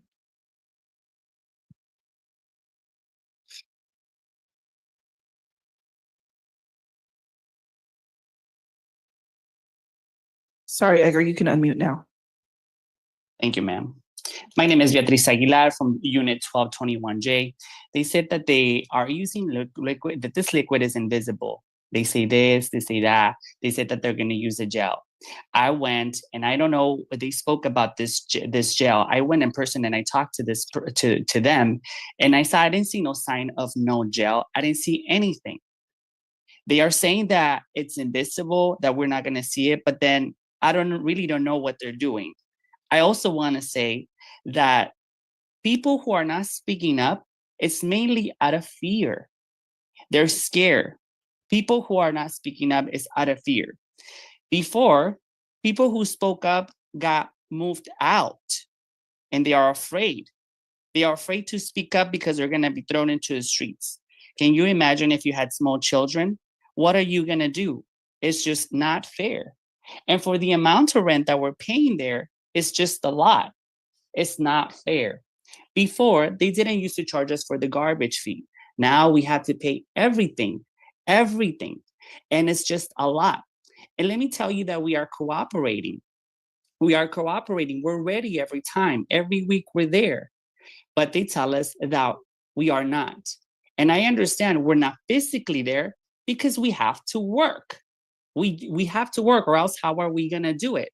I mean, money does not fall from heaven. Thank you. Okay. I appreciate all the people that have come up and spoke, and I really feel for their problem. And the cockroaches are a big problem, but I think an even bigger problem and a more health threatening problem is the molds. I've spent my entire life in construction and I've dealt with molds. And that is a major health issue. And to me, at this very minute, I have problems.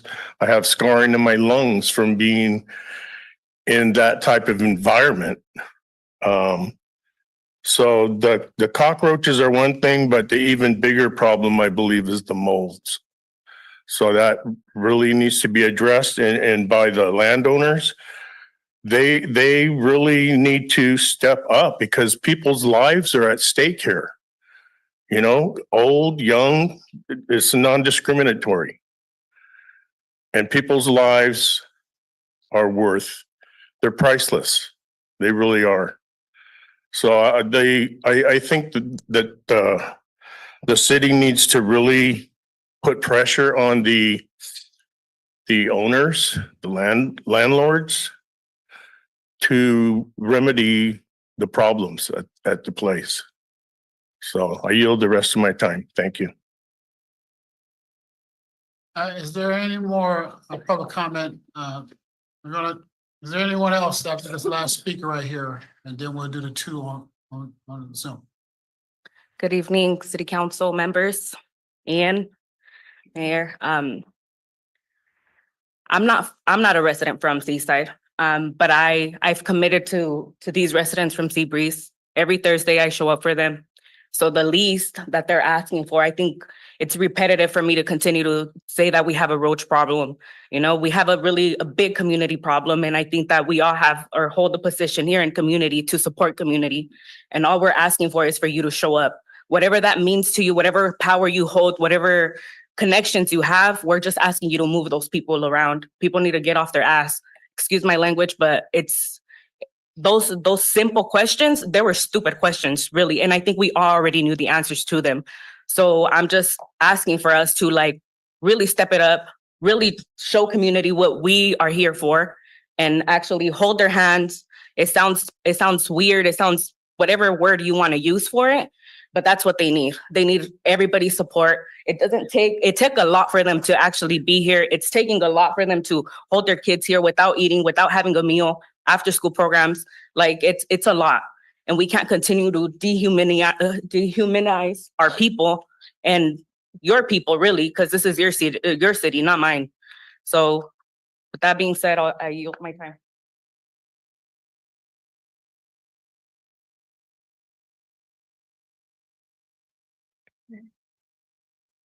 Erica, you now have the floor to make your public comment.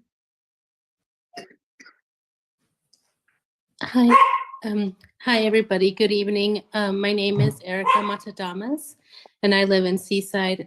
First of all, thank you for your attention to this issue. I'm here to speak in support of the tenants living in Seabreeze Apartments, plagued by the deplorable conditions there. These issues are not new. They are a legacy of neglect. My father and brothers lived in those same apartments over 10 years ago when they were known as the San Pablo Apartments. And they too endured the same unacceptable, excuse me, I have a cold, conditions that residents face today. The lack of dignity they felt when management consistently failed to address these issues is a story that unfortunately continues today. Today, we see families grappling with unresolved problems and a lack of accountability from property management. This is unacceptable. I hope you all can continue to take meaningful steps to address these long-standing issues. Please be considerate and mindful of how all of this impacts the children and families living there. All of the stress is unbearable because my family experienced the same thing. Lastly, please use this as an opportunity to consider investing and accessible legal services so Seaside families can empower themselves, they can resolve disputes, and stay housed, as you heard, in an increasingly tight rental market. You may have heard that there's a lot of fear, especially considering, the last 2 weeks. So please be extra mindful these next few months in how you address the issues that a lot of not just families at Seabreeze Apartments face, but a lot of families in Seaside face. Thank you.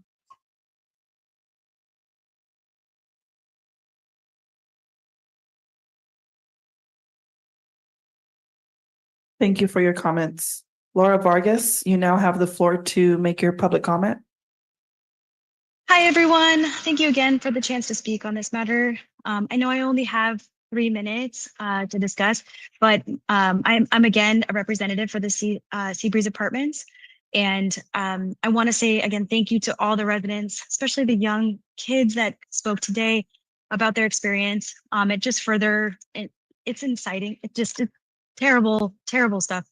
But we want to let you know just on some of the council members' comments, we have put out letters to all residents. Every single door has gotten an invitation to please let us know if they have a pest problem so we can fix it.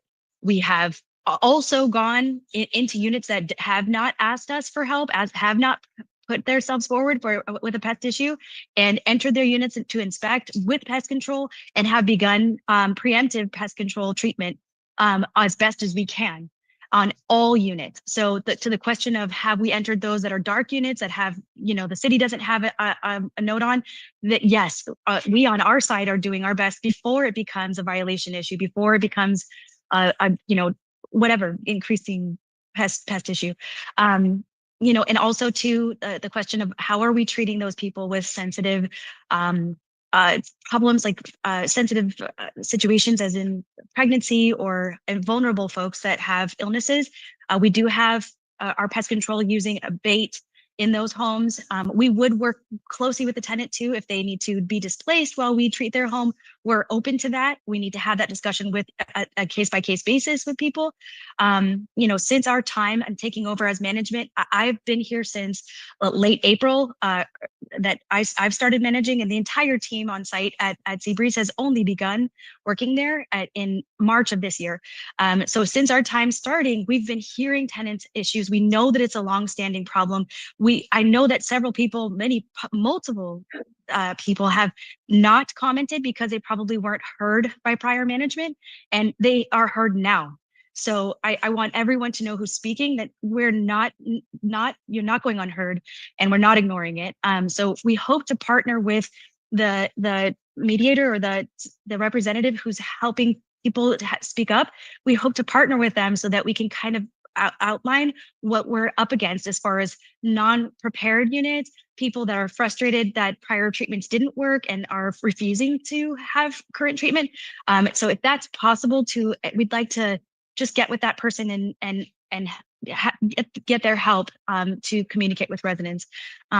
Again, thank you everyone for your help on this issue.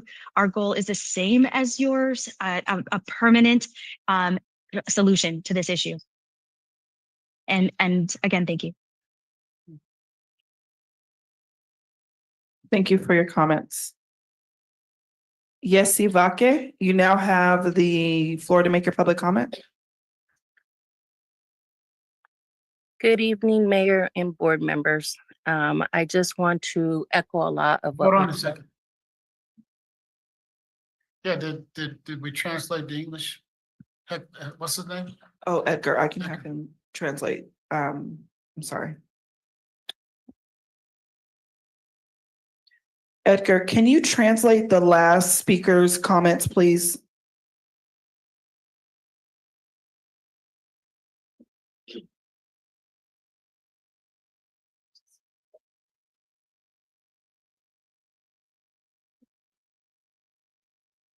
Edgar, you can unmute now.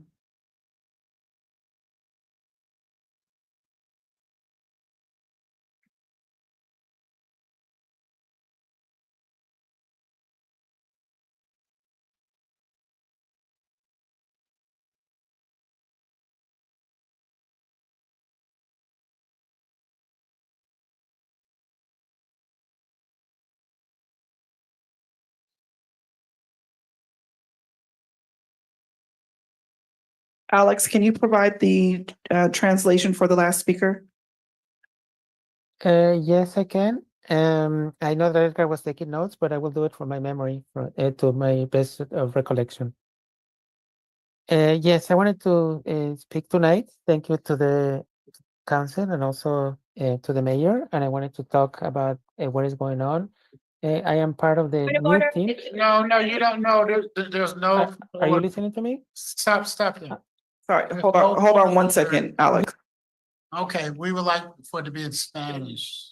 Right, thank you so much for those in the audience. Okay.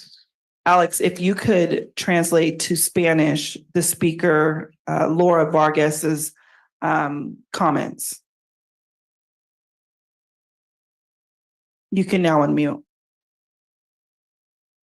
Sí, buenas noches. Estoy interpretando lo que acaba de decir la persona que ha hablado hace un par de minutos. Nosotros somos un equipo nuevo que está en los departamentos de Seabreeze y nosotros estamos desde abril de este año, estamos tratando de resolver la situación y quiero que sepan todos los inquilinos que están viviendo en nuestros departamentos que sí los estamos escuchando y realmente nos sentimos muy mal por lo que está ocurriendo. Y asimismo estamos esperando que se vaya resolviendo esto. Necesitamos el apoyo de todos los inquilinos y que no tengan miedo. Hemos entrado a algunos departamentos que según estaban en gris o en color oscuro que no habían sido inspeccionados, pero sí les puedo decir que hemos entrado a todos los departamentos para tratar de fumigar todos los departamentos que estén disponibles para ser fumigados. Y asimismo queremos indicar a todos los inquilinos que estamos tratando de resolver este problema. Sabemos que este problema ha existido por varios años, pero estamos en a la mejor posición de tratar de resolver esto para que se pueda resolver este problema de la infestación.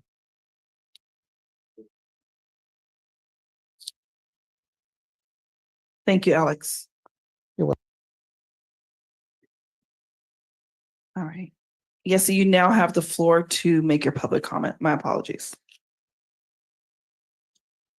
Thank you.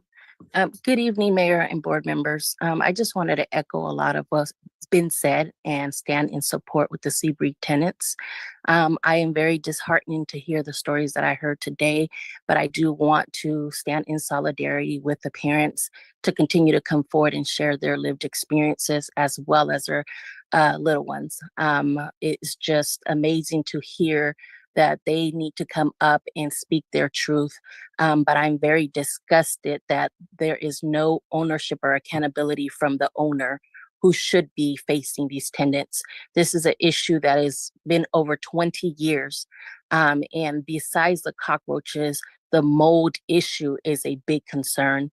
I really hope that tonight that their words are being considered and that the council can really support them and actually also provide them the support and legal resources because they are being also inflicted in some punitive measures of speaking up by being fined $750.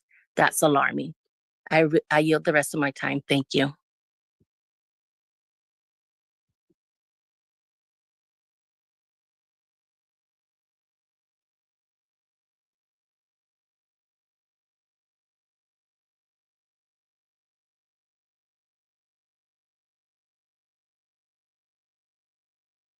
Deja Robinson, you now have the floor to make your public comment.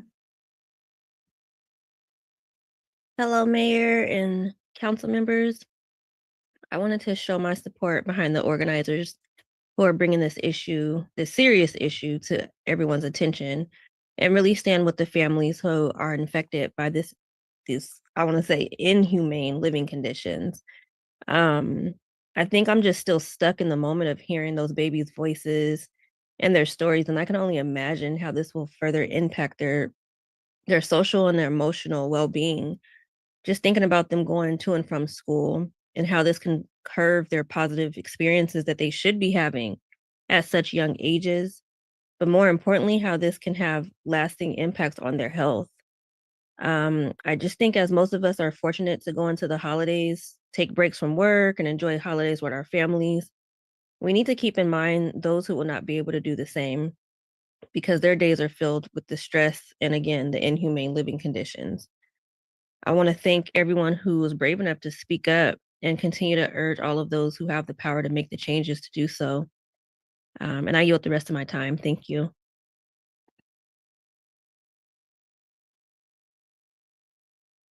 Thank you for your comments. Mayor, at this time, no other members of the public have come forward to make public comment. Thank you so much. Public comment is closed. Bringing it back to the dais. Are there any? This was an update, not for action, but I think we can formulate some type of direction. Is there any comments that anybody wants to make? Say again. Yes, sir. And do my comment both English and Spanish, I think.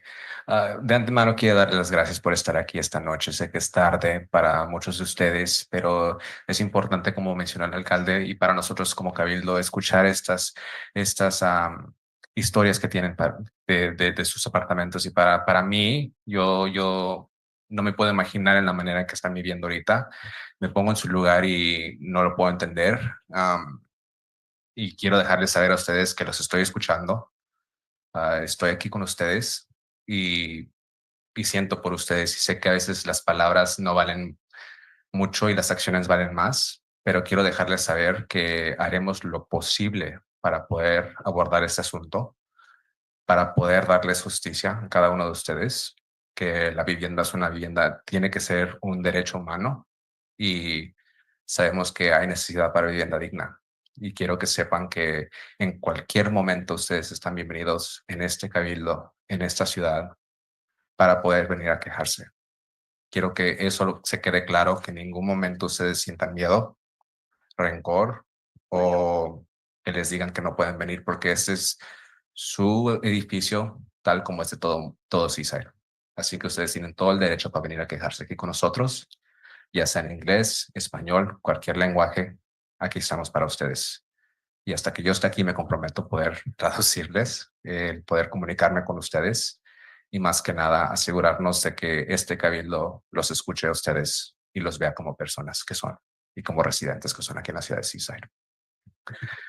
What I said was I thank each and every one of them for coming out here, for being brave and really emphasize the importance of not feeling afraid, because I do know it took a lot for them to be out here to speak their truth. And I apologize for it being so late, but it's important that they come out, they give their testimony, they share their stories. I can't imagine what they're living through right now, but this city hall is just as theirs as any Seaside resident. And they can come here any moment, anytime to come and say their truth in any language. And we'll make sure that we'll find a way to understand them, whether it's me translating or us figuring it out. This city and this council is dedicated to hearing them and seeing them as Seaside residents, and just urging them to come out to City Hall to speak their truth and take ownership of this building as well, because this is just as much as theirs as it is ours. Anyone else? I have a couple of things. About 6 things. They're not that much. I'll say a couple and then I'll stop. Or you want to write it down? You can write it down. I want to thank the organizers for what they've been doing. And I want to be clear for those on Zoom or those still in the room that the city has been involved since day one that we found out there was an issue. So, no one should gloss over that. Somebody talked about, is it personal? This is personal for all of us and all of our residents. Even people that don't live in Seabreeze don't want people to live like this inside the walls of Seaside. I care, and the council and the city staff care. The city will continue to do our part. We will continue to enforce our health and safety codes to the maximum limits of our authority and power. No family should be required to live in that type of situation at the Seabreeze Apartments. Someone talked about solution. I said you will receive the solution, not just words. And then for a sense of direction to staff, if you guys want to buy into this, this was not on the agenda for action. It was on the agenda for an update. But I would like to ask the council to give directions to the city manager, and by definition, the city attorney, to work to resolve this issue using a maximum limit of his authority, and request any more authority that the council need to do that his power does not lend him to do. And to work closely with the attorney of that group within the Seabreeze complex, and to resolve this issue. Right, okay, we'll let him, and then I'll just, one more little thing. Alexa, I just want to thank you, everybody, for coming down here, like you said, sharing their voice. Your words are important, or your voice is heard, your voice is important. We heard what you said, and we will work to take actions. And to resolve the issues that include any health and safety, including the mold and other things that's there. After they do that, let Alexis, did you want to say anything? Let Alexis translate, and then I got a question for the city manager. Yeah. El alcalde quiere darle las gracias a ustedes por estar aquí con nosotros esta noche. Como menciono, quiere agradecer a los organizadores por asegurarse de que ustedes llegaran aquí, tuvieran información sobre la junta y para que estuvieran aquí presentes con nosotros. Él quiere recalcar que quede claro que esto es personal para nosotros también y lo tomamos personal porque ustedes merecen vivienda justa y digna. Esto no estaba agendado para dar dirección, simplemente era para que nosotros para que nos actualizaran sobre lo que estaba pasando con la investigación. Pero el alcalde, si es posible, con el apoyo del cabildo, va a abrir el diálogo para que se pueda dar dirección al administrador para que tome las medidas necesarias y a lo máximo para que podamos asegurarnos de que las cucarachas no estén ahí. Y también quiere recalcar que es importante incluir el mojo y todos los defectos de los apartamentos en esta dirección para que el administrador pueda tomar acción dentro de lo que cabe a nosotros como cabildo para poder asegurarnos de que ustedes tengan ese hogar y ese espacio seguro. Y quiere el alcalde también recalcar que sus palabras, sus historias son muy importantes y muchas gracias por estar aquí. Y ahora es tiempo de nosotros como cabildo tomar acción y asegurarnos de que ustedes estén presentes y se les haga justicia. Thank you. And city manager, is that enough direction? And when do you think we'll, as a council, we'll talk about it again? You will be talking, back and forth with their representatives, but as a council, when do you think, what's your next step and what do you think we'll talk about it again? Well, the next step is tomorrow morning. Staff will be meeting on this and reviewing all that we heard this evening. Again, it's 11 simple words. We should operate at the limits of our legal authority. So we'll be having that conversation. I suspect we're going to have to expand our team. There may need to be some consulting expenses. Our code enforcement staff is not big enough to do all the work as necessary here. So we'll do that. And I would expect on December 5th, I will provide an update on what we have done between now and then. We're trying to keep the December 19th council agenda a little bit light because there's some heavy lifting for the council that night on other topics. But then we'll come back again on January 2nd and effectively update you as often as we can on our progress.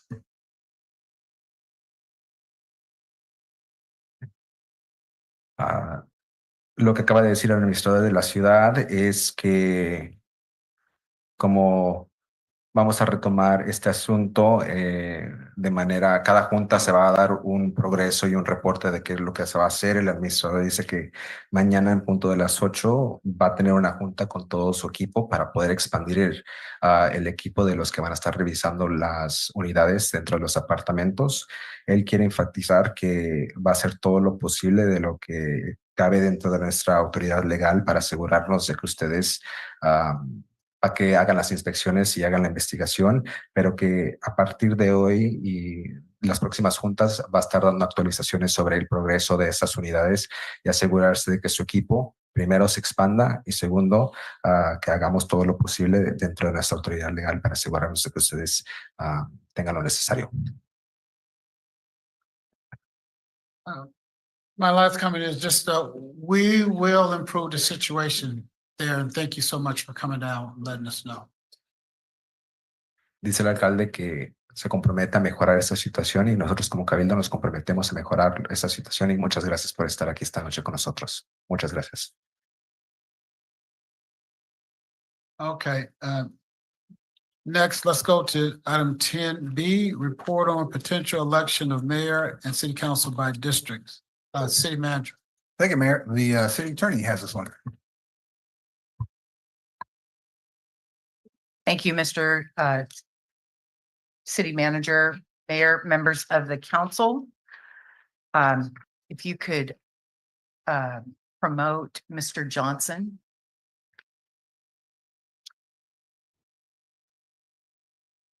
Yeah, we have a report on the potential elections of the mayor and the city council by district. And Mr. Doug Johnson from the National Demographics Corporation is on the line to provide this presentation for you tonight.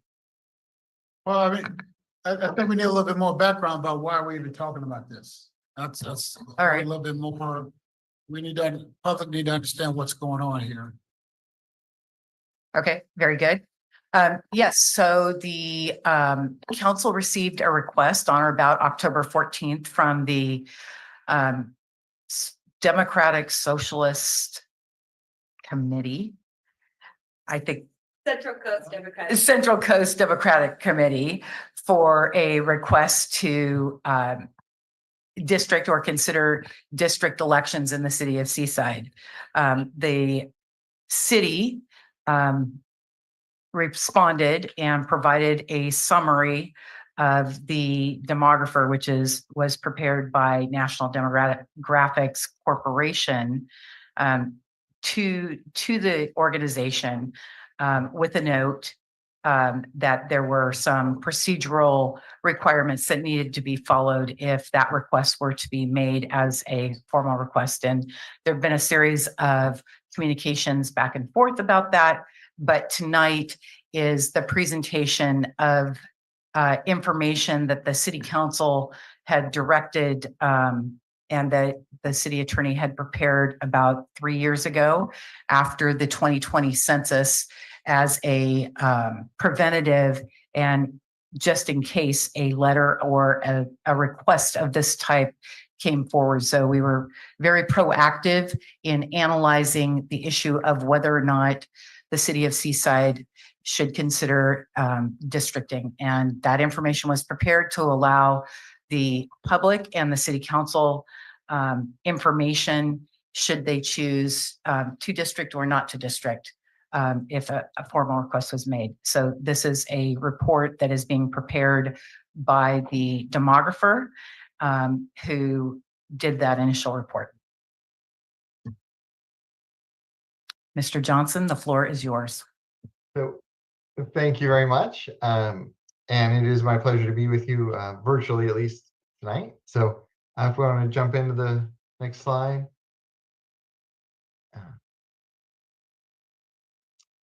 So as I just mentioned, this is summarizing a report that was done after the 2020 census. This, as I'll mention later on, is kind of sweeping the state. And it's all jurisdictions, so schools, cities, special districts. We actually did the work with Monterey Airport when they switched to by-district elections. And so we helped out the city with this project in 2021. And then when the a letter came in from the, I think it's the Central Coast Democratic Socialists of America is the formal name of the group. We worked with the city attorney to prepare this response. It was a summary of our work back at that time, and then looking at election results and what they indicate about the law. Let's jump to the next slide. Just briefly about us. We've been doing work, demographic work with local governments across California and Arizona and other states since 1979. I actually took over the company in 2006 when the original founders retired, but have been working for them, first started working for them back in the 90s. So we've been doing this a lot.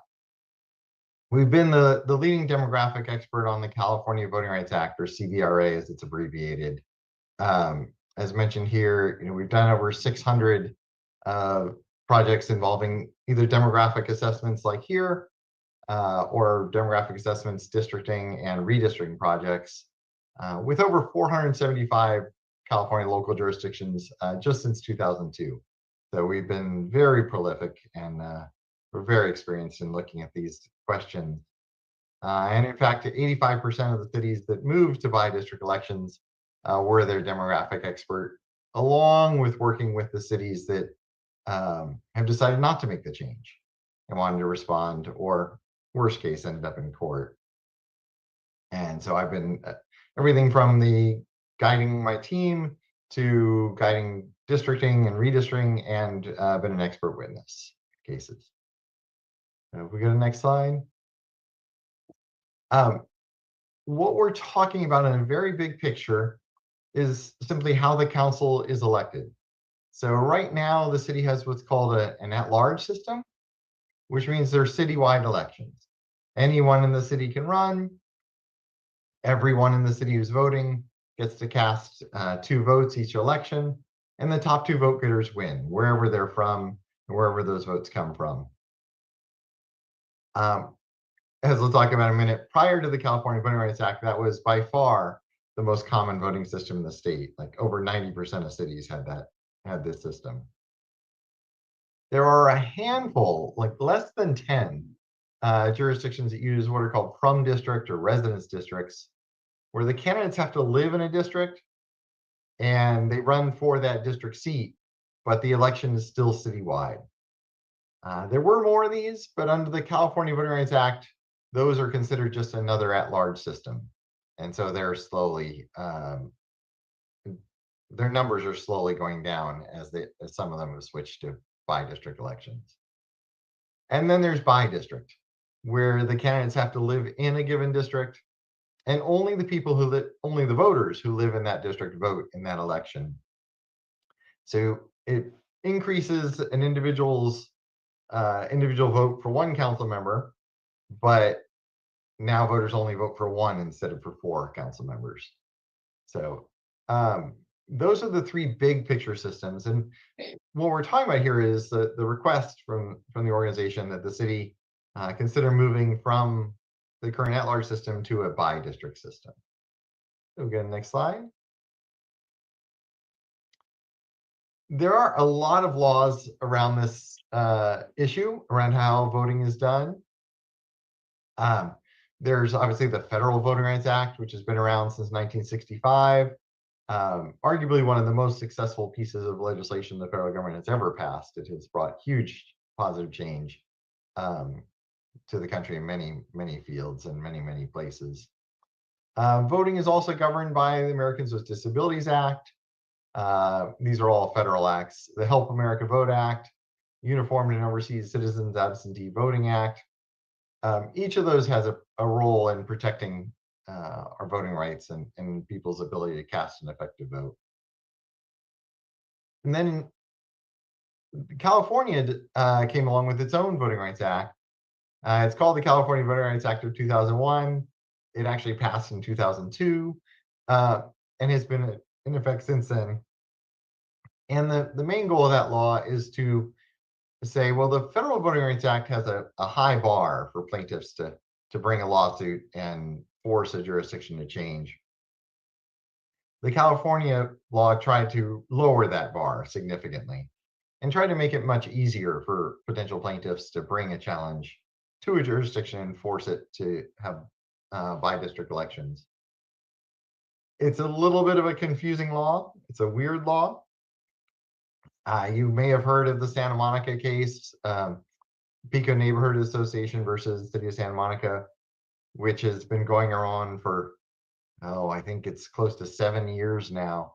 And that case went all the way up to the state Supreme Court and has now been sent back to the trial court. But it was the first time we got the state Supreme Court to weigh in on interpreting some of the provisions of this law. And what they said is there are two things that have to be shown to establish a violation. One is that there has to be what's called racially polarized voting, which means one, what the law calls a protected class, so a racial or ethnic protected class, has to be voting for candidates that it prefers, and there has to be a solid block of that class voting for a certain candidate, or when there's 2 seats for 2 candidates. And then if there's polarized voting, what happens is the one different racial group or a coalition of other racial groups vote for different candidates and defeat the preferred candidate of the potential plaintiff. So most of these cases are brought, not all, but most are brought on behalf of Latino voters. And so what you'd have to show is that the Latino voters are voting for one candidate and that candidate is consistently losing. That's the polarized voting piece. The other piece that the court affirmed has to be shown is that the at-large system is diluting the Latinos' voting power. And so there has to be showing that a change would actually help and would increase the Latino voters in this case. But it could also be Asian voters or African-American voters or even Native American voters. That making a change would increase their voting strength, thus showing that the current system is diluting their voting strength. So it's a lot of kind of difficult to grasp concepts, but it's really looking to enhance Latino voting strength or whatever protected voting strength in an area where they don't have it. So let's go to the next slide. The law has led to lots of changes. 200 cities have now switched from at-large to by-district elections. And just to put that in context, before the law was in place, only 29 California cities had by-district elections. So we've gone from 29 to 229 in just over 20 years. So very fast change. We're seeing a lot of change, even more change in the school districts. We've seen almost all the community college districts have changed their election system now. We had one county, San Mateo County, that was not yet by district. They actually had that from district system. And so they were sued and they were forced to switch. So now all 58 counties are by district. And we're seeing more and more activity in the special districts, healthcare districts, airport districts, water districts, all seeing these challenges come and switching. And one thing to emphasize is that it's not that these 600 plus jurisdictions were all violating anyone's voting rights or civil rights. These cases are extremely expensive. As you might imagine, when you're getting into polarized voting, you're getting a lot of math and a lot of expert witnesses. They're very expensive cases. It's estimated that Santa Monica may have spent somewhere between 6 and 8 million, maybe even 10 million on their defense so far. So what's happening is there are some definite problem jurisdictions where the law has come along and made a big positive change. And then there's a lot more jurisdictions that are switching because they're afraid of the financial impact.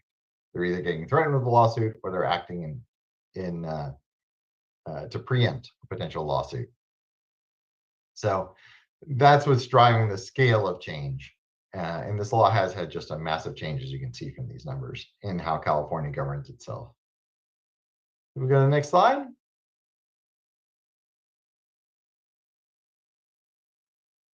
So getting into the city of Seaside, again, we looked at these numbers in 2021, seeing a little bit of growth from 2010 to 2020. And then we get two categories that we look at for these analyses. One is the total population, all the people in the city. And you can see those categories here broken up into Hispanic. NH is non-Hispanic. So it's Hispanic and non-Hispanic white, and non-Hispanic Black or African American, and Asian American. And in the case of Seaside, in the 2020 census, the city was 43% Latino, 32% non-Hispanic white, just under 10% African American, and just over 10% at 11% Asian American. So those are the most common numbers that get cited a lot because they're the easiest to get from the census. But the numbers that really matter for voting rights cases is what's called citizen voting age population. And these are estimates. These are done by the Census Bureau, but it's part of the American Community Survey. So each year they come out with this data, and it's from a survey that's taken over a 5-year span, and then they calculate the numbers and give them to us at the local level. And citizen voting age population is what the courts look at as your eligible voter population. It's considered the best measure of who's eligible to vote in your jurisdiction. And in Seaside, as in many jurisdictions, the Hispanic or Latino population tends to be younger, and the citizenship rate is lower than it is among the white population. And so, as we see in many places, where Latinos were 43% of the total population, they're 28% of the eligible voter or citizen voting age population. On the flip side, the white population goes up to 43%, Black or African American goes up slightly to 11%, and the Asian Pacific Islander percentage goes up a bit from 11 to 16%. So that citizen voting age population field is the key one that we look at when we're looking at potential district elections and a potential voting rights issue. We go to the next slide. I won't go through all these numbers. You've had a long night, and most of these are not key to the question of whether or not you go to district elections. But if the council does eventually decide to go to district elections, then we get into a lot of data that you see here. Everything from that total population and citizen voting age population, top left. Then we get into data we get from the state, which tries to identify registered voters and voters casting ballots by race and ethnicity. The data is based on surnames, which are obviously a very bad way to do it for individuals, but get a little bit better when we're talking about groups or geographic areas, but they are still estimates. So that's data that comes into play on the left-hand side. Then on the right-hand side, if we go to district elections, then you might want to look at how the data define communities and neighborhoods. So we have data on renters, on multifamily housing, families with children in them, age and language spoken at home data. So all of this data we go into a lot of detail on if the council does eventually go to district elections. If we go on to the next slide. Obviously, with district elections, we're talking about maps. And so the key thing to do is put that data that we're just looking at in the maps. And so here's a couple of maps of the various protected class populations that I mentioned earlier. These are the groups that have legal standing to bring a potential challenge. And so in these maps, we're looking at the citizen voting age population. And so it's a color scale. The purple means that less than 10% of the residents of that census block, which is roughly a city block, less than 10% in the purple are Latino. The blues are 10 to 35%. The light green is 35 to 50%. And then the yellows and reds are where Latinos are a majority of the citizen voting age population.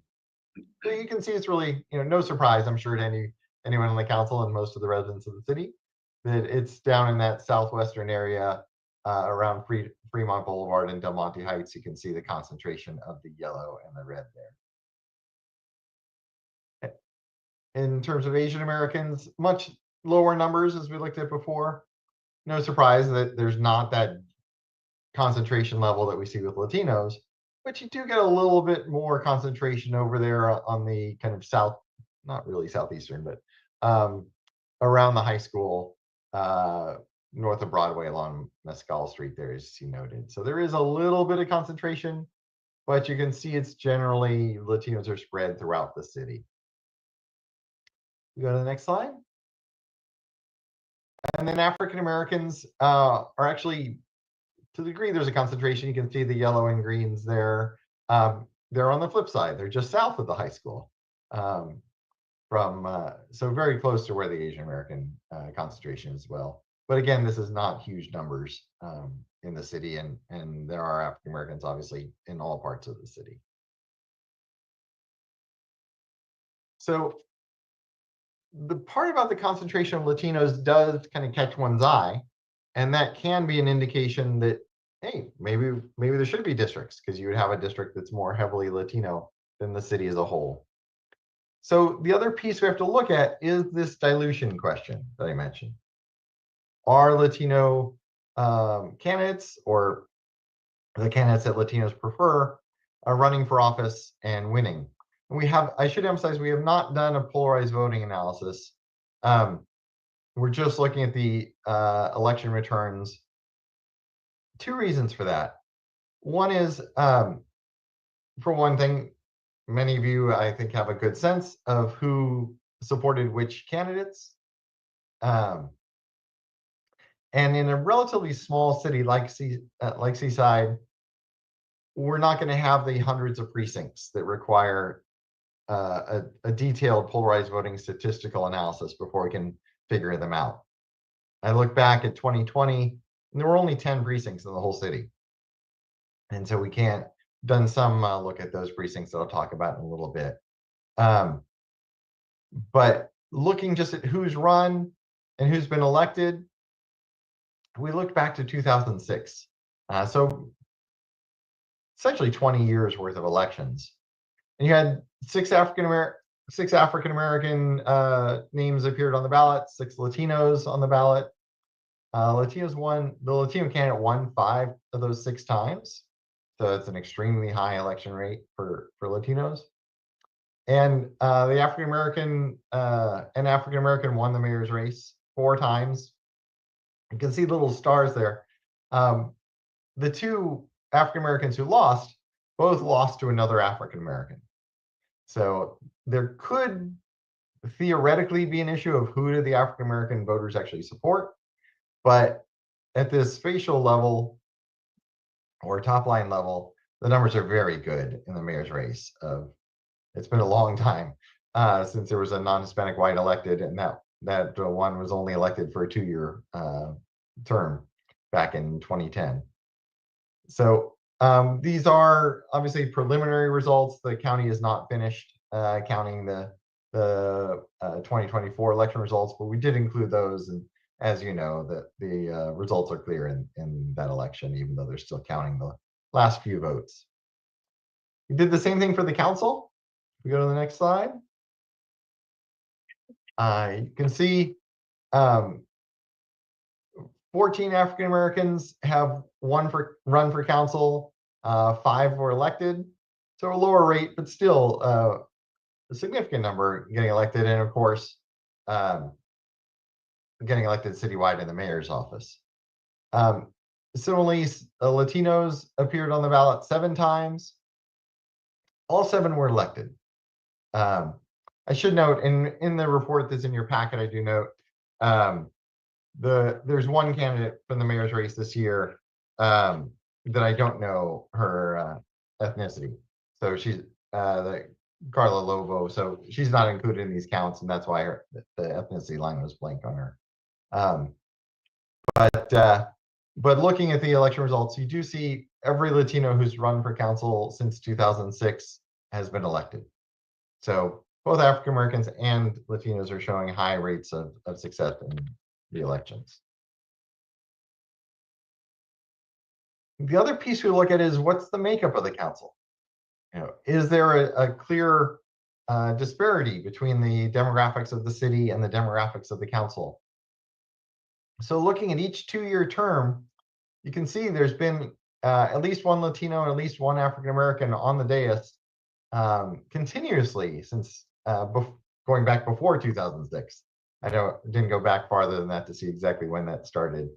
And there's never been more than one non-Hispanic white on the city council for the last 6 years now, since 2018. So, and you can see these numbers. So it is it's a consistent story of Latino and African American candidates running and being elected. So if we go on to the next slide. So summarizing the review that we did, we're looking at Latinos are 43% of the total population and 28% of the eligible voters. Asian Americans are lower at 16% of the eligible voters, and African Americans at 11%. We did look at, can a majority seat be drawn? And while you can get a plurality Latino seat, you can't get to a majority Latino seat, at least using the numbers that we were using in 2021 when we did this analysis. And then the last point is key here. And this is a key part of why the at-large, in our opinion, the at-large voting system is not a violation of the California Voter Rights Act. The way the numbers work out, a shift to by-district elections, if what would have to be the plaintiff's allegation of polarized voting is true, would actually impair rather than enhance the ability of Latino, African American, and Asian American and Pacific Islander voters to elect their preferred candidates. Because we're seeing a strong history of success with Latino and African American candidates. From what Asian American, we're obviously not getting candidates, but the candidates who run in those precincts are winning, or the candidates who win in that precinct that has the concentration of Asian Americans is also winning citywide. So we have, when we look at those past elections, I can tell you it's not a statistical analysis for 2 reasons. Number one, the statistical analyses are expensive, and we're happy to do them, but they cost thousands of dollars to run. And in a small jurisdiction that only has 10 precincts, the statistical analyses don't work very well. So what you get is an estimate that group, for example, these are just randomly chosen numbers. You might come out with a result that 50% of Latinos supported candidate X with a margin of error of 35%. You know, when you have so few data points, the statistics just don't work. And the ecological inference, the statistical model typically used, just won't even run. It won't generate results because there are so few precinct data points. So that's why we tend to look back at the elections, and obviously we're happy to do this when the precinct by precinct elections come out from this year's election, and just see, are the precincts that have the most Latinos in them or have the most African Americans or Asian Americans voting for the candidates who won? And sure enough, going back to 2020, I just did a quick look at this. Councilmember Pacheco won all but one precinct. There's only a single precinct that Councilmember Pacheco didn't come in first in. Including Councilmember Pacheco won the precincts that are in that southwestern area, that most heavily Latino area. And forgive me if I mispronounce this, but Councilmember Garcia Arazola finished second in the majority behind Councilmember Pacheco in 4 of the 10 precincts. Actually beat Councilmember Pacheco in the one precinct that Pacheco didn't win, and was the second place vote getter in those 2 most Latino precincts. So that's why we look at, if you were to go to districts, you would concentrate all these votes in that southwestern district. It would only elect 1 council member. And as I've shown throughout this report, Latino voters are electing multiple candidates well ahead of their 28% of the eligible voters. So way more than 20% of the council has been Latino. Similarly, African Americans consistently electing. For example, right now with the mayor seat, 20% of the council members on the dais are African American, and the African Americans are only 11% of the city's voters. So that's what leads us to the conclusion that the voting rights system is not in violation of the California Voting Rights Act, and actually changing would be diluting the election power of the Latino, African American, and Asian American voters. One thing that has been raised in the letters is, well, we don't necessarily know that the Latino and African American candidates who run are the preferred candidates of those electorates. But I think if we look at the precinct level data, it does indicate that they are. They're certainly winning those precincts. And if they're winning those precincts, then going to district elections, they would still win. And the polarized voting analysis, while we're happy to do it, is going to give you these huge margins of error because the city's just too small to have a really accurate polarized voting analysis. The other piece I'm happy to talk about that I think you've seen the letters from the local organization. They mention a lot about Monterey Peninsula Unified. The demographic firm that did Monterey Peninsula's work, actually, we merged with them and they're part of NDC now. So I do want to point out, Monterey Peninsula Unified did not do a polarized voting analysis. And actually in their resolution of intent, where they began the process of change, they said, we do not think we're in violation of this law. It's right there in their official resolution. They did not think they had polarized voting that was diluting anybody's voting strength. But because of the financial risk, they did not have the history of electing protected class officials that you do. They made the change just to avoid any potential litigation. But I did want to clarify those things, and I'm happy to talk more about their process if there are questions about that. So that's a lot of information, kind of dense information. I'm happy to answer any questions you have about it or to revisit any of it in more detail if you'd like. Thank you, Dr. Johnson, for your presentation. Is there any comments from the city attorney or the city manager about that before any questions from the dais that you guys want to add anything to that or are ready for questions? Questions? Councilmember Miller. I just have one quick question. The last part of that you just spoke of, you spoke of a jurisdiction that was compared to ours. Was that right? The school district? Yes, Monterey Peninsula Unified, which it covers Seaside, but of course it also goes all the way over to Monterey and covers a much larger area. And were they ever at large? They were, before they got the letter asking them to switch it by district, they actually had a 3-district system. They would elect, I think, 7 trustees out of 3 districts. So it was a kind of a in-between system. I'm not sure how far back you have to go when they might have been that large, but it's decades. But they had 3 districts. Yes. Thank you. Anyone else, Mayor Pro Tem? Yeah, just confirmation of what you said. So what I hear on the positive side is that the city of Seaside is a leader in being inclusive of all races to operate and win effectively as far as cross culture. Yes, I would say you're definitely not the type of jurisdiction this law was intended to address. And the risk is the San Francisco Chronicle just did a 3-part series on this law, and they did a fairly deep dive and found that in a little over half the jurisdictions, they were looking at mid-sized cities, so bigger than you, but about half the cities that switched increased the number of Latinos. But there were a handful of cities that made the change, and the number of Latinos on the council went down. And from looking at your numbers, I would actually be concerned that that might be what would happen here. And then second question, that I heard somebody else discuss it. Would you do this again at the next, recommend or suggest that 2030 at the next census? Is that kind of a proving ground so that way the numbers are, the community changes? Certainly after the next census, we can actually do a quick little check after each election, to see if the pattern where, those southwestern precincts ever vote for a candidate who doesn't win.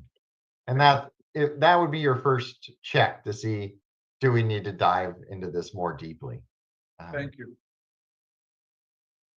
Anyone else want to dice? We'll open up public comment. Anybody from the public want to speak?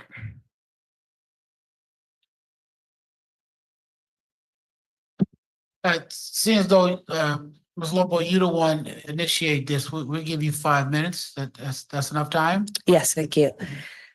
So we originally brought this forward because during our canvassing and during areas of precincts, as the NDC demographer mentioned, there was a lot of areas that weren't being targeted.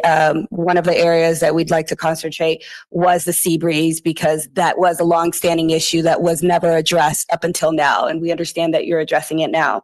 But some of the findings failed to meet the essential legal demographic criteria under the CBRA, particularly due to the absence of a racially polarized voting analysis.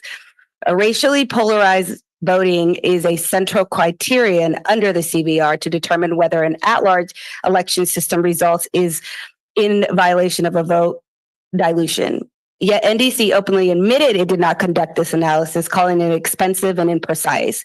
Without this crucial assessment, NDC's conclusions are speculative, insufficient for determining compliance with CBRA. Instead, NDC relies on historical elections outcomes and assumes that election of minority candidates demonstrates compliance. As we noted, he's gone back up to 6 years, demonstrating that what we've had in the past is sufficient enough. Instead, the approach fails to address the systemic inequities or potential vote dilution, which have been consistently highlighted in CVRA legal proceedings. In contrast, NPUSD offered a clear example of how to address these issues. In 2022, NPUSD transitioned from an at-large to a 7 single trustee area after receiving a legal challenge. This decision was guided by a detailed demographic studies, which revealed that the at-large system diluted minority voting power. A key finding for NPUSD's process included a negative 3.534 population deviation in Seaside alone, representing a negative 0.8 imbalance, necessitating redistricting, and that is specifically only for Seaside. NPUSD also assembled a commission made up of community members to oversee the transition to district-based elections, ensuring transparency and public involvement. Contrary to NDC's claims, the district elections would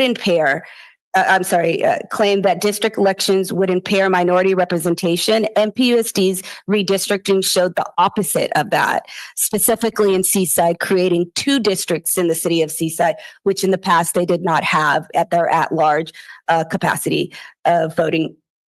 It allowed communities to directly influence election outcomes, enhancing the representation and ensuring compliance. I refer back to the sea breeze. It's a decade-old issue.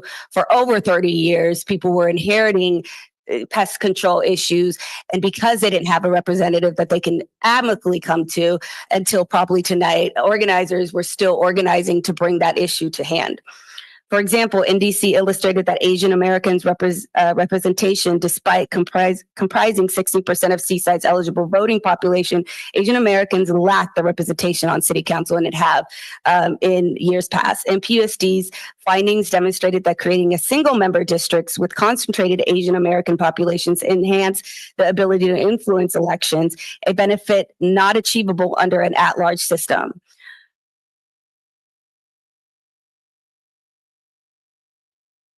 I apologize.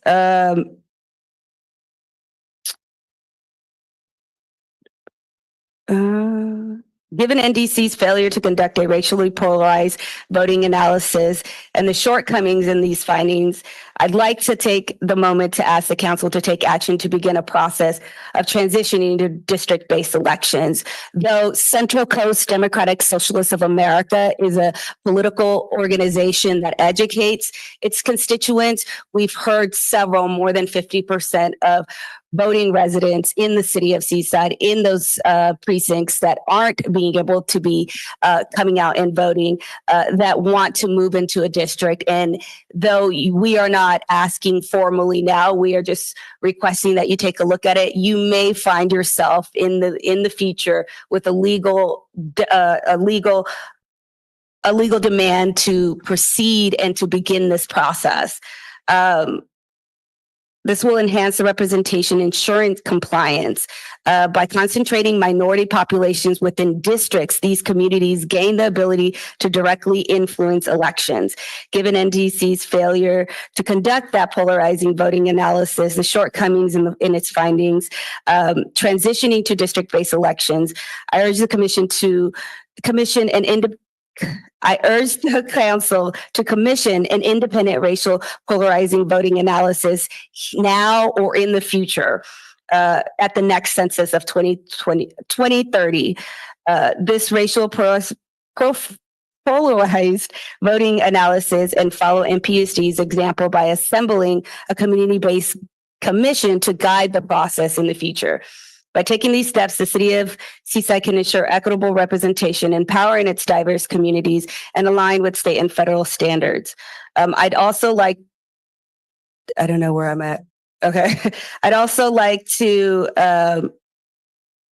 point out that during that redistricting, though they didn't consult, they didn't also have a racial polarizing analysis, it was important enough that the Monterey County Office of Education allowed a third party to come in, paying for that third party to begin these conversations, and then eventually moving to a district. So our ask is to consider that because you do have constituents out there that are looking to go into that and to explore that more. And before we have legal representation come and formally ask in written form through certified mail, we'd like to give the council an opportunity to commission that now or have discussions or move towards commissioning a commission to talk about what that looks like. We are effectively ignoring the 16% of our constituents when we talk about representation on this dais. I yield the rest of my time.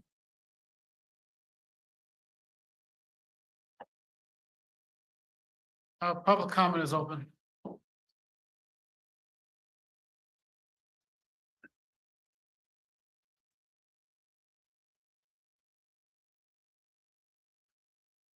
I am Mr. Mayor, members of the dais, Annalisa Mitchell again.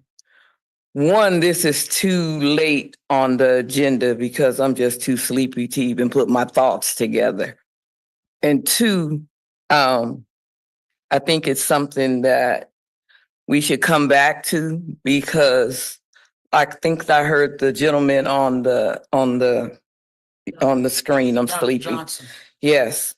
Seaside is one of the most diverse cities in Monterey County, and we don't want to box anybody out. And I don't think that we're large enough to go to redistricting. And though Monterey Peninsula, the school district has it, that's just not Seaside. They move straight through Monterey and other areas, because if we were to look at something like that, why are we called Monterey Peninsula Unified School District when the majority of the schools are in Seaside? So I think that that's something that we should further look at and discuss, but I don't think that we should go to districting. And and one of the good things about being a Seaside citizen is that we all have the right to agree, to disagree, but something to this magnitude, I think it should have been earlier on the agenda to give working people a chance to weigh in, because I've been up since 4 o'clock this morning and I'm sleepy. So thank you. I yield the rest of my time back.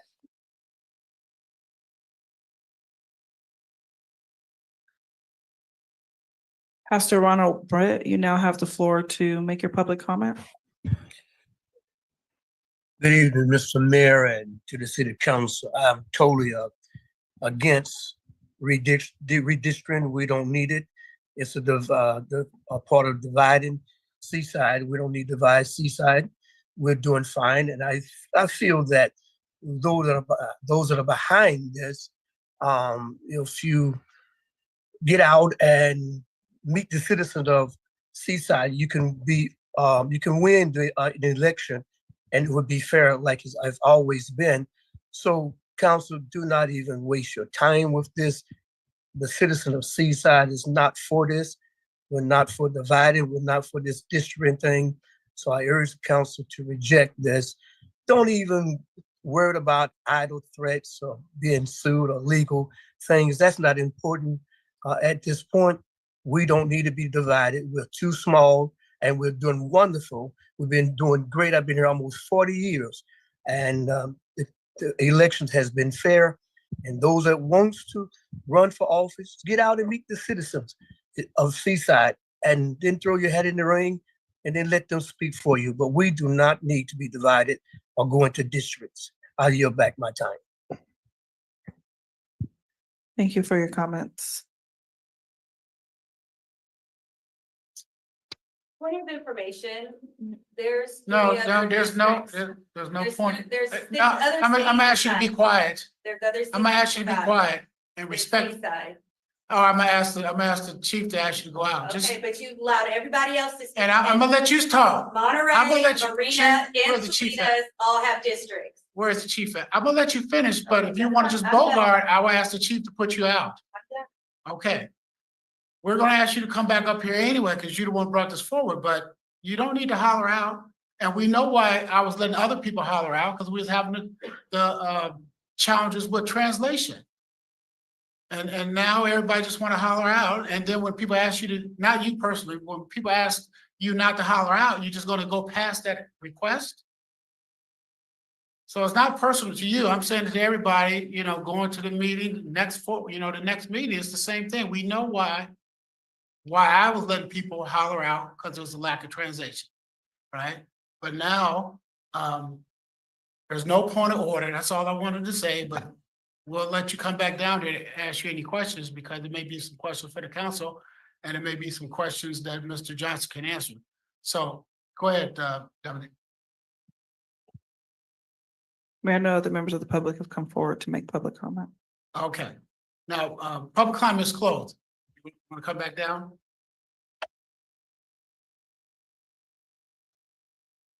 Thank you, Mayor. I do apologize, but we were breaking decorum all evening.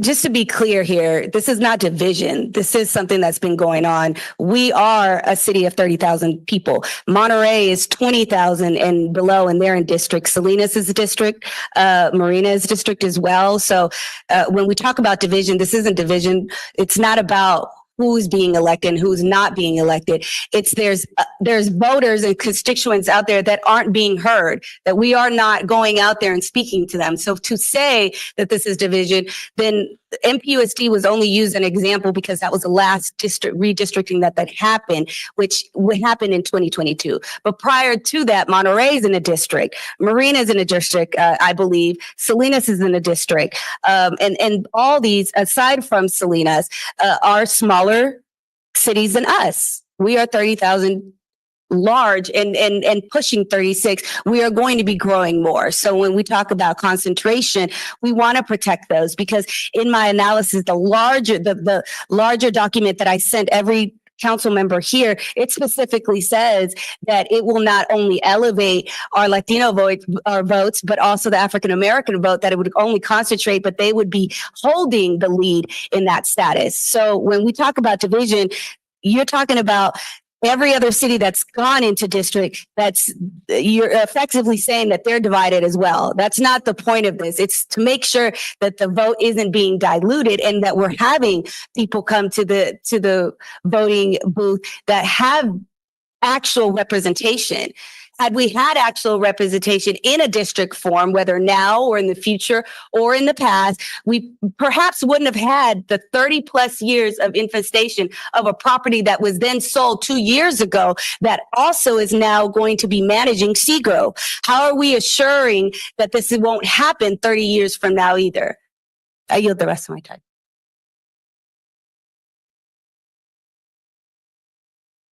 Bringing it back to the dais. So any questions or comments from the council?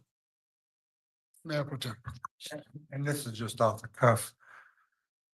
First, I want to congratulate Councilman Arzola by saying this. When he saw a problem, he took action in that area along with the councilman over here. Also, a black young man, Robert, I don't know his last, was also involved in bringing that issue forward. In my history in the city, which is like decades upon decades, it goes back to Oscar Loskin, Ross, countless black leaders when the city was changing populations, configurations. They were always active, and the whites and the blacks and a small percentage at that time of Hispanics voted for those black leaders because they ran the best campaign and they won. And congratulations to this council is very diverse. I think that's exciting. And I don't know the demographics of Monterey, but I could probably, my memory tells me, because of they diversified, they elected a Hispanic council person and a black council person. For decades, my memory says that wasn't done a whole lot, if it ever. So that's why, but we are very diverse. We are very unique. We are getting the job done the way we're getting the job done. And we're being effective. And leaders like Councilman Arzola, Councilman Rita, gets the job done. If they would have approached me, I would have hopefully done the same thing. The community came together of all cultures to solve a problem. They didn't run away. And all of us, and I know Councilman Arzola and myself, have walked in those neighborhoods, and I'm sure the mayor, have walked in those areas. And I walked 5,000 houses this year. And no one brought up redistricting. And I got support, and I'm sure the Councilman Arzola and the mayor, obviously based on the numbers, got a unifying support of all cultures. That's why the percentages are relatively high. We are a good community. We're a diversified community, and our voters vote on the candidates that work the hardest, provide the most information, and they listen to the best results. I believe, maybe that's my own ego, and maybe Councilman Arzola is the mayor, that gets the numbers across based on what they presume the desire of the city. And they have done that since Ted Cunningham back probably in the 50s and 60s. And I think we should be very proud of what we have done, what we have changed. And I do not want to go, well, I won't go there. I'll just leave it at that. This should be a very proud city for the way we handle ourselves in the election process. Thank you. Thank you. Anyone else had any comments? For me, it's pretty straightforward. What's on the agenda is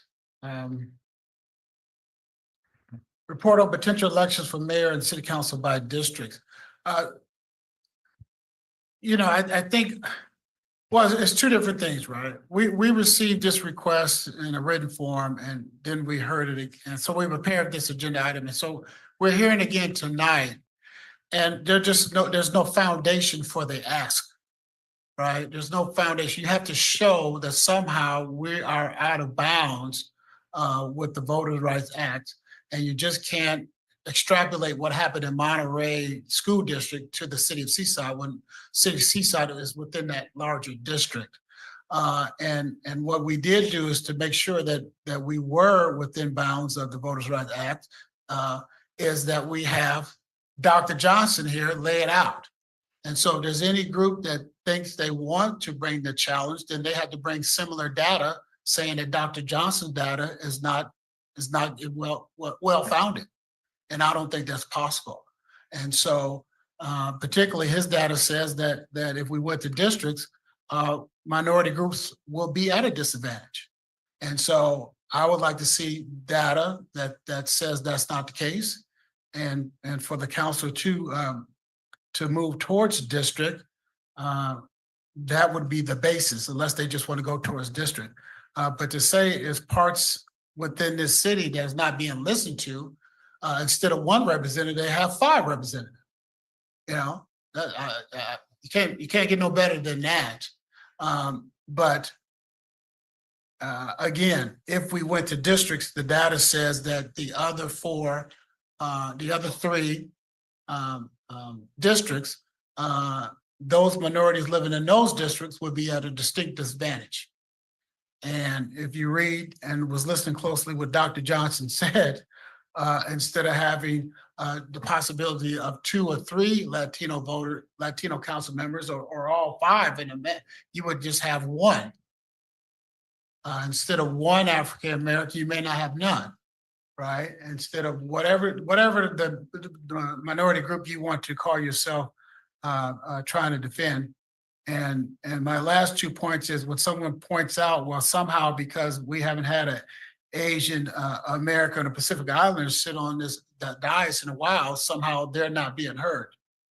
It's kind of like just grabbing the fish out the barrel, right? Whatever fish you pick up, that's the one you're advocating for. They have the same right to run like anyone else. I would just go to you, Dr. Johnson, because the pushback is against your analysis. Someone even said that in their analysis, and every individual can have their own, but as the demographer with decades of experience, what is your thoughts on what are you hearing? The big picture, I think you just put your finger on it, which is there's a legal violation where you have to go to districts because you're in violation of the California Voting Rights Act, and you're not there. And then there are folks who legitimately think districts are a good idea just as a policy decision, completely unrelated from ethnicity and all that, because you get the local focus of each council member, even if you only get to vote for 1. And that's, I think the 2 viewpoints are getting mixed. And just to be clear, you don't, the question of the Asian Americans who've looked at it, there's 16% of the eligible voters in the city, and they get to vote for all 4 council seats. If we drew a district, yes, they'd be concentrated, they'd go up to 20%, but that'd be 20% of 1 seat, and they'd still be outnumbered 4 to 1 in that 1 seat. So that's why the conclusion is, going from 16% and getting to vote for all 4 to 20% to vote for 1 is diluting their vote. And similar things happen, as you point out. If we concentrate the Latino vote, what we end up with in the city is 2 majority white seats. And right now, whites are 43%. They're a plurality, but they're not a majority of the voters of the eligible voters in the city. But if you go to districts, you would create 2 districts where whites would be a majority, and probably a third where they're a plurality. So that's where the conclusion comes in, that there is no dilution of the vote here. If you wanted us to run the polarized voting analysis, we can. Like I said, we're happy to do it. It's going to come out with a huge margin of error because you have so few data points. But that would be kind of like crossing the T and dotting the I, and it's not going to change our conclusions.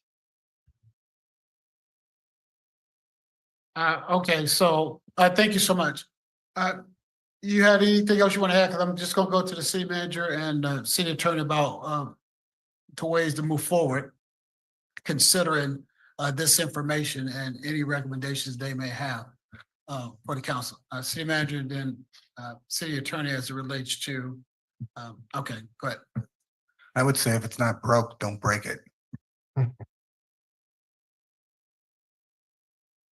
Thank you, Mr. Mayor, members of the council. City manager has a way with words, and I don't have anything additional to add.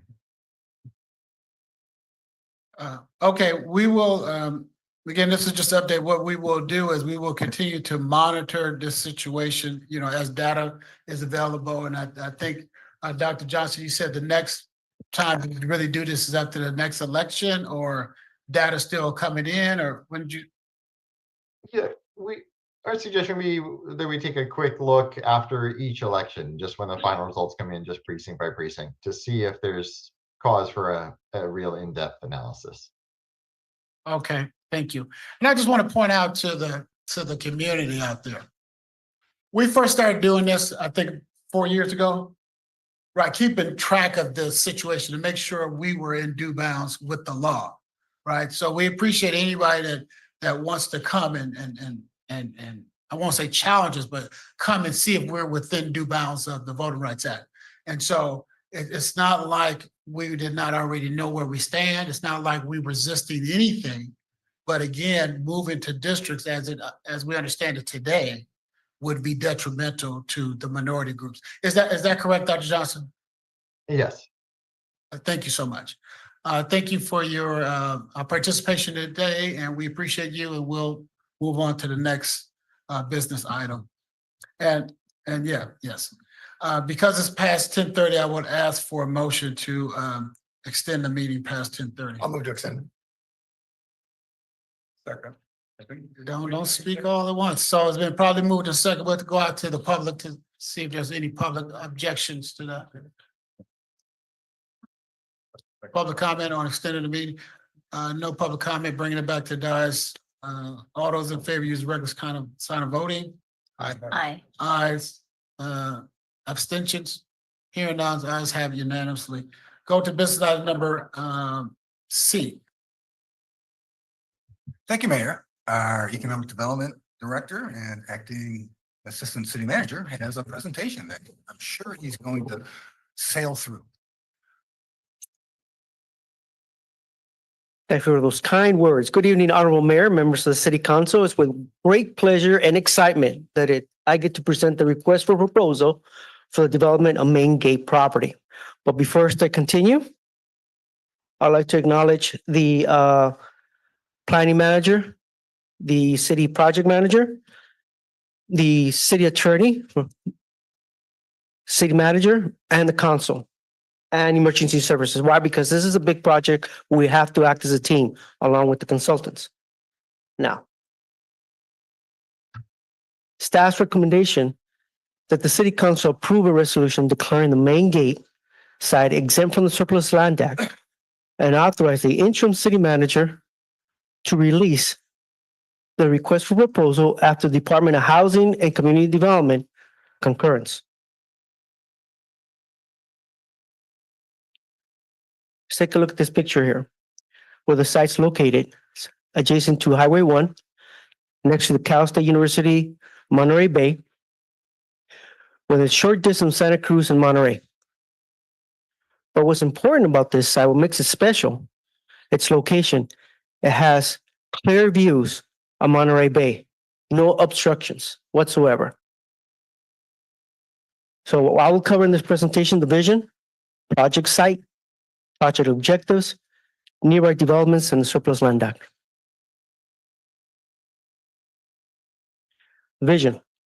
A sustainable project that elevates the quality of life while addressing housing, economic, and development needs.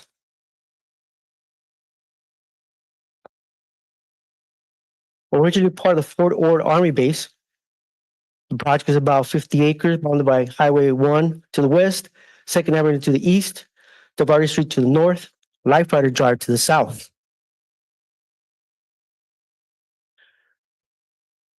This is important. This is one of the last developable parcels along Scenic Highway 1. It offers panoramic ocean views, access to the university, 2 golf courses, the Grand Hyatt Seaside of Monterey Bay, Campus Town, Monterey County Superior Court. City of Seaside is approximately 8 square miles, population of 32,000, approximately 115 miles south of San Francisco. But what's important, it has 130,000 people within a 5-mile radius. Project objectives, mixed-use design. It's a blend of market rate and affordable housing. Commercial hospitality, innovative retail and entertainment. Sustainable urban design. It's an enhanced pedestrian and cycling connections to the university and trails, environmental stewardship, renewable energy, and energy efficient design. Community and economic benefits, job creation, economic growth, enhanced safety, enhanced response times, not only for Campus Town, but north part of Seaside. And affordable housing is compliance with the Surplus Land Act. Surplus Land Act, this property to be exempt because it will do mixed-use projects with housing requirements. These housing requirements require 25% of the housing to be deed restricted to low-income households. Also, the housing has a time on it. It's only 55 for rental and 45 for ownership. But what's most important is that the commercial and residential have to be built at the same time. The site must be exempt from the surplus land act through a formal resolution. Request for concurrence from HCD. The Department of Housing and Community Development has 30 days to consider the request. The request for proposal can be released after Department of Housing and Community Development concurs. So the site must be declared exempt. Once again, the recommendation, staff recommends that the City Council approve a resolution declaring the main gate site exempt from the Surplus Land Act and authorize the interim city manager to release the request for proposal after the Department of Housing and Community Development concurrence. I thank you. That ends my presentation. I'm here to ask any questions. Thank you. Any questions? Councilman Miller. Thank you for the presentation. If we don't approve a resolution declaring the main gate site exempt, then would that parcel then become part of the Surplus Land Act? That is correct. How soon after? Or is it surplus land now? We gotta go, no, it's not. We have to go through a formality. That's something I gotta discuss with the city attorney. But if we don't declare an exempt, then we have to go and offer it, lead to all the developers. It's okay if I refer to the city attorney on this? Yes. Thank you. I'm sorry. Yes, of course. Thank you, Mr. Mayor. Thank you, Councilmember Miller and council. I did need to clarify a little bit of the ask.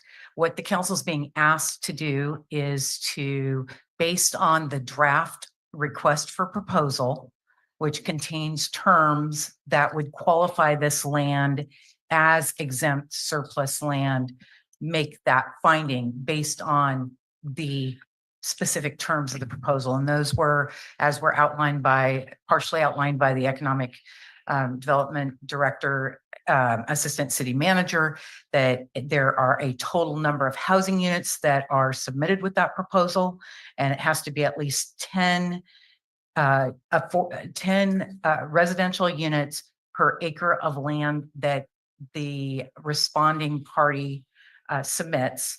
Of those total units, so for example, if you submit a proposal on 40 acres, you would have 400 units. Of those 400 units, the proposer must agree that 25% of those units are available for lower income people, and they need to be deed restricted, as was outlined, to 55 years for rental and 45 years for sale. In addition, the construction of those units has to be concurrent with the construction of the economic development thing. So the housing and the economic development uses have to be built at or about the same time. Thank you. In a very short answer, if this becomes surplus land, what is the negative? I mean, if it's become surplus land, what would happen to the property then? In a short and Right. So if for any reason the request for proposal wasn't appropriately submitted and the council just made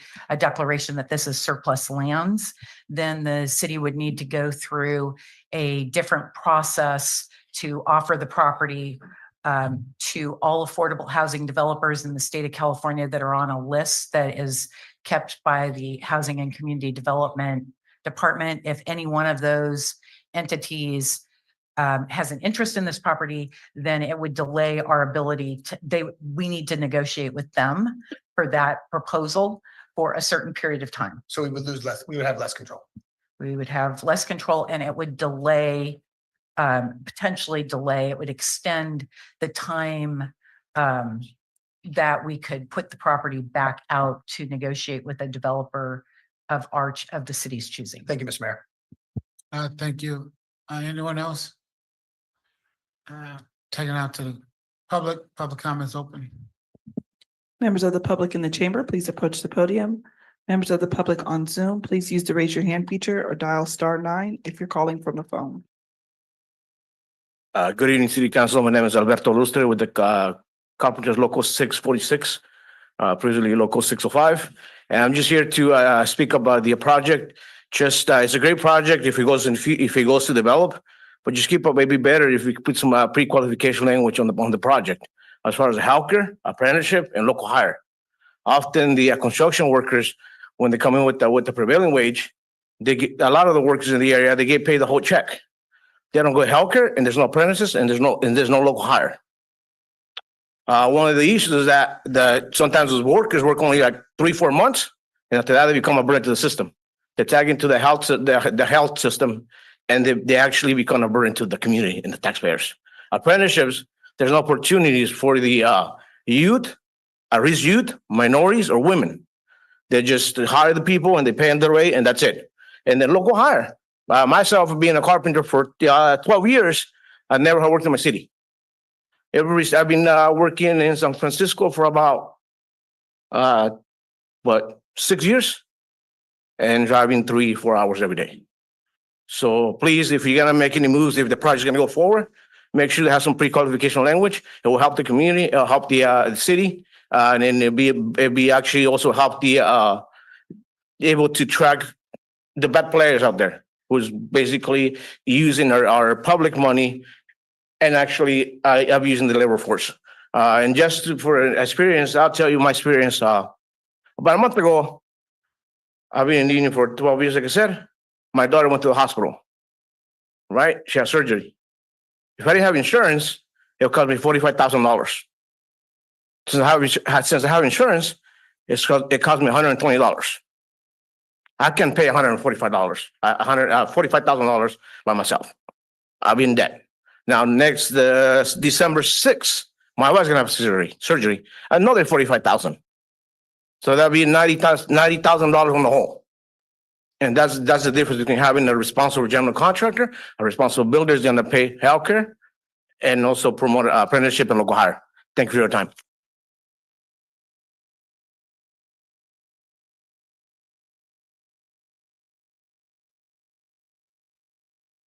Carla Lobo, you now have the floor to make your public comment. Thank you. My apologies. I need to take off. I want to elevate the last speaker's proposition to include a provision for our local labor. I did have a clarifying question. If this does not go, if we do not approve this, what is the time period that is given for the negotiations if it has to be taken out to developers for housing? I was unclear that I understood that we will have a little bit less control, but when we talk about less control, does that mean that if we receive a bid, we go into negotiations and it's ultimately our decisions to pursue with that negotiation or pursue with that contractor? And if we do not pursue, then we would have to go through this process again, or will it then be able to be bidded out without having to go through this process? I yield the rest of my time. Thank you for your comments. Mayor, no other members of the public have come forward to make public comment on this item. Thank you. Public comment is closed. Bringing it back to the dais. What is the will of the council? I make a motion to approve item C and C. Second. Then probably moved in a second on the question. Yeah. Go ahead. Two things. The Most importantly, this is a draft RFP. And really the most important thing the council would be doing tonight is passing the resolution related to the Surplus Lands Act, and that's what starts the process. And if you look on page 201, and to answer the question about, what's the timeline, we are specific that the timeline is to be determined upon completion of HCD review. So the two questions that we had can be addressed after we have HCD review and we issue the final proposal, the final RFP, I should say. Any other question? Okay. Yeah, this is a rough, not a rough draft, but a draft, and so we have time to put other language in there as we deem fit. Okay, all those in favor, use the record sign of voting, which is aye. Aye. You want to say something? No. Nays had the same right. Abstentions? Hearing none, motion carries unanimous. All right, let's go to item number 10D. Approval of projects within the Neighborhood Improvement Commission Annual Work Plan Recommendation for fiscal year 2024 and 2025. Thank you, Mayor. Our other acting assistant city manager and rec director has the last presentation of the evening. And I'm just going to suggest that the council's pretty well aware of the process moving to this point. And what staff was asked to do was provide a cost analysis. So if we can start on the third slide from the top, from the bottom, that might be advantageous to everyone who's as hungry and tired as I am.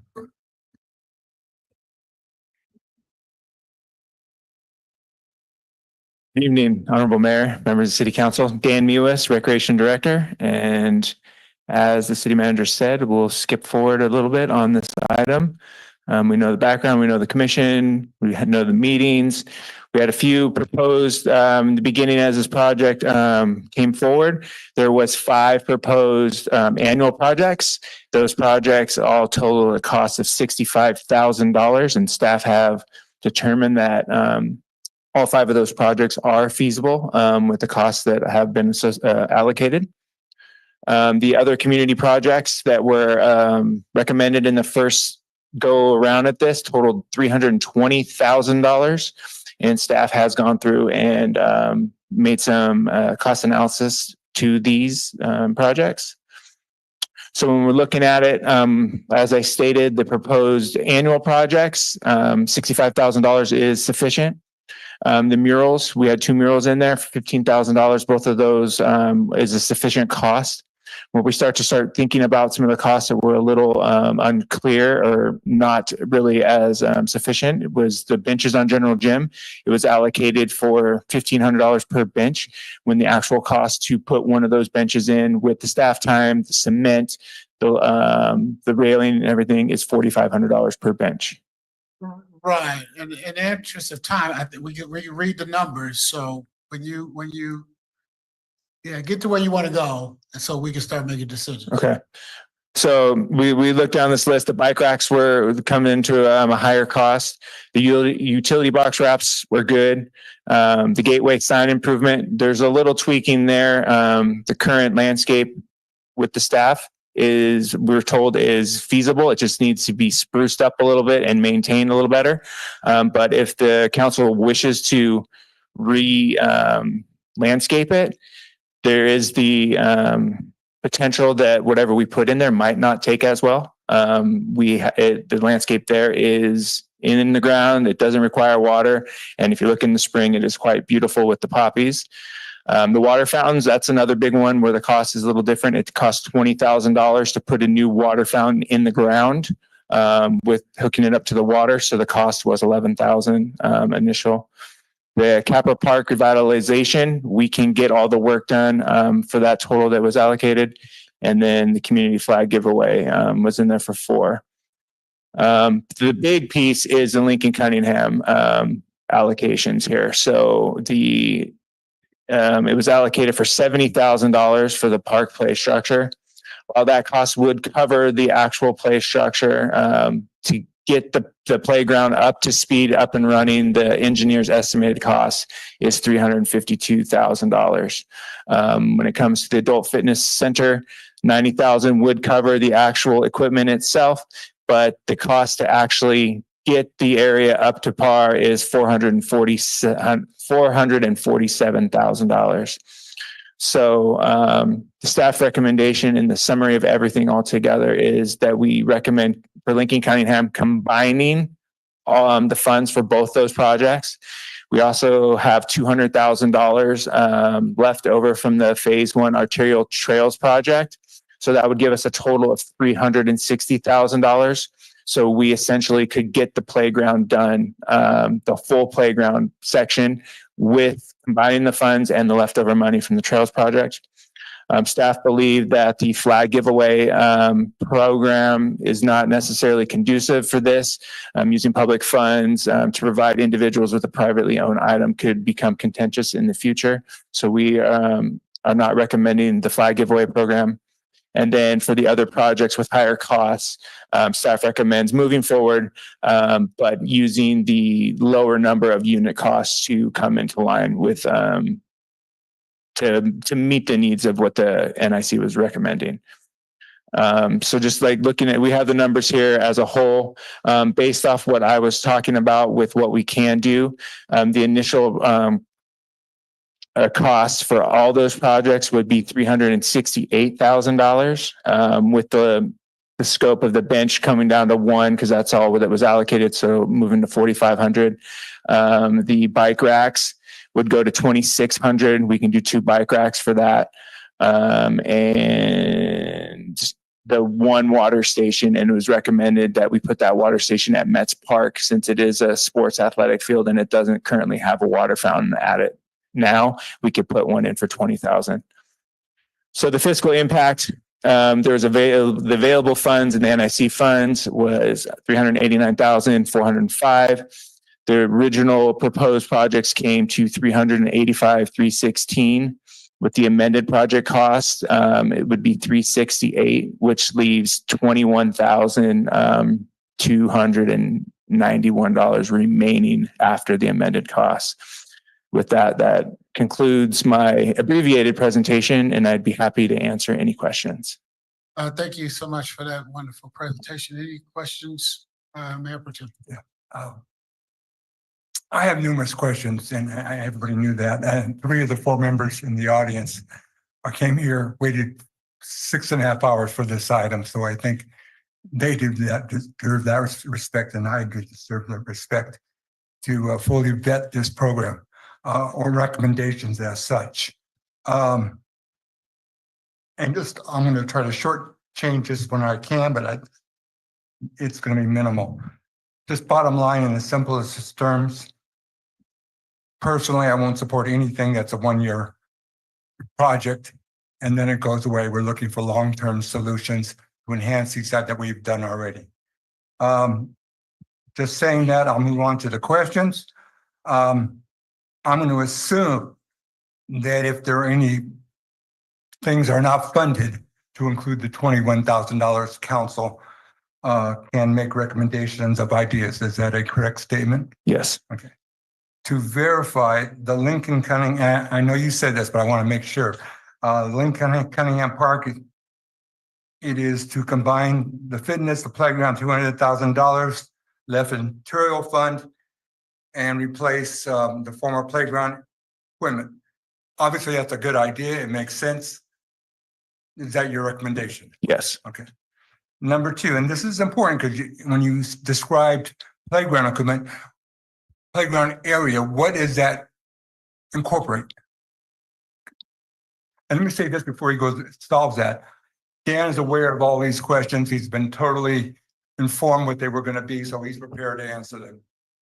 So with the playground equipment and getting that area all together, that includes the mobilization, stormwater compliance, the construction, staking, earthwork, class 2 aggregate base, play area curbs, play area thickening edge or walkway, the ramps, the surfacing, the filter fabric, and then storm drain and storm drain compliance. And it would also include 2 picnic tables as well as the playground structure. Picnic tables, thank you. The dumpster cleanup program.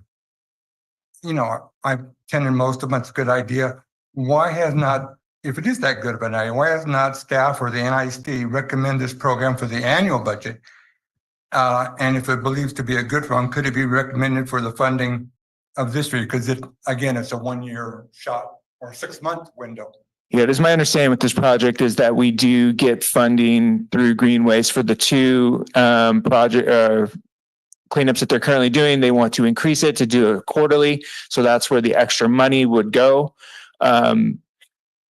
Yes, in theory, it could go through the budget cycle process and add that within their budget.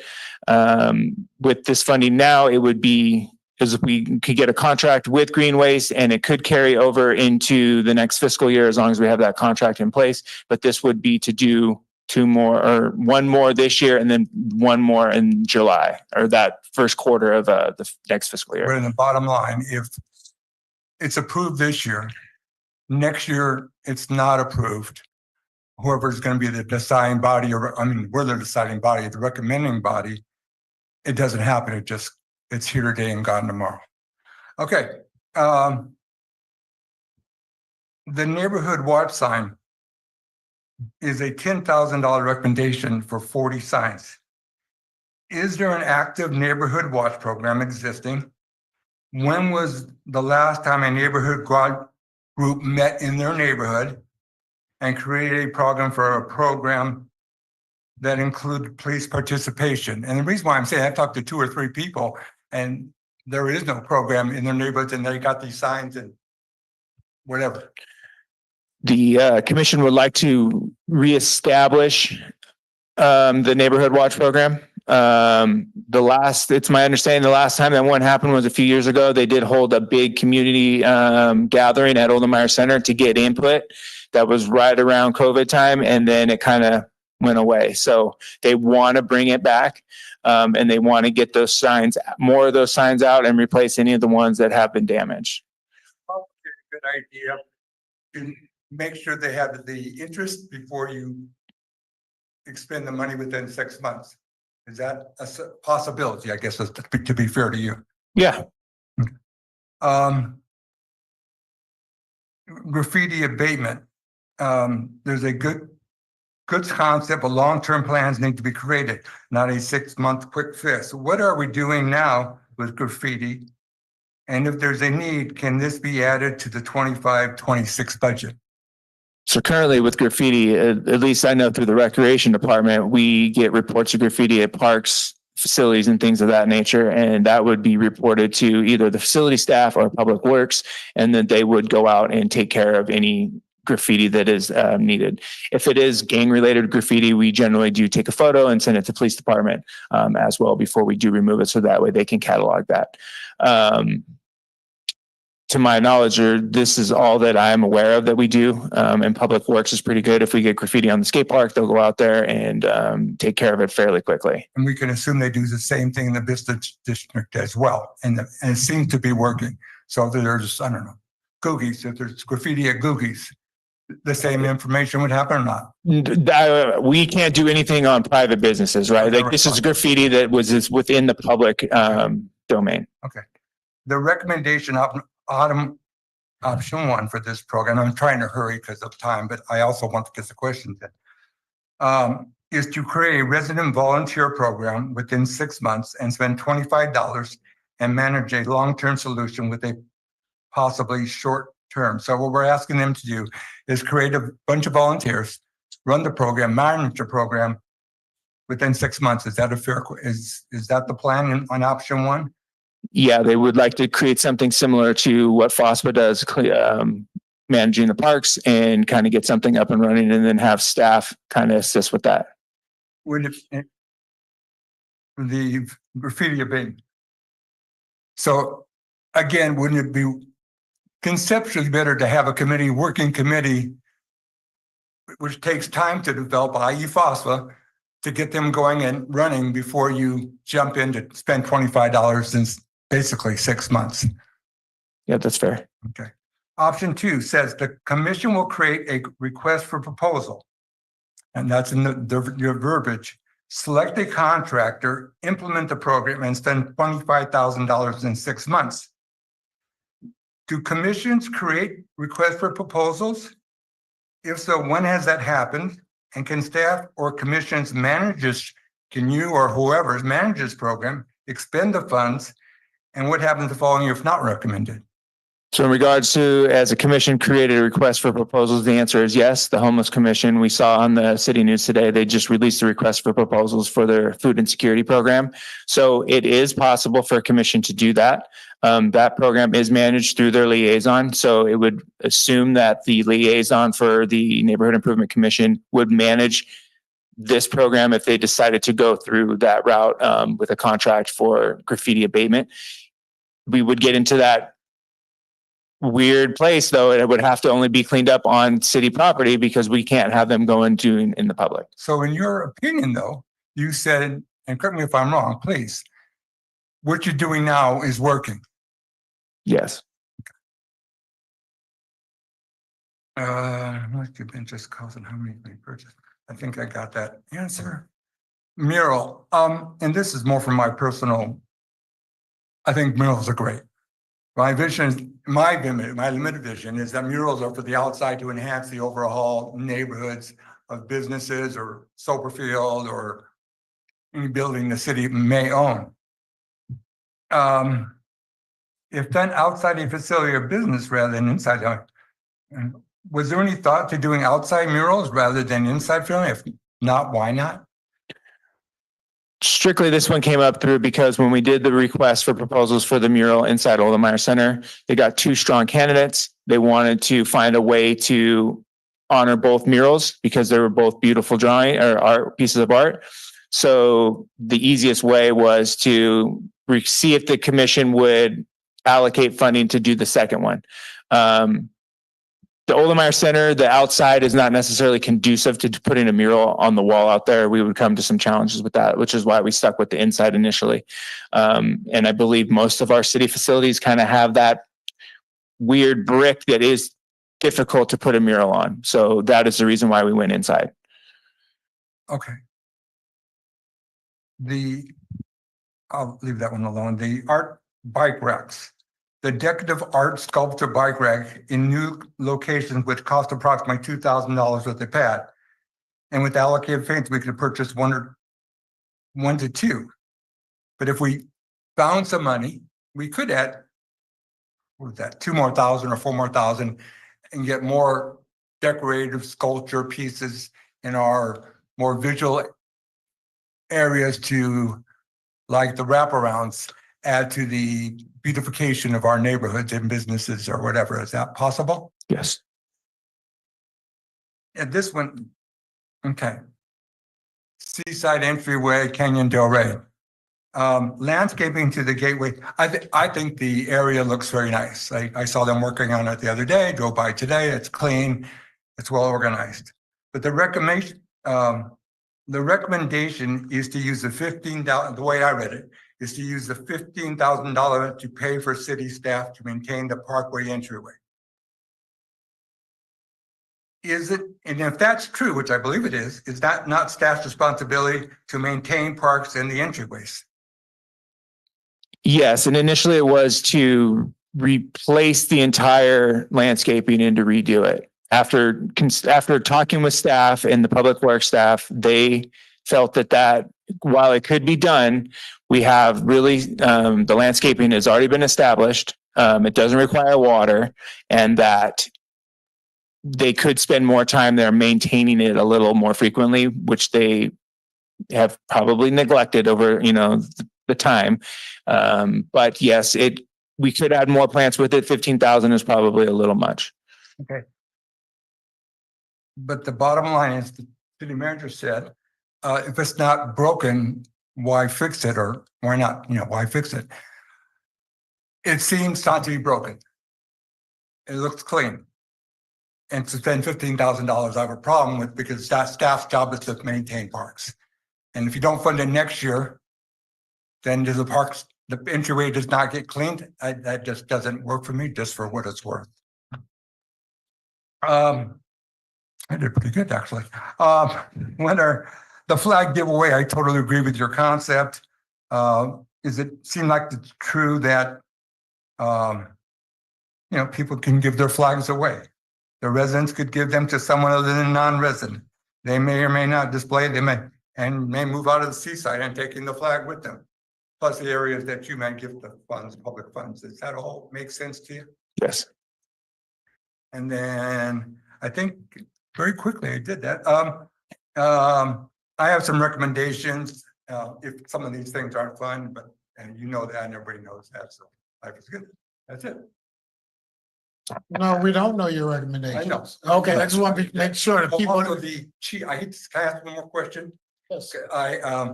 The $5,000 for the and I don't support this either, for the just for the overall concept of the $5,000 for the pilot program for a resident for weed abatement or whatever, pulling weeds. It's possible that next year you're gonna have to spend $5,000 for the next house pull. Again, my purpose is, I'll just leave it at that. Is that possible? These weeds might grow back and you have to come back and pull them again, or not funded because there's no money recommended? Weeds will grow back. So yes, it's possible. Thank you. Thank you, Mayor, for your indulgence. No problem. Anyone else? Councilmember Miller. Thank you. In regards to the gateway sign, I was on the NIC when we worked on that. And I think that the vision was to improve the area around there. It is beautiful with the poppies, but because it's in a high congested area between two major roads in our city, a lot of trash accumulates there. The sidewalk oftentimes could use some attention. So I think that the impetus for this amount for that sign is actually probably right on par for doing something to make that gateway. When we looked at that sign, when we looked at putting that sign there, we found out that was one of the most heavily drove through intersections.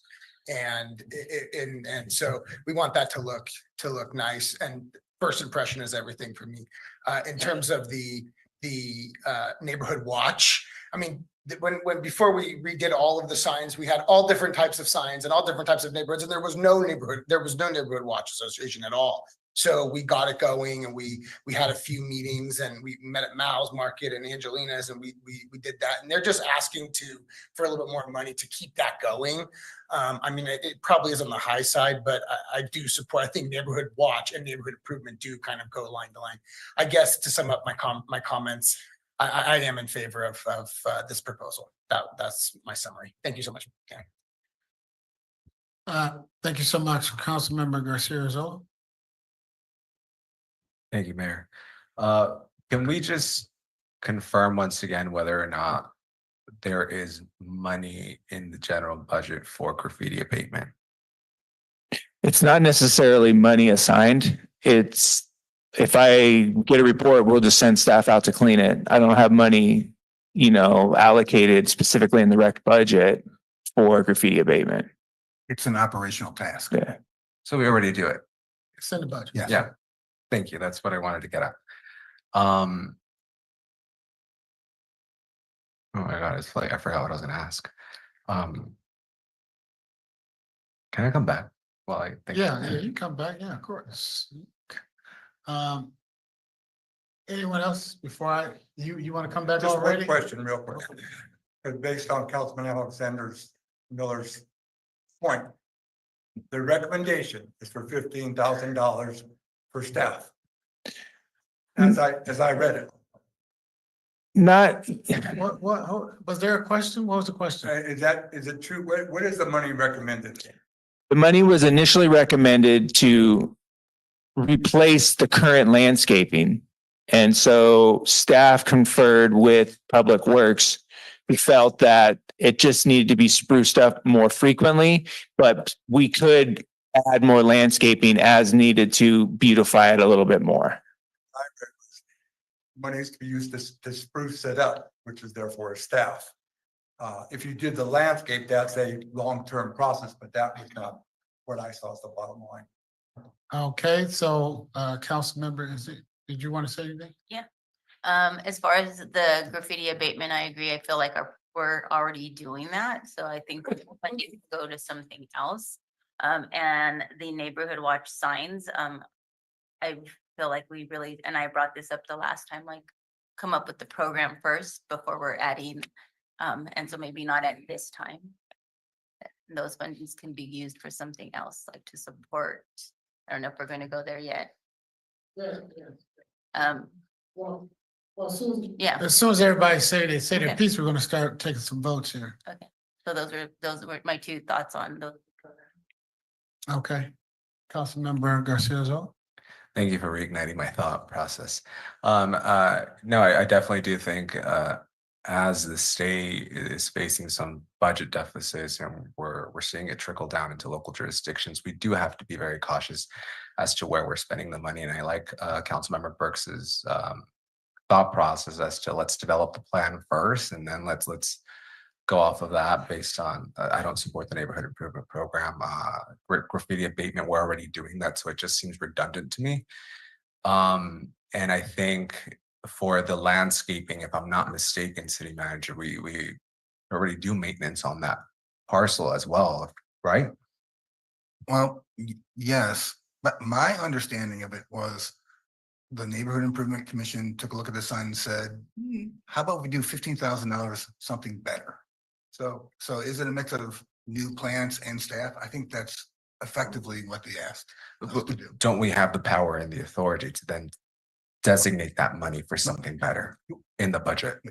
The council absolutely does. I just want to sort of give the framework for the staff analysis, which was unless there was something problematic in the recommendations, like the Lincoln Cunningham stuff just would not work financially, and the flag giveaway, had some policy challenges. Not really up to staff to say, no, NIC, we disagree. The council can absolutely look on this list and move stuff around. And that's what we're gonna do. So Yeah. we don't need to be asking them. This is their recommendation. We don't agree with them. We're gonna go down the list. And when 3 agree, we'll move to the next one. And so you don't need to ask staff what they feel. What they feel is right up there. Yeah. No, and I just want to put that out there and reiterate, if it's within our means to already do it, I think we should. But if these are one-time projects, we just have to really be assessing this a different way, I think. No more comments. We'll go out to public comment. Public comment is open. Members of the public in the chamber, please approach the podium. Members of the public on Zoom, please use the raise your hand feature or dial *9 if you're calling from a phone. Hi, Donna Penwell. I live here in Seaside, and tonight I'm speaking on behalf of the Lincoln Cunningham Group. There's about 25 families in the neighborhood of Lincoln Cunningham Park. And we are so excited with what's going on. It's just incredible what's happened in the last 4 years that I've been involved as far as the changes that are happening to the park. And it is so wonderful for our neighborhood. Thank you very, very much for what's going on. So here we are now with new paths and nothing else in the park. So it's so exciting to hear that there's an opportunity to put an entire really cool children's playground back into the park. We did have one there that disappeared one day about a year ago. It was determined, I guess, that it was not safe anymore. So we have money and an opportunity to remedy that, and it's fabulous. I'm really pleased to hear that there's a couple picnic benches that will come with that park, because right now there are none. There are also there's one park bench in the entire park. So I'm hoping that at this point, while we're thinking about the rest of the park, since there are some funds perhaps available, maybe we can expand our thoughts as far as what we're going to continue to do in the park, and maybe almost finish it up. as far as getting a number of park benches. We're seeing as many as 4 spread from one end of the park to the other. So people who are walking on those beautiful new trails will have a place to stop and rest. Also, in the general plan that for that park that the council adopted, there's an area designated as a central plaza that had 4 or 5 picnic tables arranged in an area with a couple of barbecues. Perhaps if there's some funds for that, we could think about that space. I'm a big proponent of shade structures. And so there are shade structures that could even be placed, those sail-like things. I think the mayor attended a function, he told me one time, that had a big canvas sail-like structure that went over an area and provided a shade area. There are 0 trees in the park right now.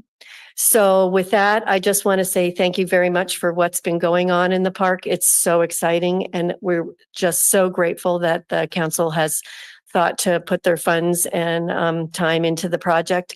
And if we can just move a little bit farther along, we'll all be in really good shape. Thank you.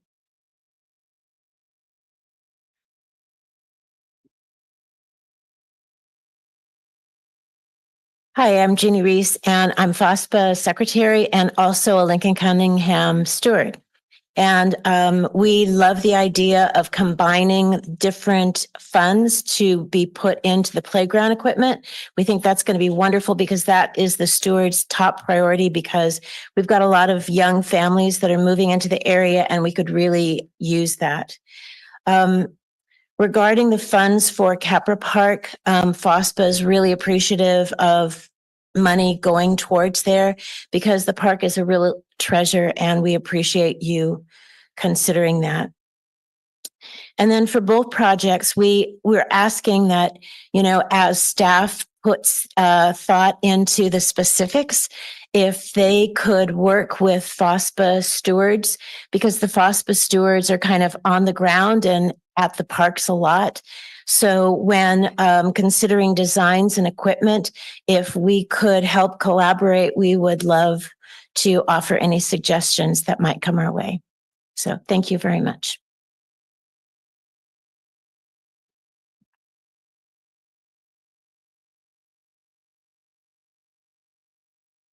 Hi, my name is Ramona and I'm part of Nick. I wanted to talk about the gateway near Del Monte and Canyon Del Rey. That 15 grand was to spruce it up. I know we couldn't change it. It'd be nice to change it, and I guess that's your decision. But it's beautiful in the spring, but it turns to weeds and there's no one to clean it up. Nick was out there. There was only 5 people cleaning it up. And it's hard to get on your hands and knees and pull weeds out of rocks. So I wanted something more sustainable there. It got to the point where a private citizen was paying a gardener to go out there and pull weeds. So we're looking for improvements there. If PW has to hire a contractor to go out there once a month, then that's what should be done. Thank you.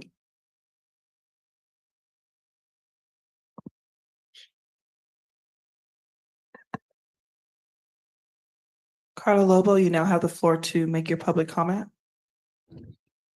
Thank you. I'm calling on behalf of my position in the Parks and Recs Commission. We worked really hard with regards to what we wanted to allocate the money that we were going to ask the Parks and Recs, the NIC Commission. I know that we recommended 2 water stations in the parks. I'm not sure if a 3rd one is possible. I know Pachetti Park has been needing and wanting a water station for both pet owners and their pets. The adult equipment for Lincoln Cunningham also is a big proponent. We'd like to see more adult equipment in our parks, and Lincoln Cunningham has enough space to put that in. I know we were considering in the past during our master plan a volleyball area, which we then decided on the adult equipment. My only question with regards to either Sustainable Seaside or FOFSA that's asking for the playground equipment in that park that was removed previously. My understanding and with our master plan for specifically that park is that play equipment was always going to be put in. So I'm wondering why we're utilizing NIC budgetary when it's, I believe we've already had allocation for that to be put back in. It was removed because it was old, it needed to be replaced, and it was going to be replaced. So is that being asked now because we're not looking to replace that anytime in the near future, or we are going to replace it, it's just not coming fast enough, and that's why we're taking NIC money in order to bring it back? But my understanding was that we were always going to replace that. So if that was the case, that should have already been in our general fund budgetary. Why are we now bringing it under NIC? So that question was never answered before when I to understand the logic behind asking for the equipment, since it was already preconceived when the master plan was put into place, and also when we removed that structure. I yield the rest of my time.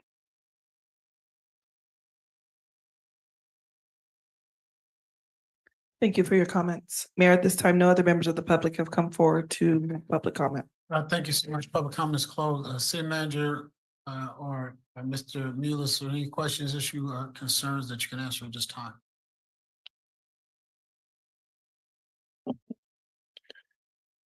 I don't think there's anything I can really answer at this time. In regards to the playground, yeah, it's always, we were going to replace it. I think it just wasn't in, we just didn't have the funds at this time to replace it. So it's why we did the trails first. You know, that was the focal point. And now we have an opportunity to do something with some of the NIC funds.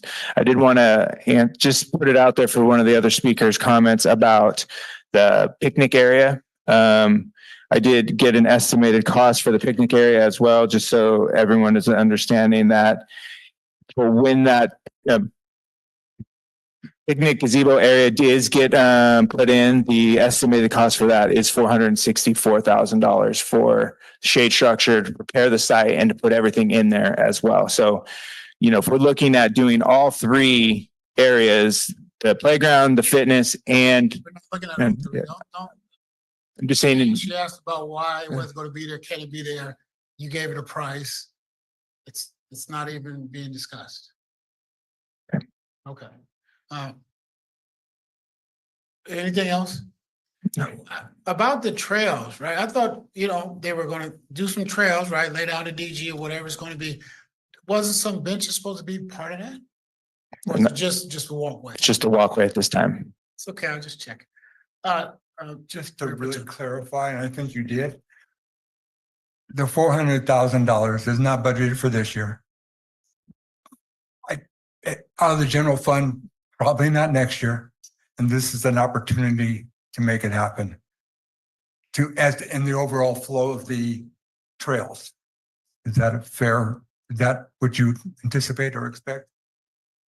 It's not in it this year, so whatever the council decides for the next year, then, you know, I can't foresee the future. Okay, I'll just leave it. That's a good point. Thank you. But it would be nice if it was inclusive of the trails in a timely fashion. What are we talking about? Adding the playground equipment at near the same time you have finishing up the trails. Right. That's in what we're talking about right now, right? Yeah. And then that's the main reason to try and get what we can done while we're doing already under construction. Thank you. Thank you. Okay, to do it now. Yeah.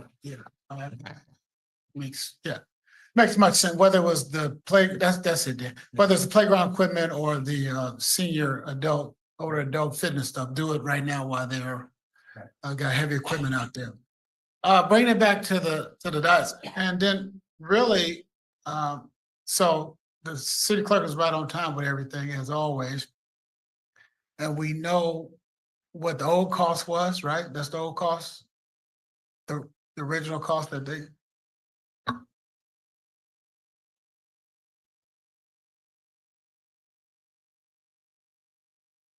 No. Isn't it the last one? Yeah, right there. Yeah. And that, okay, all right, so we done this before, so we got some other things we need to take care of, so just. Let's go to neighborhood cleanup, September and April. I think, for me, that's always, Green Waste is already doing that. We just need to let that be, and that money probably could be used for something else. Doing it every 90 days, I don't know what we get out of every 90 days other than half of a dumpster being filled up. When we do it once, twice a year, properly spaced, those dumpsters are pretty full. And,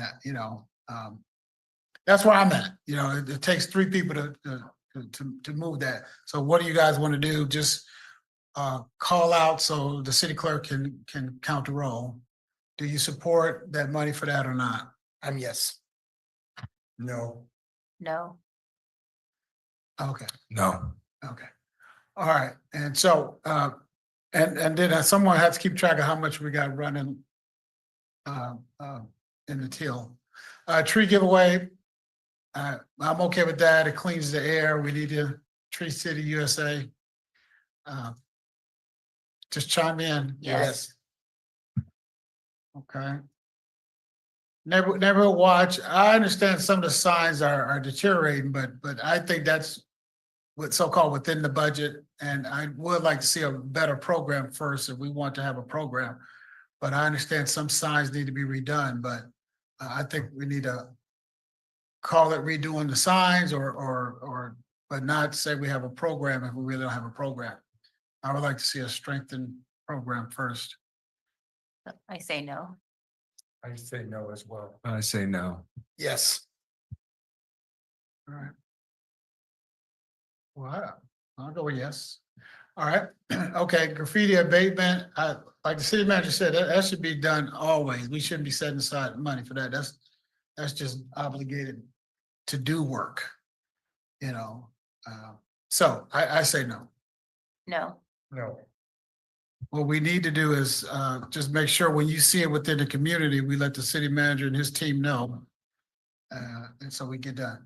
Everyone's chimed in. I say no. Yes. Okay. All right. The 5 High program. I understand that. I think the weeds do grow back. I think the chief had a good idea, so I say yes. Say no. I say no. No. Yes. All right.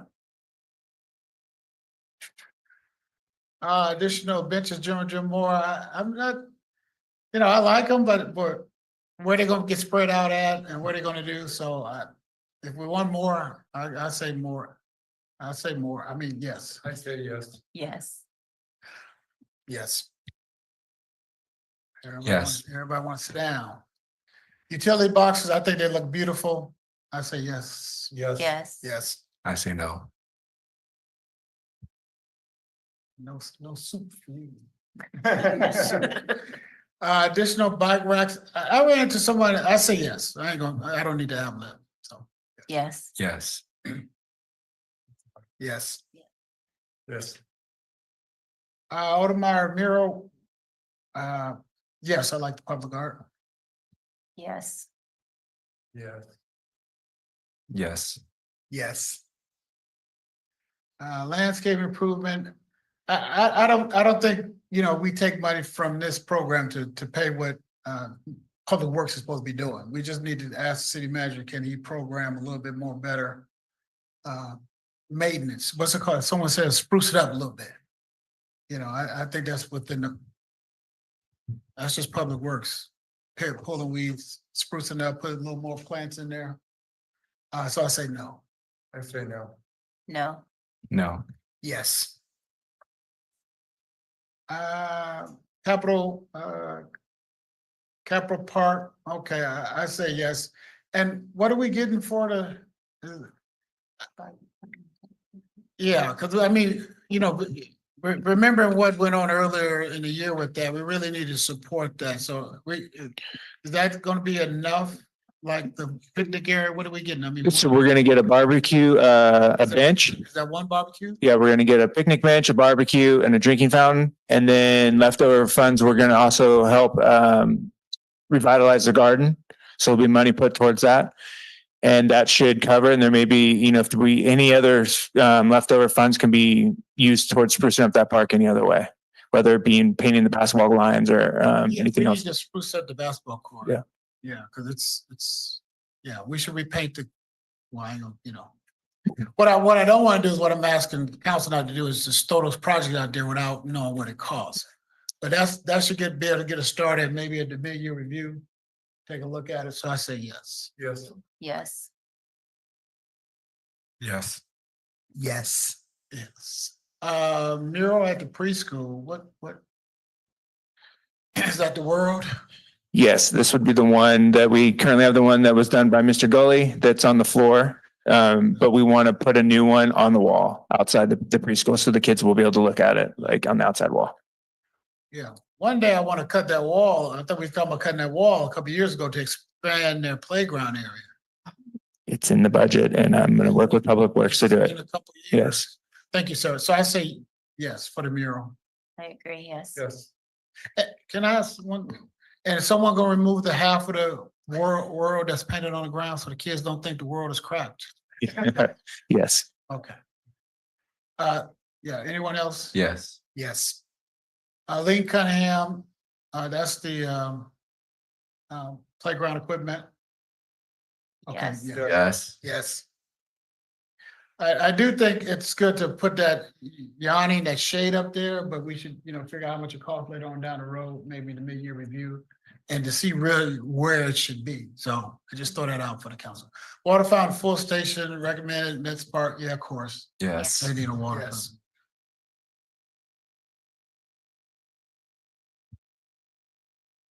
fountain. Okay, I'll let the city clerk do her magic. Then we have roughly how much, city manager, about 70? Plus, plus 21. Yeah, I think so, right? Yeah, something like that. Plus the 21, I would say, I think again, my prioritization is roads and sidewalks and potholes and but was there any other thing you guys wanted out of I have some recommendations. oh, I'm sorry, go ahead. Yeah, I would like, and this is not in the priority area. Okay. Well, you should start with your priority. Okay, well, let's go with this in there. I'll explain it this way. I walked up Broadway with that seahorses there. And on you coming, there's no signage on as you come into Seaside. And off General Moore Road, it's on as you go up the hill versus down the hill. And it looks like it's broken. So I'm just suggesting, because it's a very visible entry, to clean it up, fix it up, make it signage. And I just threw in $15,000 after some brief discussion. Well, hold on, hold on. What are you saying fixed though? That's why I want to get a picture The of it. statue, With the missing seahorse? the missing seahorse and the missing signage in the front where it says City of Seaside is gone. But we're all talking about that seahorse area. Yeah, Okay. right in the middle island. That's right. So I just threw out $15,000 as a thing. Okay. A barbecue pit for Lincoln Cunningham at $8,000, and that's based on past experience with barbecue pits. Two park benches, because there's none now. There's just two picnic tables that were in the plan. So to have at least two as a starting point at $10,000, $5,000 each. And then two additional art bike racks at $1,300 each at $2,600. That's it? In a area that's visible to the public, yes. Yes, that's it. Anyone else have anything?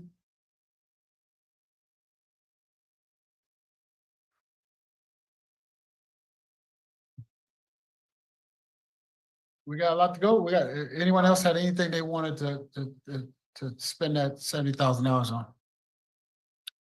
I wanted to look at the potential of having wraparound lights on the palm trees on Fremont Avenue.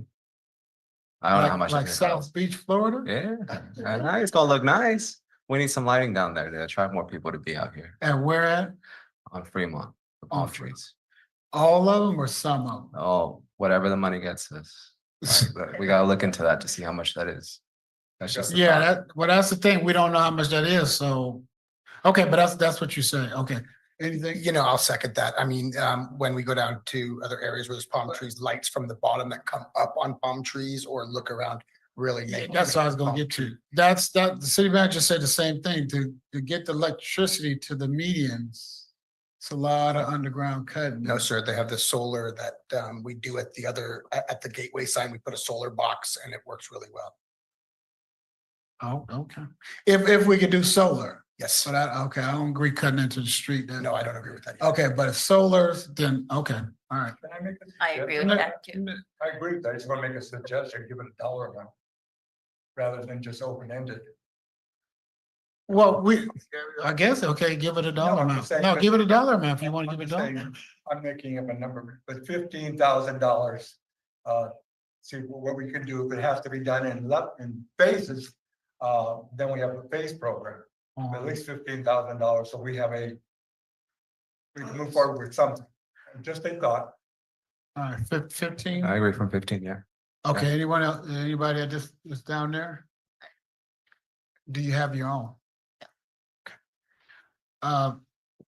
Oh, see, man, did you keep track of all those things that the mayor pro tem added? I think you try to use all of it. I tried. I got input from the community. No. Well, that's, well, go ahead. He had the sign on Broadway or the gateway on Broadway and General Gym at 15. He had a barbecue. I know what he had. I want to know how much it cost. And someone came over about 35. 15, 8, and 2,600. Yeah. That's about, yeah. So, okay, he said, okay, let's just see if there's the votes there. 15,000 for what? Now you can chime in too. The gateway sign. The gateway It's very sign.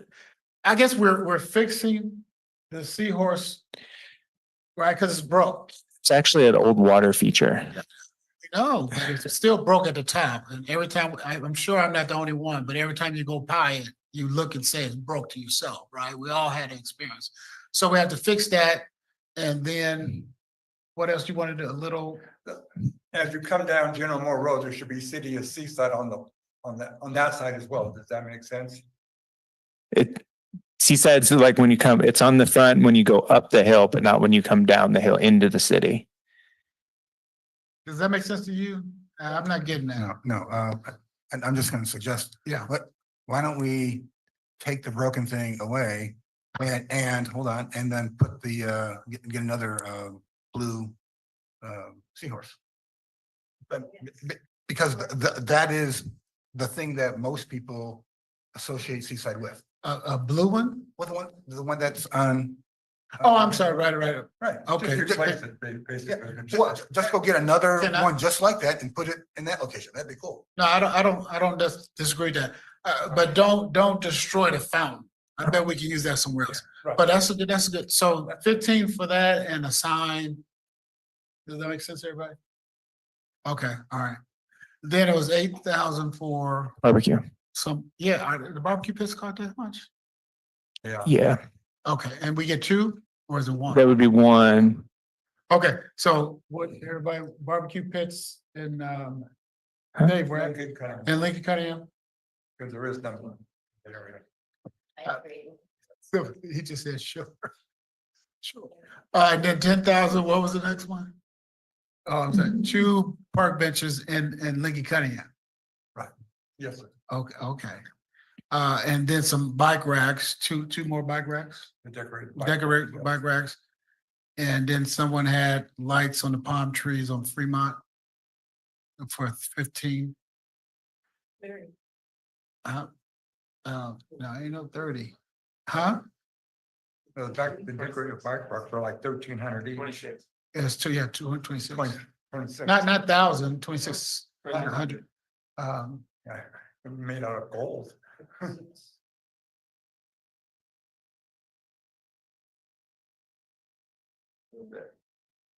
Huh?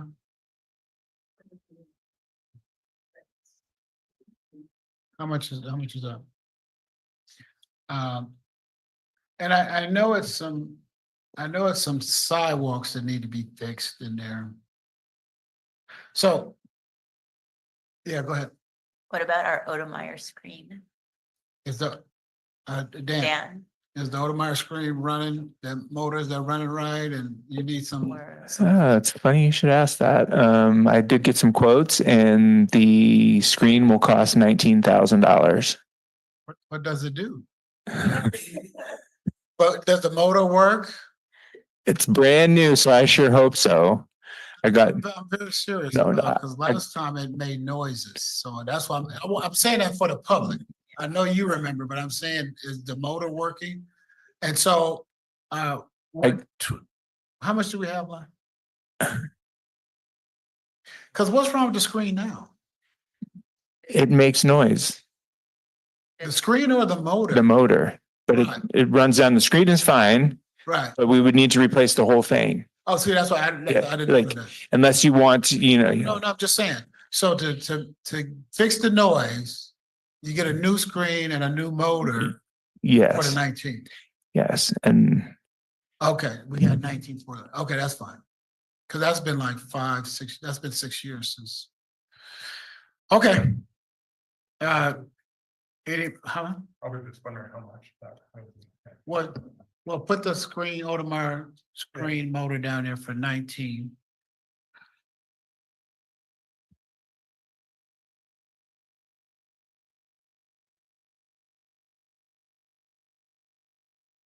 That's what he said.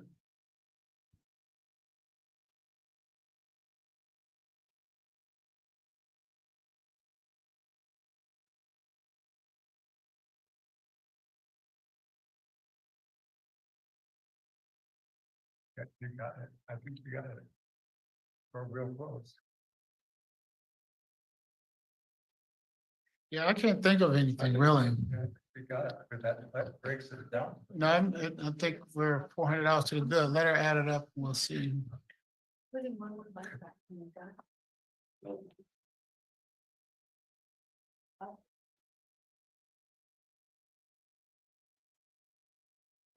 Yeah, that's what I thought, yeah. 69.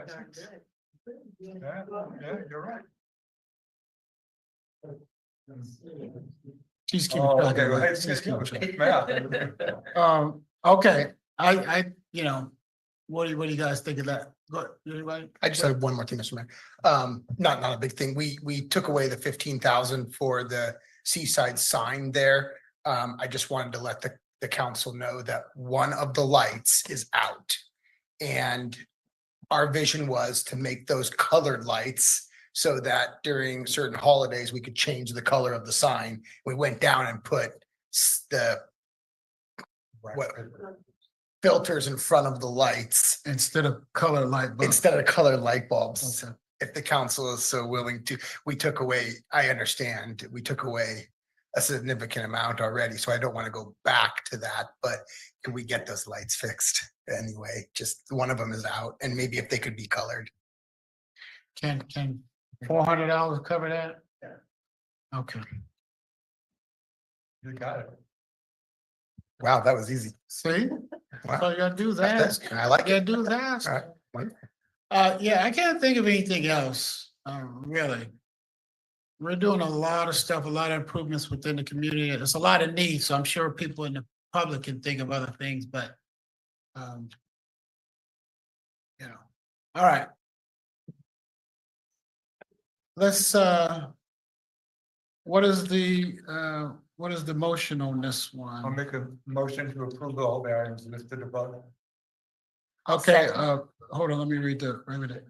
Provide direction to staff on which projects to move forward on and recommend. Okay, I think the city manager have enough direction about what we want to see done. Okay, All right, let's go to, remembering the time, I would ask, no, just, it was direction. Okay. Item number 11, council members' requests, new council members' requests, follow up on previous requests. All right. Follow up on council members' requests. I'm sorry, the mayor pro tem asked for 2 items to be on the agenda, on an upcoming agenda. Staff's suggestion is to have the plan for enforcement at the December 5th meeting, and to bring back the illegal fireworks citations issued in July, and we could then also have the New Year's Eve ones in January. Mayor Pro Tem, is that, Yeah, okay? That's fine, yeah. Okay. City attorney, city managers, city council and mayor's comments and report on committee assignments, considering we do have to do our closed session. I ask you guys to give your reports in the spirit of that. So that's city attorney. Thank you, Mr. Mayor, members of the council. I had the pleasure and the honor of attending the Seaside Stars event on Saturday, November 16th. It was a wonderful time. And I wanted to wish everybody in the audience and everybody happy Thanksgiving. And that's all I have to say. Thank you. City manager. I just want to welcome Thomas Gorman, our new Public Works Director and City Engineer, to his first City Council meeting. You're almost all the way through. Hang in there. It gets easier. His first 2 days, 2 different days. We're normally not here that long. Okay. Councilmember Miller. Thank you, Mr. Mayor. It was great to do the Thanksgiving, older adults Thanksgiving dinner today with my fellow colleagues. And also I had my AMBAG meeting, our last meeting of the year. We went over arena numbers and the forecast and the growth. If anybody has any questions about those, I'd be happy to explain it. And then the Seaside Stars, another wonderful Seaside event. Everybody was there celebrating. It was a wonderful day. That's all I have to report. Councilmember Burks. I've been able to participate in the MPOSD Community Schools Workshop. It was for our community to learn about what all our 6 schools that are now getting this grant are starting to do. Participated at Broadway's on Stars on our Broadway walk, as well as joined the Black Caucus for a walk to start enjoying some healthy lifestyles. And then today's older adult lunch, the stars aligned, and I was able to step off campus and get to be there with everyone else. And happy holidays. Councilman Garcia Rozola. Yeah, I attended the Veterans Day celebration on Veterans Day alongside the mayor and Mayor Pro Tem. Stars on Broadway celebration on the 16th. That same day, I also attended and emceed the Blind and Visually Impaired Annual Fall Gala. It was really great to support that nonprofit organization and the great things that they do for our community. Tomorrow, early morning, I have my Regen board meeting, so I will be there in the morning. And then on Monday, I have my Monterey Water board meeting, so I expect to report out. And I just want to say to Chief, saw the news, and thank you. Thank you for all you do for our community. And we still get to keep you for a couple more weeks. So I'm looking forward to that, and welcome. Mayor Pro Tem. Just going to comment on one thing. I attended Seaside Stars program with all of us, which was great. I just think it makes a significant difference in Seaside and people's personal lives. The program was well done and staff did a wonderful job. I'm convinced that the honorees and their families, and they said it will have a lasting memory and life-changing moments that will create special moments in a special community. And as my son said, to be blunt, this Seaside is a community of residents, not tourists. And what we were able to do is recognize residents that change lives in Seaside. And that, I think that's invaluable. My only suggestion, I mentioned this, and for lack of a better idea, maybe we can hire a local band at a reasonable price to broaden the scope of the power of this event, to get more people there that are not aware of the huge heroics of all the individuals. And it's just an idea. Just to thank because I think this is very special. I think one of the special things that I have before.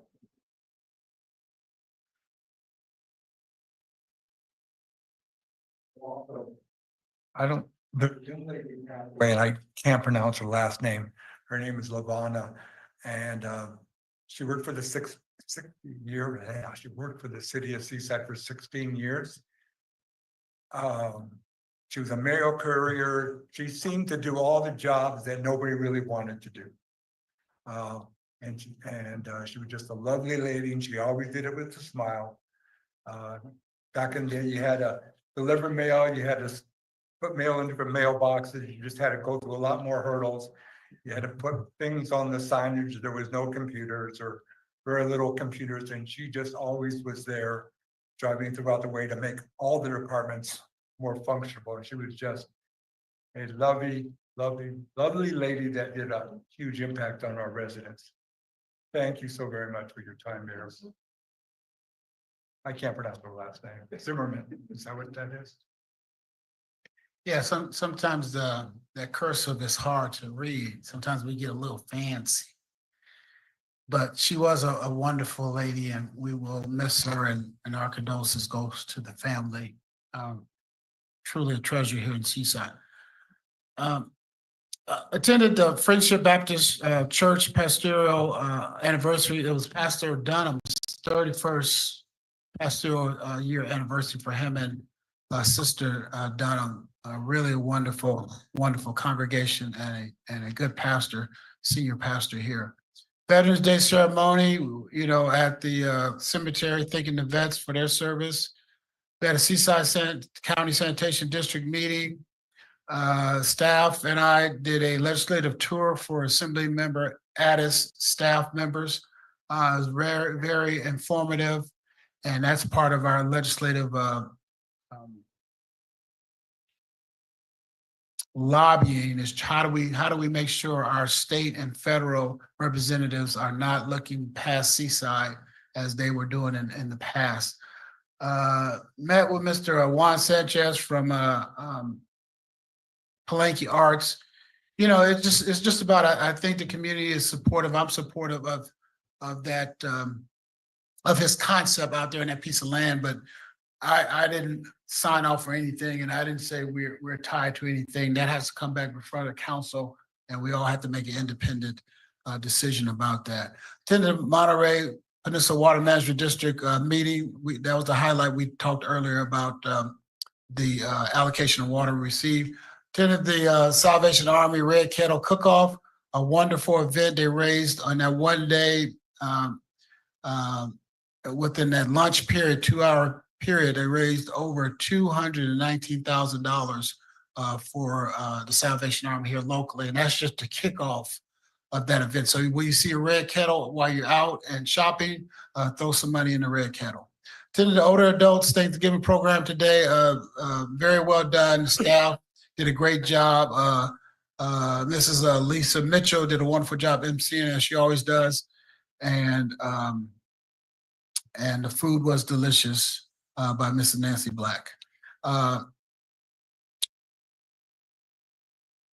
Held a meeting with Director Mullis and CSUMB Professor Corinne Sloan to review our proposal for the Seaside Fab Lab perspective. Just want to encourage that to continue and make sure the city manager is monitoring that so we can get that out the door. We're fairly close.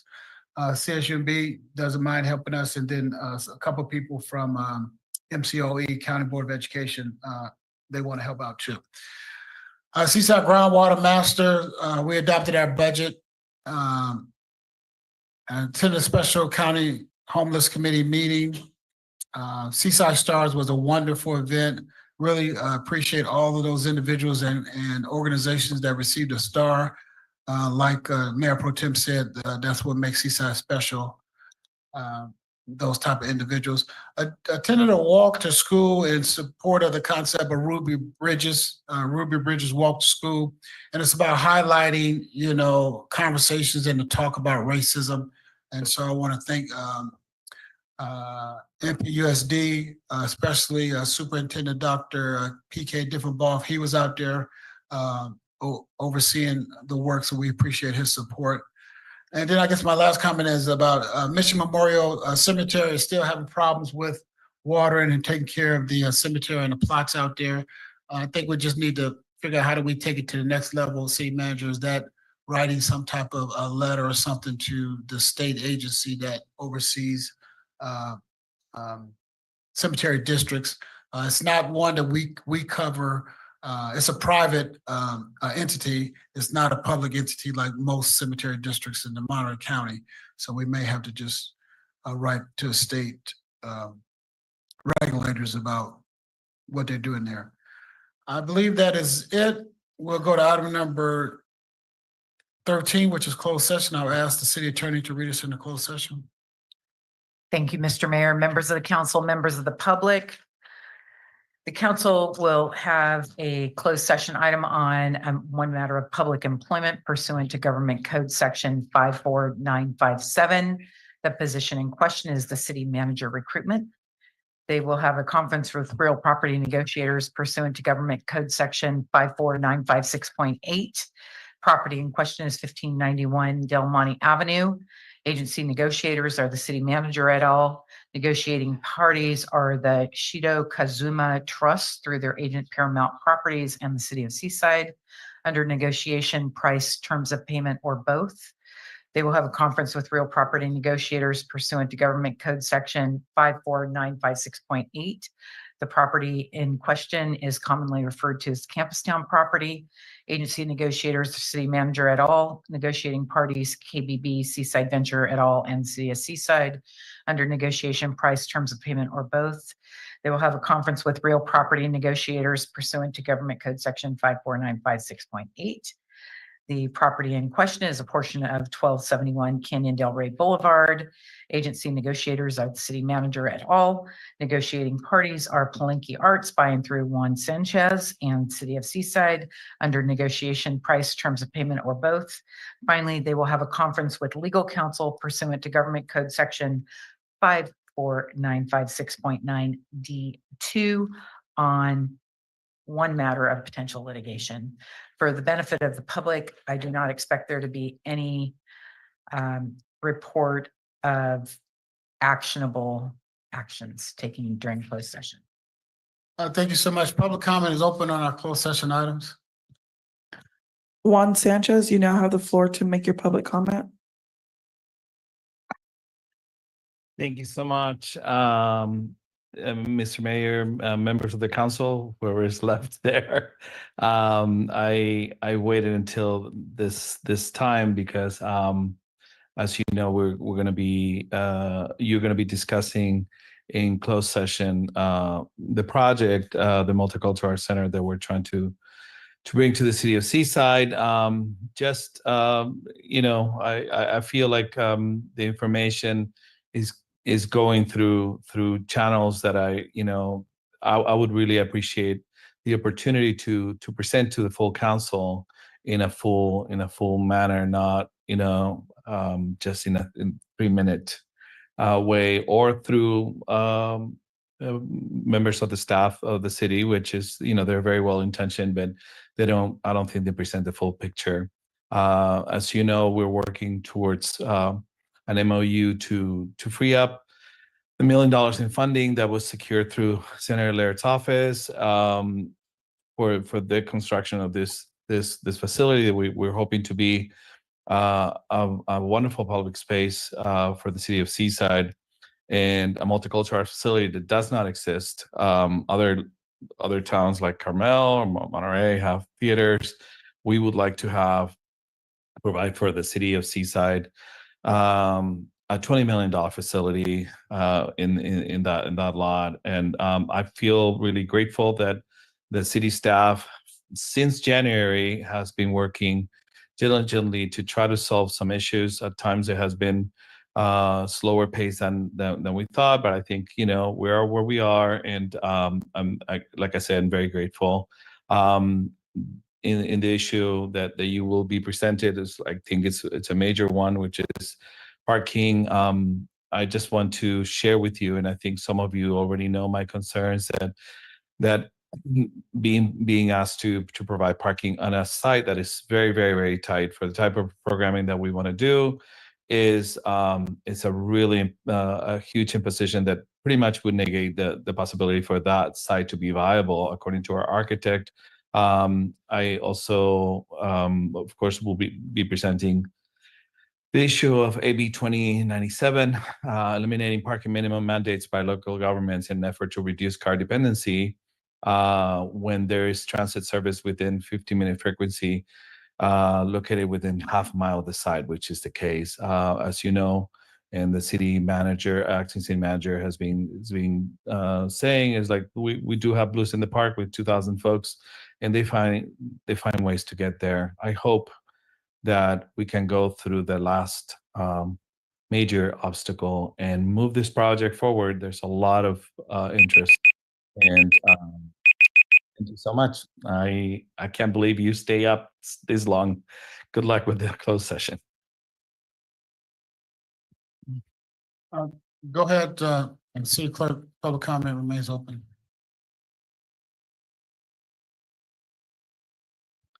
Carla Lobo, you now have the floor to make your public comment. Yes, my only question is with item B. Can you let me know what that property is zoned for? And also with item D as in dog, the first one was B as in boy, D as in dog. Is parking the only obstacle that we're facing with this particular project to move forward? I'd like to encourage the council to really look deep into this, because the last thing we'd like to do is lose Palenque art out of the city of Seaside to another city that would be able to accommodate them. So I'd like to have the city just take that into consideration. And I know it's a closed session item, but if it could be relayed to the public, if there's any other obstacles that we're facing that we would be privileged to know. I yield the rest of my time.